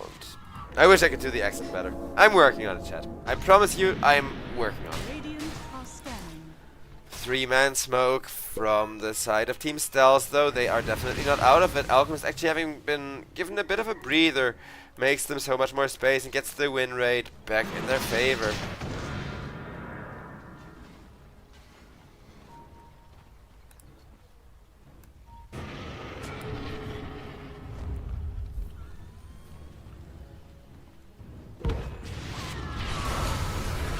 Queen of Pain absolutely nukes alternate immediately buys back, because without the Winterwyvern ultimate, this fight could turn into a disaster, and it already is. Doom self-doomed, and he still somehow got the Tide. Tide, a big Lotus reveal, but it didn't get him the Ravage that he needed. They will at least have Alchemist go for a big reveal of his own with the BKB, and that one will do the job that it needed to. Yowai, however, kills off alternate, and even without Ethereal, they may not have much damage, but other than Kiraro, they do have sustain, so it's the Alchemist that even with his ultimate has to be very worried, because a BKB can be used from a Doom, and there is a Hoodwink coming in. Loopsy stuck in the tree line. He wants to help Alchemist turn this around, but now, do they have vision on him? No, they do not, but they... Oh, he's being pinged. Gets away. Just a little bit fast enough. That was like 0.2 seconds or something. Yo, I almost got another Satanic, so he's gonna be back to full health anyways. He doesn't even need the Satanic to go back to full health. Holy money printer, Batman. This guy is fat. Teleport on out over to the bottom lane to make sure he can farm there as well.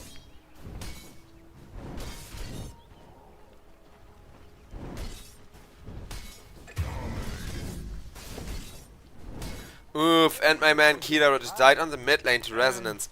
Resonance? Ah, okay. He has a disperser. Radiant's middle tower. It's gonna be one of those games where everybody's gonna get incredibly rich.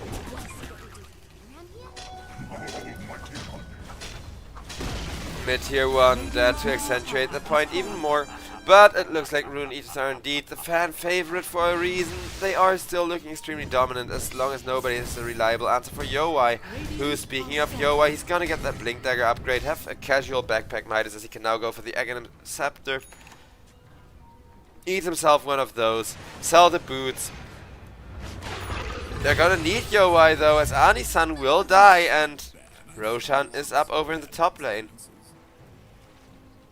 But walking towards bot this very moment. Kidaro won't be back by the time Roche comes bottom, neither will the Hoodwink. Can they do it with a Doom if they don't have support? Regeneration.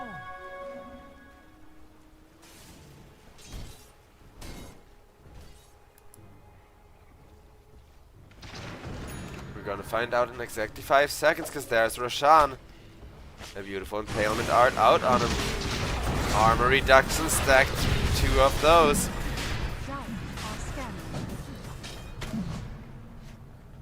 Ethereal, however, gets scanned out. One man Ravage, Queen of Pain is worth it.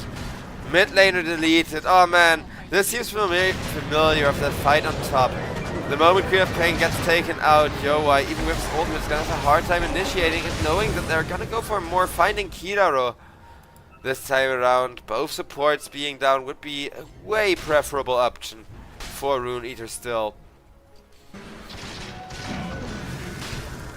Roshan, the next target, and with a ton of burn damage and a ton of armor reductions, he's gonna be sitting at just 14 to even just 4 armor. 4 armor on a Roche is ridiculous, which is good because nobody has big right click other than the Titan, who is very, very slow with it. But I hear me a Doom, and that Doom is on the Alchemist. Yowai revealing the Swift Blink, getting himself a super valuable kill. Now has Klaxon go on top of him. Klaxon, though, may have bit more than he can chew, because look at this damage coming out from the Doom. And that is with the Blubber Purge saving the Titan to quite a bunch. But Titan to life steals back up again. Doom goes to top of the Ringmaster, says, can you do this? But it's a carry versus 4. Where is his team at? Not with him, as Ani-san, well, he's just gonna go snipe a Curry and Ringmaster. And Ringmaster basically kept everybody alive anyway, so there was no opportunity to Fiend's Gate in and, you know, go for somebody when they're being Ringmaster boxed and are waiting to escape back out of there.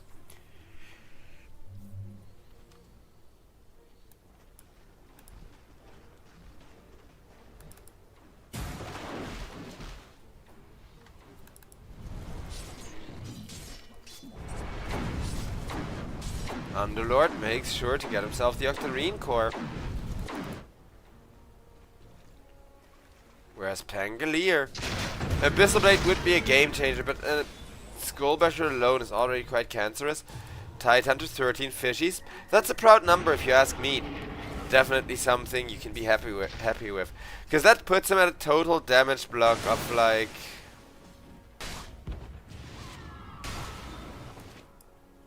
$123, which is insane if I'm doing the math right. I think I am. Damn. As Tidehunter doesn't quite have the damage to kill off Ethereal if the anchor doesn't latch on at Ethereal. Blinking on out of there this time around, he is respecting that one man Ravage that has been his demise basically this entire game.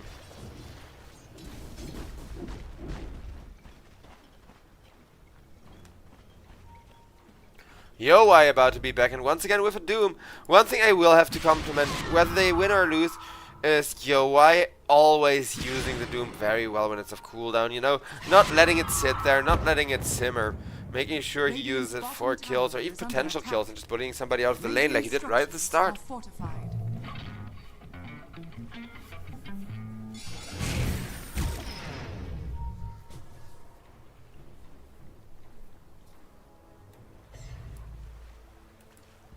4 people grouped up, no one-man Ravage. for the Queen of Pain or the Doom to be found. Radiant are scanning. Radiant's bottom tower is under attack. On the contrary, Yowai, farming some more, has settled on a final item, and he's gonna have it in just 1,400 gold to be a lot more resilient against all of that physical damage.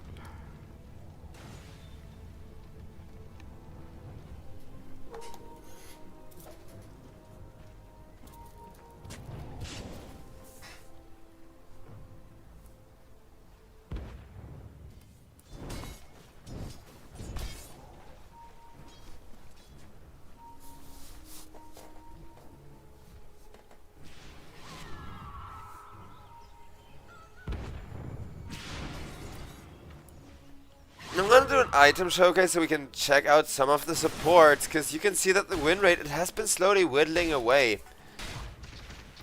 2 Enchantress Baubles, one of my favorite items.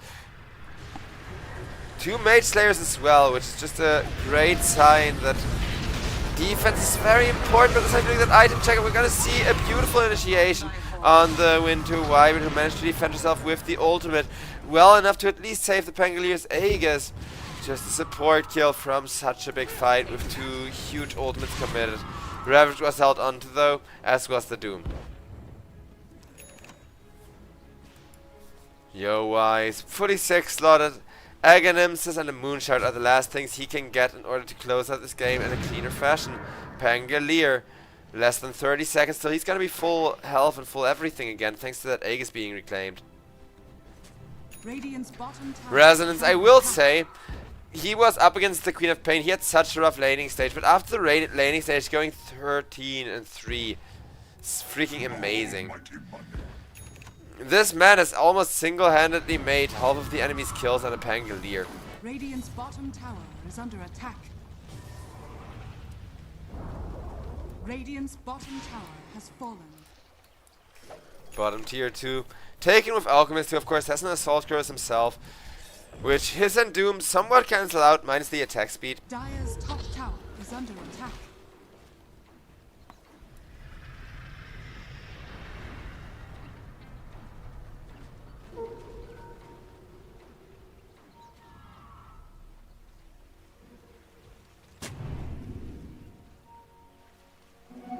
Haste!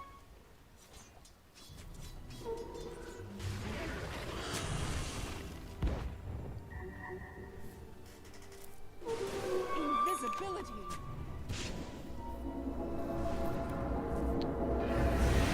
That is gonna be the outpost claimed. Alright, alright. Are scanning. 2 minutes for Roshan to show us when he can respawn. I don't think they're gonna sit around the road doing nothing for I don't think for like 2 minutes. But pushing in is very dangerous, so maybe just try and take this tier 2, then back off and get ready for Roche. But first, Tormentor for the side of RUNE EATERS once more, which will get them the win rate to go up and up and up, where all they need to do is fight a good Doom in order to close the game out. You can see that Tormentor scales a lot better these days. But Ani-san, his Aghanim shard is massive. Everybody rotates out to the top lane.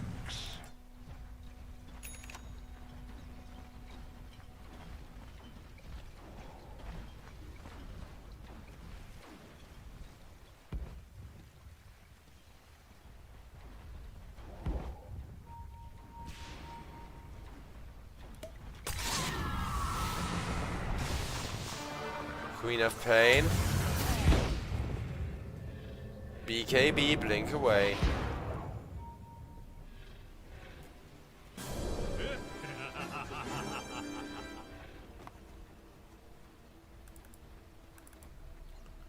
Mr. Core BKB used. The smoke is a fair trade-off, given that that was a very large rotation. But they did get some good vision out of it. So it's not free, you know, it's not all for naught. Whereas over on mid, I can't even show anymore. Like, he too is at risk of just getting one man ravaged while Alchemist gets to hit him for free.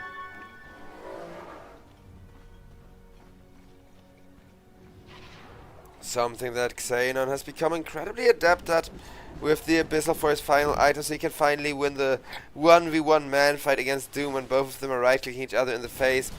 Even with Alchemist being significantly lower in net worth, you do have to keep in mind he did give 4k net worth away, but he also is supposed to print more money because of that free Aghanims given away.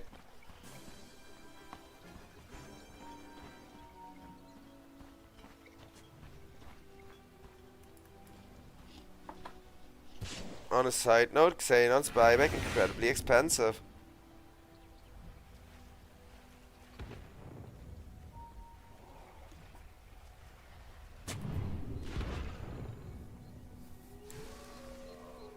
Roche Pit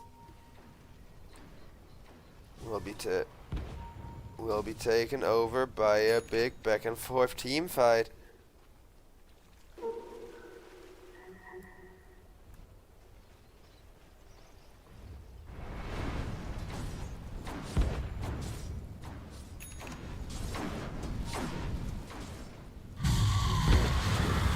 Tidehunter.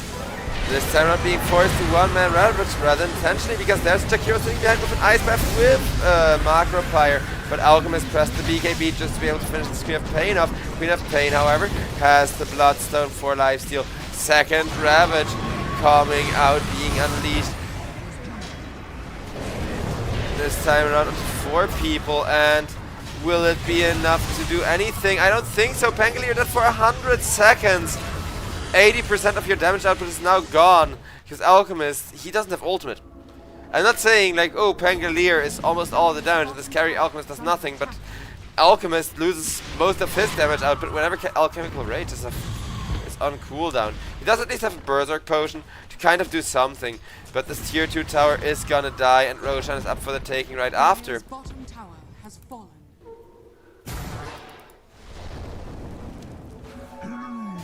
Dire's bottom tower is under attack. Aegis is huge prize for YoY.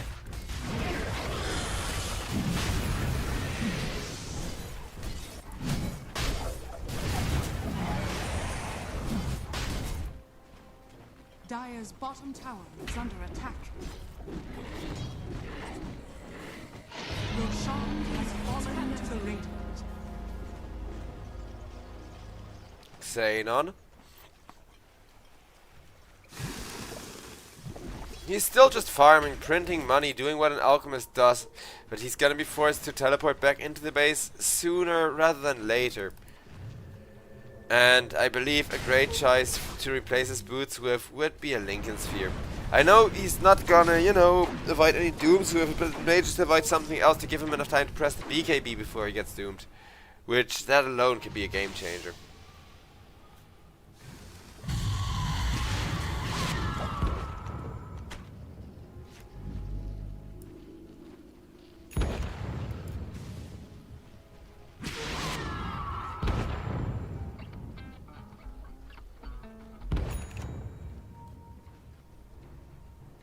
Radiant are scanning. Dire's bottom tower is under attack. Queen of Pain harasses Xenon, wants to force him to press the ultimate. Goes for the silence and ultimate herself when he doesn't, as he didn't have one. Alchemist does have a buyback, but he's gonna have to use it here too if one more person falls, because there's the Doom. Tidehunter can do nothing. In instant 2 buybacks. Pangolier, Rolling Thunder just to get back into the fountain, but the moment the Rolling Thunder and Skewer of Pain wants to go once more, because there is still that Aegis, and single-handedly she's gonna harass 3 people back into their base. Well, these barracks are now exposed. Queen of Pain, thanks to the Bloodstone, should be just fine, regioning back up again.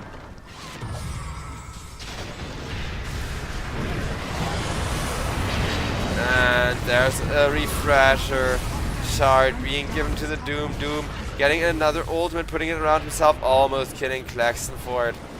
Claxton able to get out and live, but 21k gold lead, ladies and gentlemen. This game is gonna be over unless Doom dies without a buyback soon.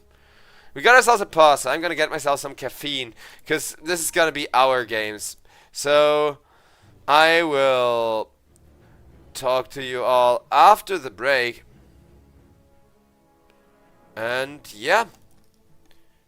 Or not after the break, sorry, Force of Habit. I am alt-tabbing just a little bit, trying to look up team histories and stuff, because we're about to end the game, and I know Yoai plays some Doom, but the thing that's surprising me still is this wind range, because alternate, I don't think he was the issue. I genuinely don't. I think alternate with the like Klaxon, Ravage, all of that is fine. Maybe not giving Klaxon the Aghanims is part of where it went wrong, but Pangolier with the Aghanims, he was the MVP, he was the one doing all the heavy lifting. I don't know. I'll be right back. Kind of awkward timing for a disconnect, but at least it gives me more caffeine, because you can probably hear I need some. Handsome devil, aren't I?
Dire's middle turret has fallen.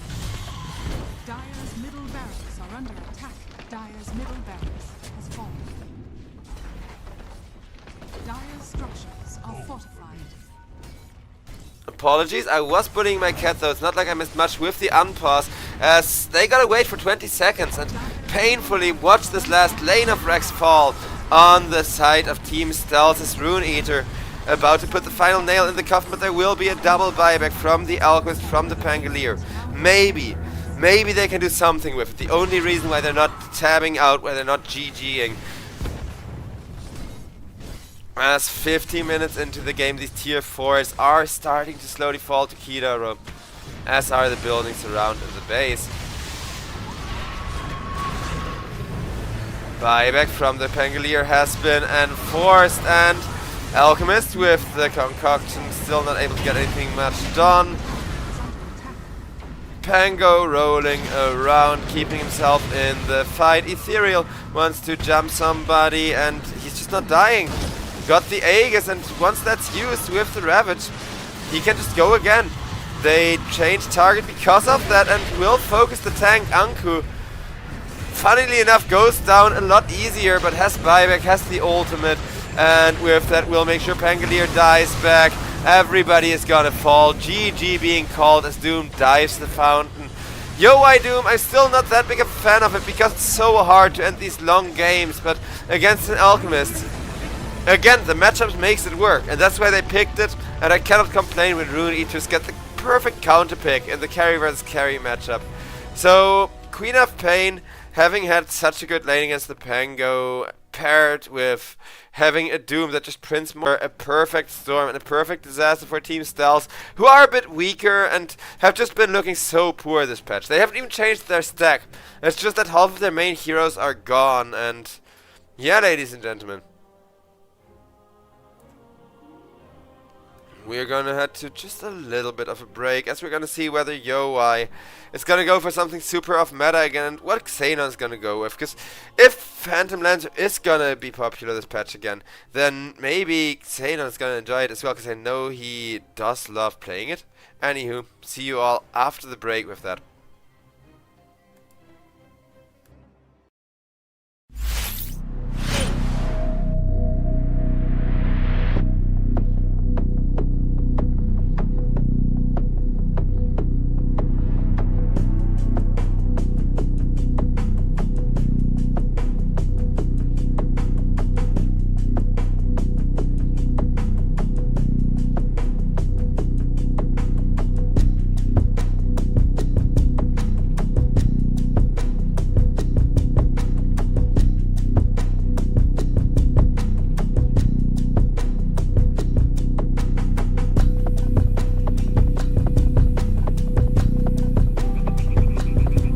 This is the pres.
Alright, ladies and gentlemen, and with that, hello and welcome back once again to the second game of the last best of 3 of the day, as we're gonna see whether or not Rune Eaters, the clear fan favorites going into this, who really had to struggle the first time around, are gonna perform better the second time.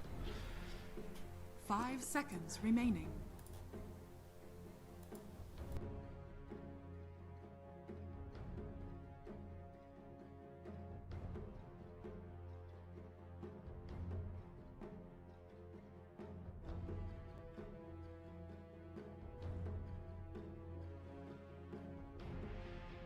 Radiant team pick. Stare your death in the face.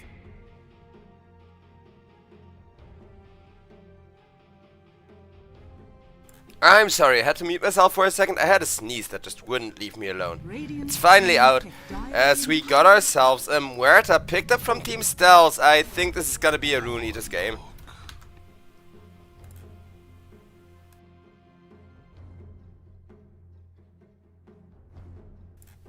We've seen Rune Eaters lose once today, and we've seen the Muerta lose once today. And Rune Eaters, what I think is they need something that rewards them for being able to come back from a rough laning stage, for being able to deal with all of that in your face timing to try and overwhelm first. Dire team ban. In the spirit.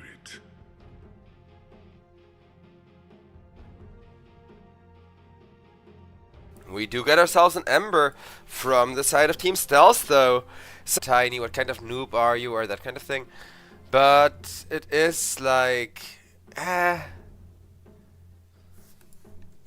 There's a lot better. Radiant There's team just a lot better, I hate to say it.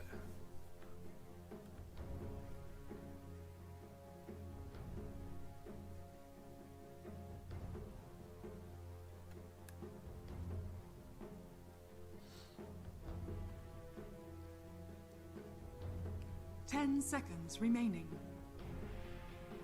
Dire team pick. And my favorite being banned. I'm a big Slark spammer this patch because Muerta has been nerfed into the ground, and Team STELS, they do pick up Muerta, so they don't want, you know, a Slark who can just press ultimate in response to the Muerta ultimate, full heal, reset, and go 10 in seconds again. Remaining. 5 seconds remaining. Radiant team pick. Ooh, Lifestealer though. So we are gonna see Snowball, we are gonna see Infinite Stacks, with the side of Team STELS being the ones to go for the hyper late game after all. Okay, I criticized the Muerta, but it was the support. I am wrong, they are right. I do like this draft and 10 what it seconds represents. Remaining. 5 seconds remaining.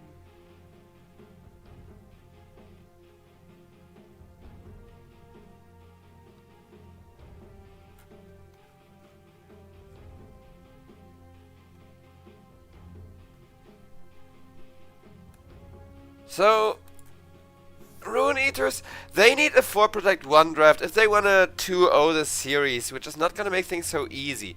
I definitely think it's possible, and I definitely think they got a huge amount of, you know, potential to go for something that can counter the Lifestealer now. But what does counter the Lifestealer that also fits the 4 Protect 1 schematic? Because it's usually the one or the other.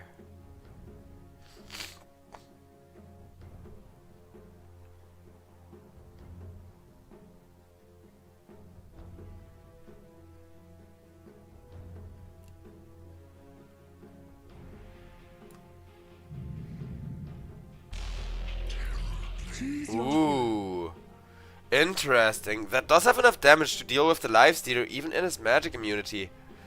You do need to keep the Terrorblade fairly freaking safe though, because this is one of the most difficult Terrorblade games I have seen in a long while, as far as the support duo goes.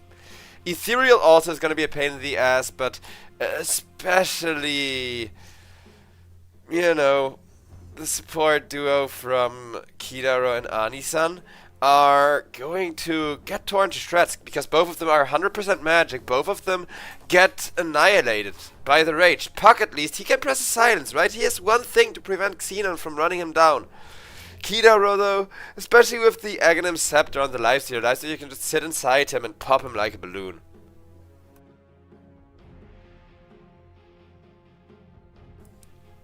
So yeah, TB needs to have a free game. These supports are gonna die anyways, and you need to be in a position where diving past the Terrorblade to go for the supports is going to lead to all of the kills in the world.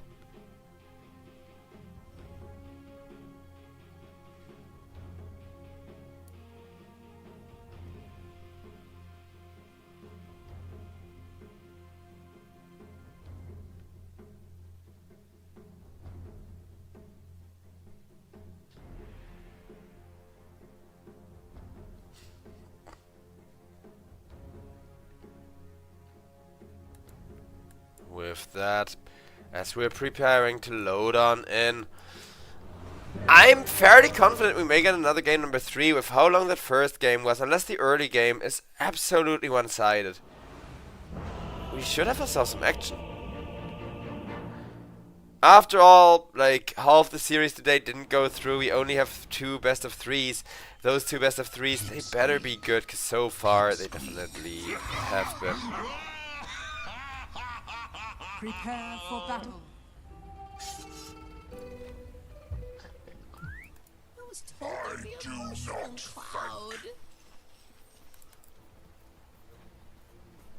I was told there'd be a mushroom cloud.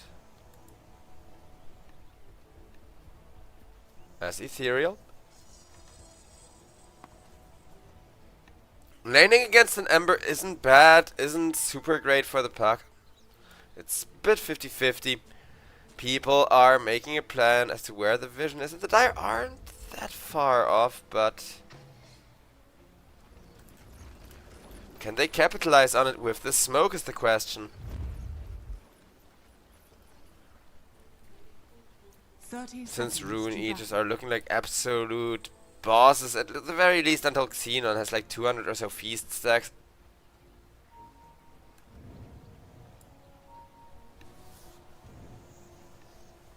And the smoke is gonna be broken. Ethereal breaks the smoke, heads back, acting like it's nothing.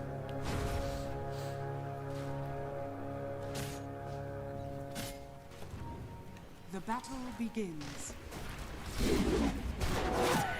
Ooh, 50-50 on the runes for the time being.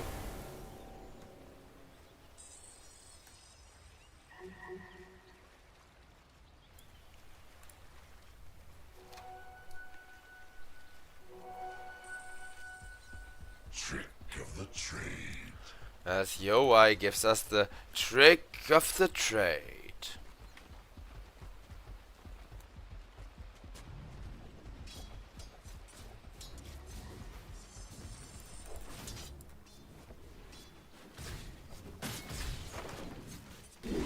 And of course, Terrorblade's first blood potential starting from level 2 is gonna be absolutely huge.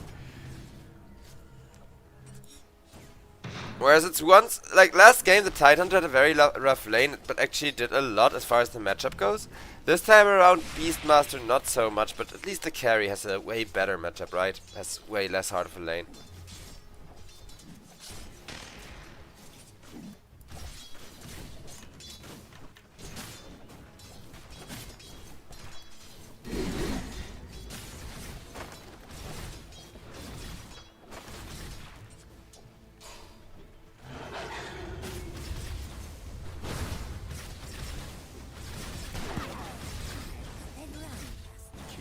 Man fighting it up against the Muerta.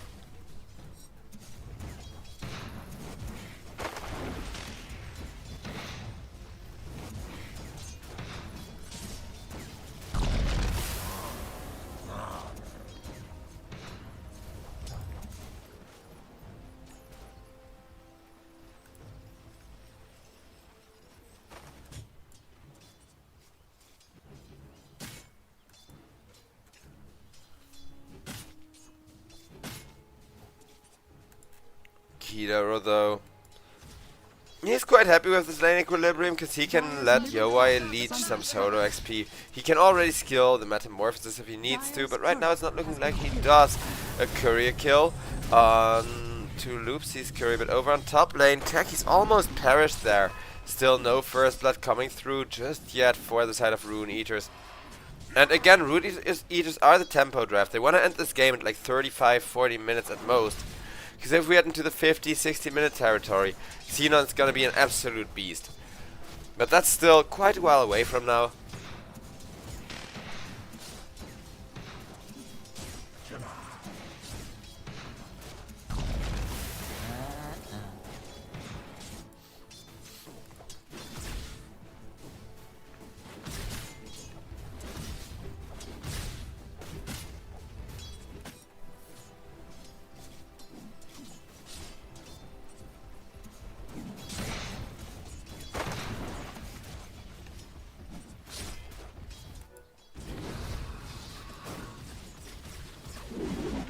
A lot of poking going on Kidaro, the Master of Sustain, as long as he doesn't run out of mana.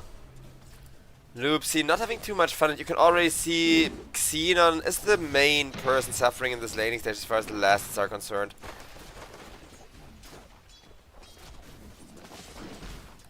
I love how Anku is entirely foregoing the Atrophy Aura. Usually by level 2 or level 3 you take a point in it for the temporary damage and of course to make lasting so much harder.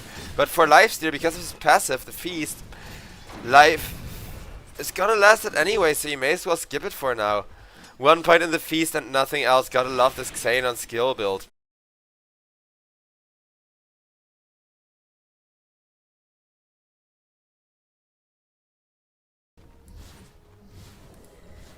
Win rate still super 50-50 though, because nobody's actively keeping this Lifestealer from farming. He was pretty much looking towards the bottom of the last hits among the cores and is now already stabilizing. So the moment that he gets the Radiance, he's really going to pop off, run away with this game potentially. Radiant's bottom tower is under attack. Radiant structures are fortified.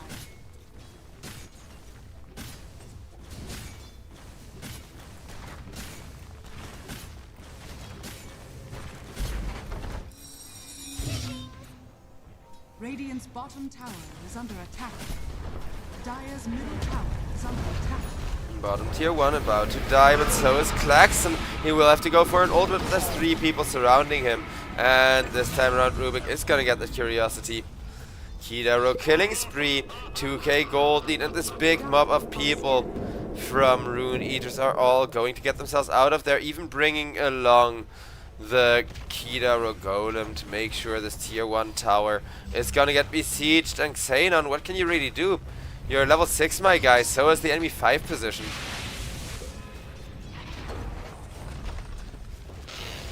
He's gonna try to be aggressive, heal up again by hitting Kidaro for all of the damage that his tower and Loopsy are taking. Loopsy's so lucky that he did not get stun locked up there, but he is gonna take all of that damage from the Warlock.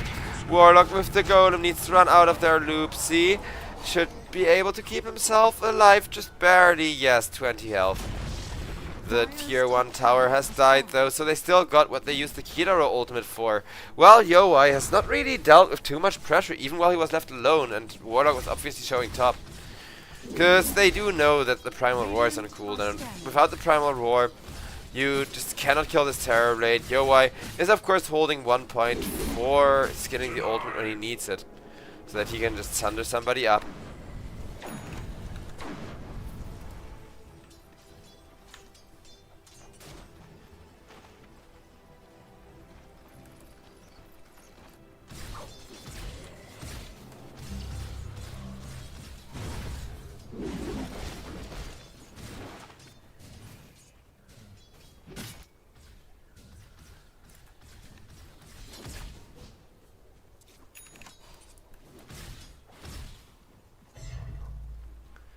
Terrorblade getting himself a Yasha. Puck.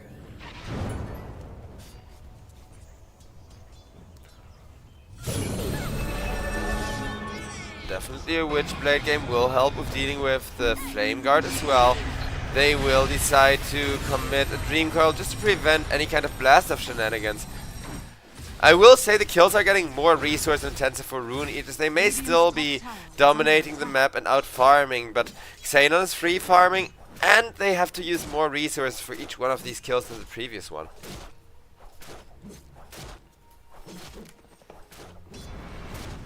Another amazing use of the Warlock ultimate is gonna change things around though, because Kidaru, he has that in theory in like 5 seconds.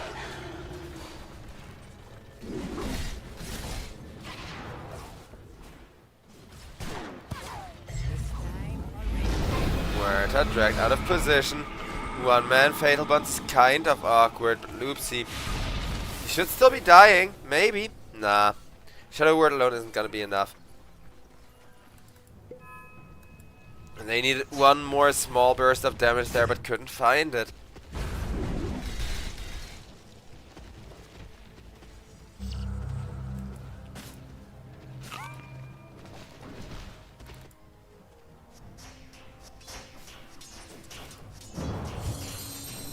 Mid-Ember committing for a Mage Slayer.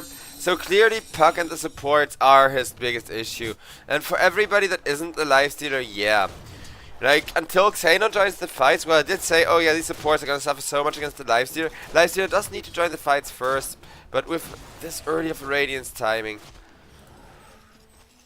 I'm surprised that the win rate is still climbing in favor of Rune Eaters at all.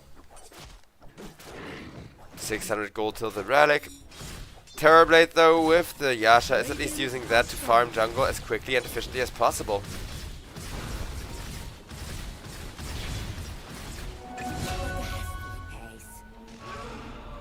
On mid. An initiation with a Beastmaster Roar onto Puck. Follow-up jump from the techies. Mines are there. Oh no, wait, he didn't jump. He just placed the mines. There's the follow-up jump.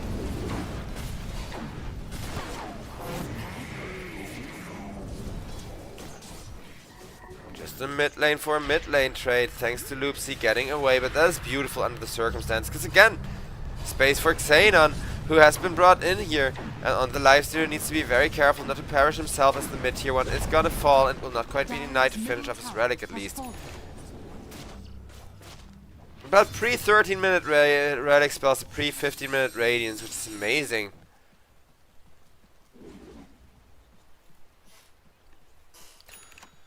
Yo-wise, Manda's start timing is still looking fairly good.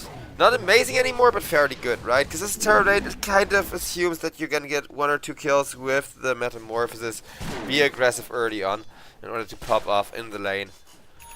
3-man smoke though, as Puck has a Dream Coil to threaten with.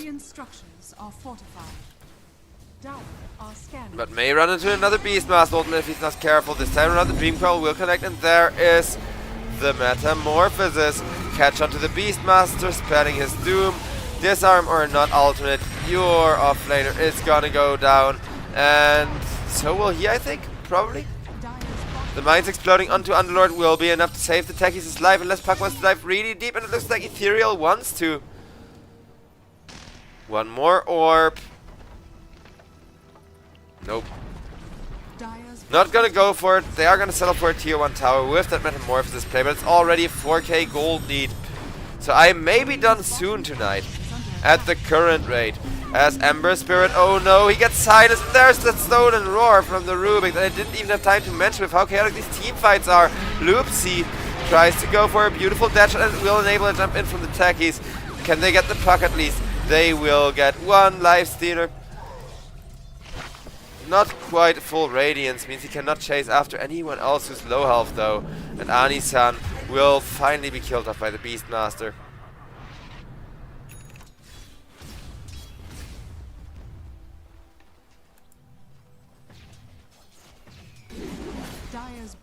Xenon, I think he himself knows it's not quite great that he's not fighting there with a Radiance. It's not like that's detrimental or game breaking, but having a Radiance there would have been another kill or two. But it's not like he could have waited. That would have just been his own teammates dying. So it's really frustrating as a carry when you know you want to go for a team fight, you know where you want to commit in for kills, and then because you couldn't finish your item, you know, one of them escaped you. As Puck, perfect regen rune, holy crap. Ethereal so lucky there. Techies trying to set up a jump, not quite getting a good angle onto Ani-san. Ani-san, there we go. But the dead shot will miss, so Loopsy's still not rewarded for his bravery, as there is the Terrorblade. Oh boy. Not 1 but 2 falling to Yowai. Quite instantaneously. Dragonlance is not gonna take him long to farm at all.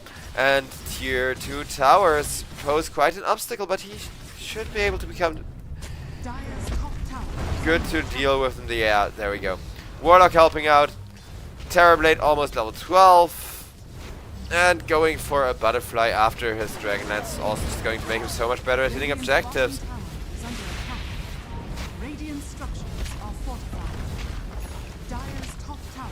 Tier 2 already dead just 15 minutes in the game. And this is how you need to play Terrorblades these days at least. He's like a juggernaut. You need to stay on top of net worth. You need to make sure you are the one that gets that really big net worth momentum and power going for yourself.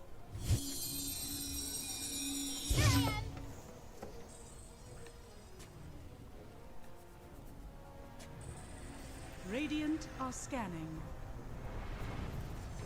Invisibility.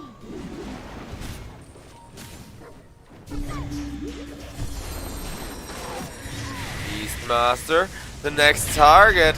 Klaxon. I told you guys last game, like, he had a rough lane, but afterwards stabilized really well with the ultimates. This game around it's the opposite, where the ultimates are guaranteed to be good, sure, but nothing else about this game is stable. At the very least, a bunch of nice counter kills come out over on the mid lane, and with the Terrorblade dead, we may still see a chance at a game number 3 from Team STELS. Team STELS, though, they need to protect their Ember Spirit. Nice and fast to save him, turn it around on the Rubik. Ethereal does want to try to kill him for that once the spells are ready. Is he gonna go? No, he's not gonna risk it. Knows that there's 4 people alive. It is the boring option, but it is the safe option, because this gold lead, if it falls down, if it changes tide again, so will the win probability. You shall not. Puck just doing his best to deny creeps from Ember Spirit, and that's frustrating. That cost him like almost 200 gold.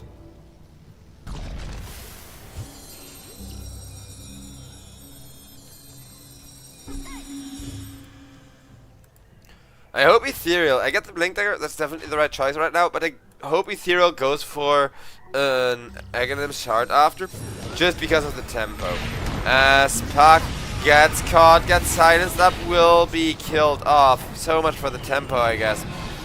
Cast's Curse is real, and Anku, that was just a little bit dumb of him. Then again, it's not like he can do anything else there, right?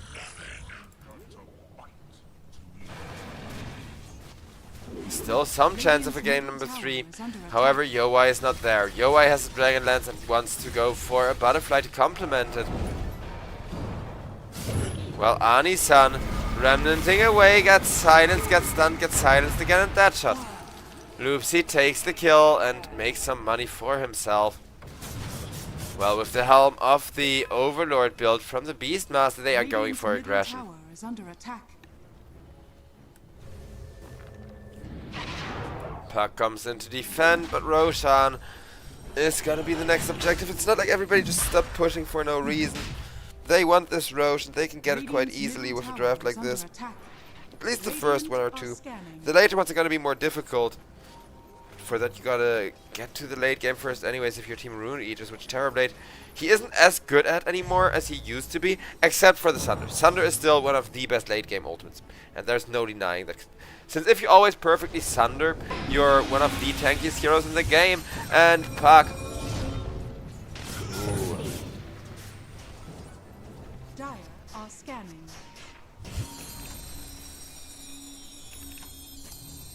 Ember just kind of being kept in his place. Well, Kidaro. Once Beastmaster finishes that Assault Curse, he's gonna become such easy prey. But at least he's going for a Glimmer Cape, so he has some option to escape, right? Radiant are scanning.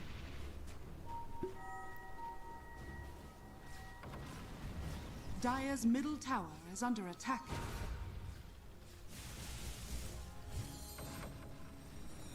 That should help.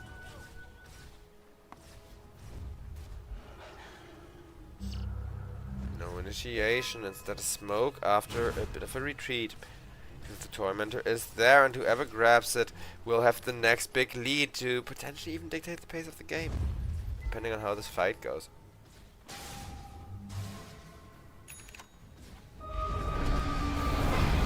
The initiation is gonna be at the top, where Kidaro may have dropped a good golem onto 3 people, but he does not have any sliver of survivability against 2 cores hitting him, and his Terrorblade goes down right after. There is Puck with a massive 3-man Dream Coil blinking out and making sure he's gonna get away, but his team cannot. Ethereal. Not happy about that. Tormentor almost guaranteed to go to the Dire, but he comes in, snipes the Techies and gets out. Can Tormentor, if you've now lost one of your heroes, it's balanced for 4. Maybe with a Lifestealer, sure, because he can, you know, tank damage while not taking the full damage of it. But Tormentor already regened up while they were chasing the Puck. Ethereal, after last game where he carried so well, he wants to be another MVP while Terrorblade can finish farming that butterfly. Make sure that for the later team fights, TB is 100% ready.